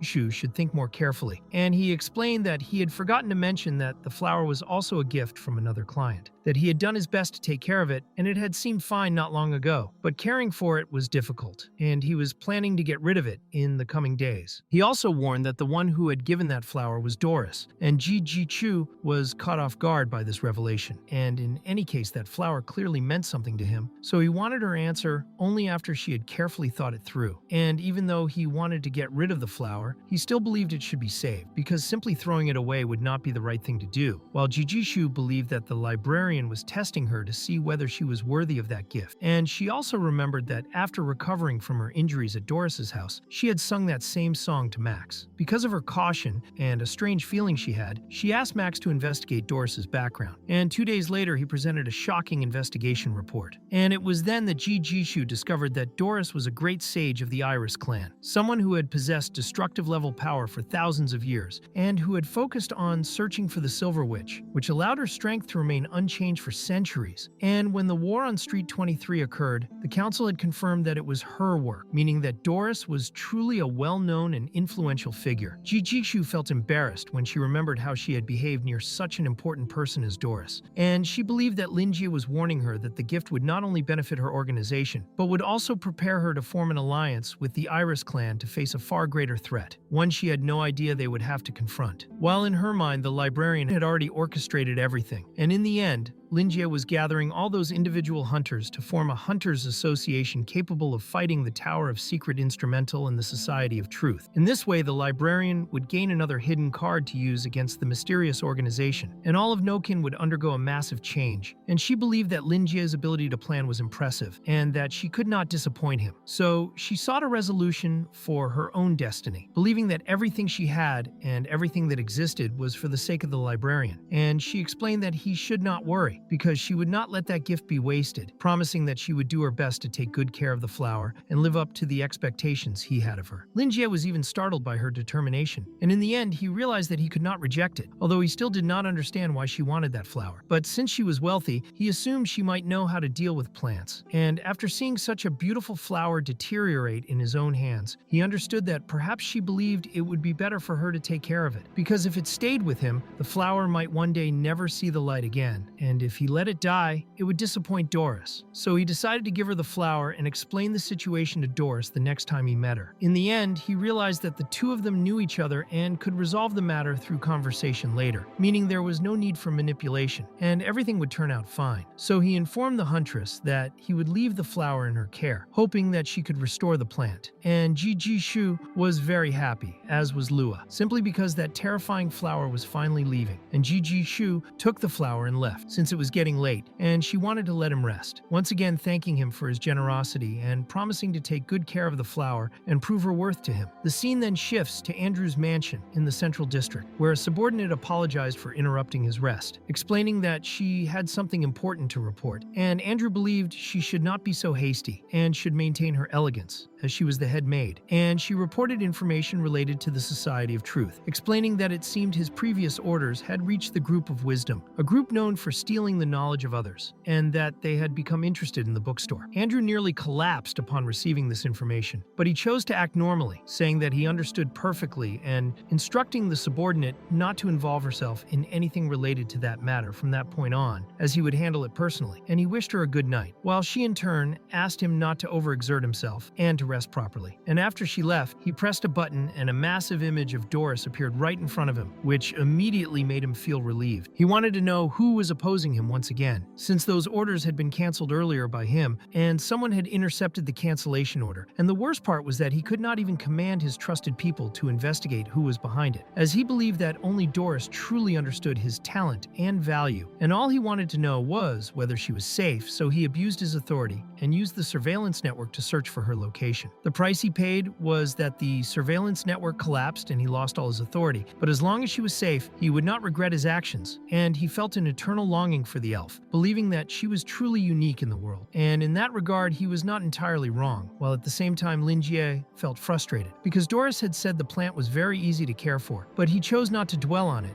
and only hoped that the flower would have a better life with Ji Jixiu. Eventually, Lin Jie began to think that Ji Jixiu might want something more from him, remembering how she had wanted to get to know him better when she first arrived at the bookstore, recalling her determination not to disappoint him and how happy she looked when she left with the rose, and he believed there was no way they could work out, as they existed on completely different levels. So he decided it would be better to think about how to explain the entire situation to Doris, feeling guilty and also realizing that he had never been in a relationship before and had no idea what he should do. Then he preferred to put it in his head that it was better to let things follow their course. He had ended up dealing with only 2 customers that day and was already tired and about to close the shop, which showed how lazy he was since he had only attended 2 people, until he remembered that the flower was missing and that the silver emblem was still there. He remembered that he had been so focused on talking with the priest that he ended up forgetting to give the item to him. But it was not only that, because the priest had also forgotten. If he had noticed earlier, he could have run after Vincent to return it. In the end, the priest must have forgotten and left, so he decided to take a look at the silver emblem. He saw that it was a very delicate item with a simple design, but now he could only return it when the priest came back again, and he would not leave something so valuable in the middle of the bookstore. He noticed Lua holding the box. He thought it was a coincidence and remembered that he had just managed to get insurance. So he went to Lua and wanted her to remember the small mistake she had made before, because he was going to give her a punishment, and she became very afraid. She had truly forgotten about the punishment because she was very happy about getting the box and because the flower was gone. Then Lin Jie wanted her to say what her mistake was, so she explained that she should not touch customers' belongings without permission. He thought it was very good that she had learned, but she still needed a punishment, and quickly he placed the silver emblem inside the box. Her punishment would be to take care of that emblem, and when the priest returned, she would have to give it back. Lua promised that she would take very good care of it. He warned that they were going to close the shop and rest, while the gargoyle felt very tired of listening to all that talk. After that, they closed the shop, and Lin Jie told Lua that when the people from the Ashen Chamber of Commerce came by, she would receive her new identity, and he would even ask them to change the layout of the second floor, so Lua could have her own room. He thought she should think about whether she wanted any furniture or accessories when she was free. He said that he was going to bed at that moment and wanted her to change her bandages before sleeping. Then he wished her good night. She went to the room and put the box on the table. Then she took off her clothes and checked the bandages. The small scratches had already healed, but she would reapply the medicine and rest. Now she only had injuries on her back and neck. After that, she lay down and kept the box beside her because her boss had told her to take care of it. And this time, she would need to find a way to break the bad seal on the box to open it properly. So first, she would observe the reaction. And inside the box, the silver emblem began to glow. Lua started to feel sleepy until she woke up a little startled and found herself in another place. She did not understand what was happening, but remembered that she had learned how to break the invisible runic seal on the box. However, she had cheated because she managed to find the core of the runic seal by tracking it. She had tried to go beyond her limits, and her thoughts became confused and overloaded her brain, so she knew that her consciousness was in the dream realm. Then she saw the stars and thought they were very beautiful. The silhouette of a being appeared, and soon a woman emerged, explaining that Lua was a guest and did not need to be surprised, stating that she was truly in the dream realm, and that this meant her destiny would intertwine at that moment. That woman had been waiting to meet her because Lua was the person who had been guided to that place, promised by destiny 10,000 years later. That woman was Walpurgis, and she welcomed Lua to her dream realm, and the scene suddenly changed to Doris, who felt something unusual, while the other elves wanted to know what had happened. Doris explained that something had appeared in her own dream realm, and the other elves were surprised and wanted to know who it was. They began to believe that it was Prada, but Doris did not feel Prada's presence, even though the level of presence was equivalent to that of Prada, and the great wise elf believed it might be another original witch who had blessed her promised person. This was something rare for Doris because nowadays supernatural beings and their species did not know the ancient legends and secrets. Everyone had their own perspectives about the original witch, but they did not truly believe, and it had been a long time since those secrets were scattered everywhere, even into parts considered abnormal and forbidden, such as the plague cult, which never approved the existence of the original witch and considered it an abnormality, and the Dome Church believed in the moon, but did not associate it with Walpurgis, who controls the night, making them two separate forms of resistance. Because of that, the Immortals were the only ones who truly understood the original heritage. A cat suddenly appeared and began rubbing against Doris. But for the great wise elf, this was not a serious problem anyway. The real issue was that the war had left the members of her clan injured, and she was taking care of them while they recovered. So they would need time, and she did not understand why talking cats kept bothering her. The elves saw her starting to pet a cat, and they could not imagine that there were cats among the clan. Doris was not willing to tell the truth to the clan for now, trying to avoid general panic, and dealing with those cats was a great challenge for her. As the Great Wise One, if nothing worked, she already planned to ask Lin Ji for help. She would visit him when she had time to thank him, and she believed that for him to help and save her, she would need to prepare a gift of gratitude sufficient to repay the debt. She also had no idea whether the librarian was related to the original witch who had entered the River of Dreams that time, but she also thought it was impossible for a dream realm to contain two original witches at the same time, because she was seeing someone being blessed by the original witch she believed in, and she also wanted to know what kind of feelings the promised person was experiencing at that moment. The scene shifts to Lua, who was confused and did not know who Walpurgis was, and Walpurgis thought that this made sense because they were meeting for the first time. So she introduced herself and explained to Lua that she was the guide of day and night, the wing of the twilight slope, that the sun and the moon were her children, while the stars and rivers sang for her. She blessed all things born in that world through day and night, and she had also made vows with all beings who held demonic power. Those who called upon the sun were loved by her, and those who swore by the moon would be caressed by her. Those who were caressed by her were not harmed by darkness and chaos. And at that moment, Lua realized that Walpurgis had guided her before, which Walpurgis confirmed, also thinking that Lua was being well taken care of and that her appearance was much better. She also knew that the girl now had a proper name and wanted to know it. So Lua told her name to Walpurgis, while the original witch gently squeezed her cheeks. And Lua also thanked Walpurgis for saving her. Lua had not realized that Walpurgis was more than enough to overwrite the traditional concept that ordinary people had about the original witch, because she was not only in charge of the night, she was also responsible for a much broader domain that included day, night, and twilight, which meant that she possessed the power to control the time of day, the sun and the moon, the stars and the rivers as her subordinates, and her authority stood far above all of them as she ruled over everything. The original witch Walpurgis appeared more like a goddess and believed that everything was fate, while Lua tried to explain that she was very grateful, but that she was not the person Walpurgis thought she was, and she wanted to understand why Walpurgis had brought her into the dream realm. And while holding back laughter, Walpurgis thought the girl was both very cute and foolish, explaining that in truth it was Lua herself who had entered her dream realm. Because of that, Lua was called the Promised One, and Walpurgis emphasized to the girl that those who believed in her would definitely be helped by her, even if her power was no longer as great as before and people had forgotten her name. And at that moment, Lua quickly understood that she had been drawn into a dream captured by a dream catcher. And as for the medium, she believed it was the emblem of the dome church kept inside the box. She also noticed that her wound no longer hurt and thanked Walpurgis for that. But Walpurgis did not want the girl to worry and explained that she had given her special treatment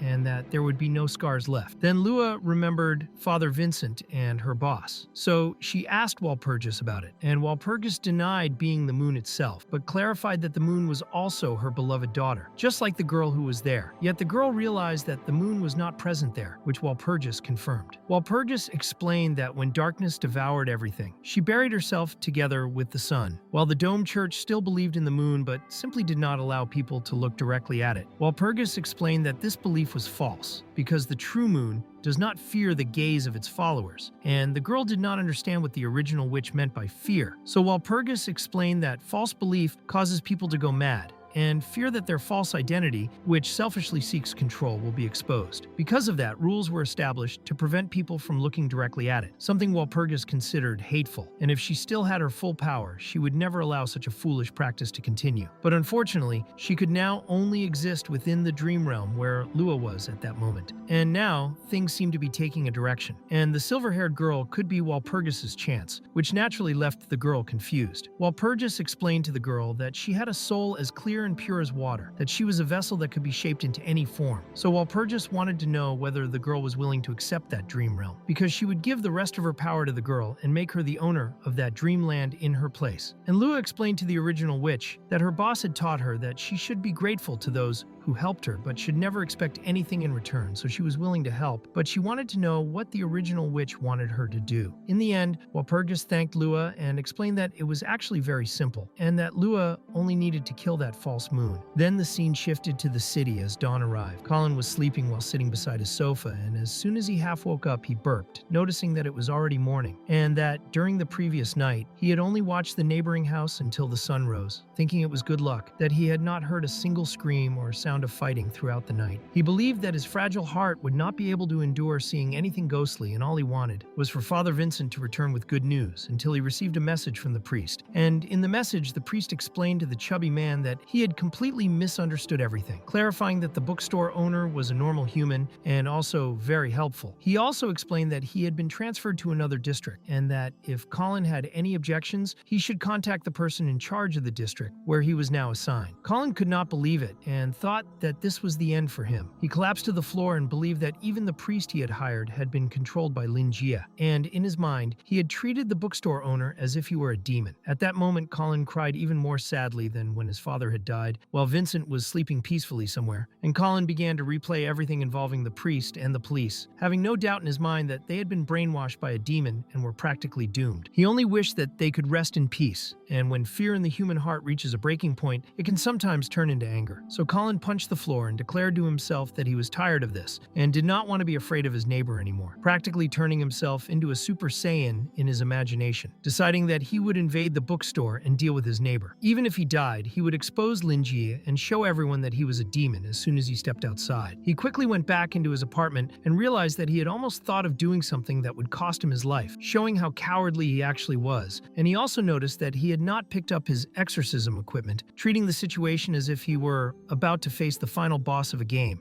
After spilling water on the floor and getting himself wet, he thought he should change his pants as well. Then he decided to look for his holy water until he found it. However, the bottle contained very little holy water, and he did not know if it would work, since he believed he needed to hurt the demon he had created in his own mind. He felt he needed something more, becoming quite irritated because Lin Jia was forcing his brain to think too hard, which only highlighted how lazy he was, when suddenly he heard a noise, glanced sideways, and saw a coin behind the armchair, quickly picking it up. He felt it took great effort just to pick up a simple coin, but the coin felt very familiar to him, and he remembered that it was his family's treasure. He had seen that coin when he was 8 years old and thought it was very shiny and even tried to eat it, but his father punched him on the head, thinking he was extremely stupid for trying to eat the family relic, while the child only complained about being hit. Colin's father explained that their family was only wealthy because of the power of that coin, which they called the lucky coin. Colin understood that it was the coin that had allowed them to open the audio shop, even though it was now broken down. And his father also mentioned that the Ash Market had come to borrow money again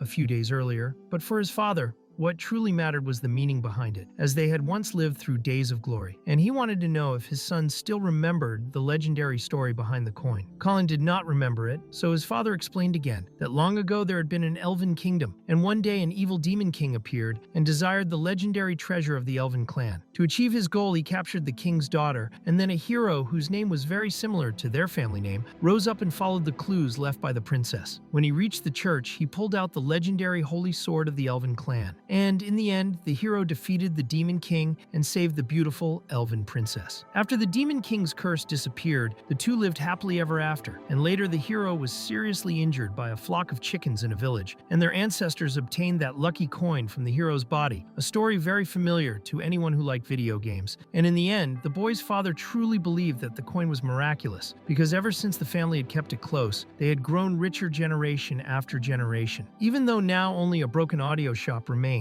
the chubby man's father believed that when his son was willing, they could restore the family's days of glory. He wanted his son to understand everything he had done, but the boy did not care at all and kept playing with his toys, thinking the legend was lame and outdated, which led his father to give him a severe beating. The old man had gone mad and looked as if he might kill him, and now Colin found that coin at such a moment and thought that maybe this was the stupid power of luck he had never believed in. But he was still determined to destroy his neighbor, whom he believed to be a demon, and since he did not know whether the legend of the coin was real, he decided to bring it just in case, hoping that the family relics would protect him. He refused to let his neighbor escape this time, so he grabbed his holy water and left his apartment, trying to be a hero at least once before dying, just like the old legend his father loved to tell, feeling like the strongest hero in the world at that moment, which showed how fertile his imagination was. And he arrived at the bookstore with a kick while constantly trying to encourage himself along the way. Then he suddenly realized that there were many people gathered there together with the librarian, and all of them looked completely confused confused until he noticed that the markings and uniforms were something he recognized, because that was the largest commercial organization in all of Noken, the Ash Market. A little before the Fat Man arrived, causing a commotion, the people from the Gray Market arrived, and one of them, who wore glasses, wanted everyone to be cautious, not to touch anything, and not to look at anything,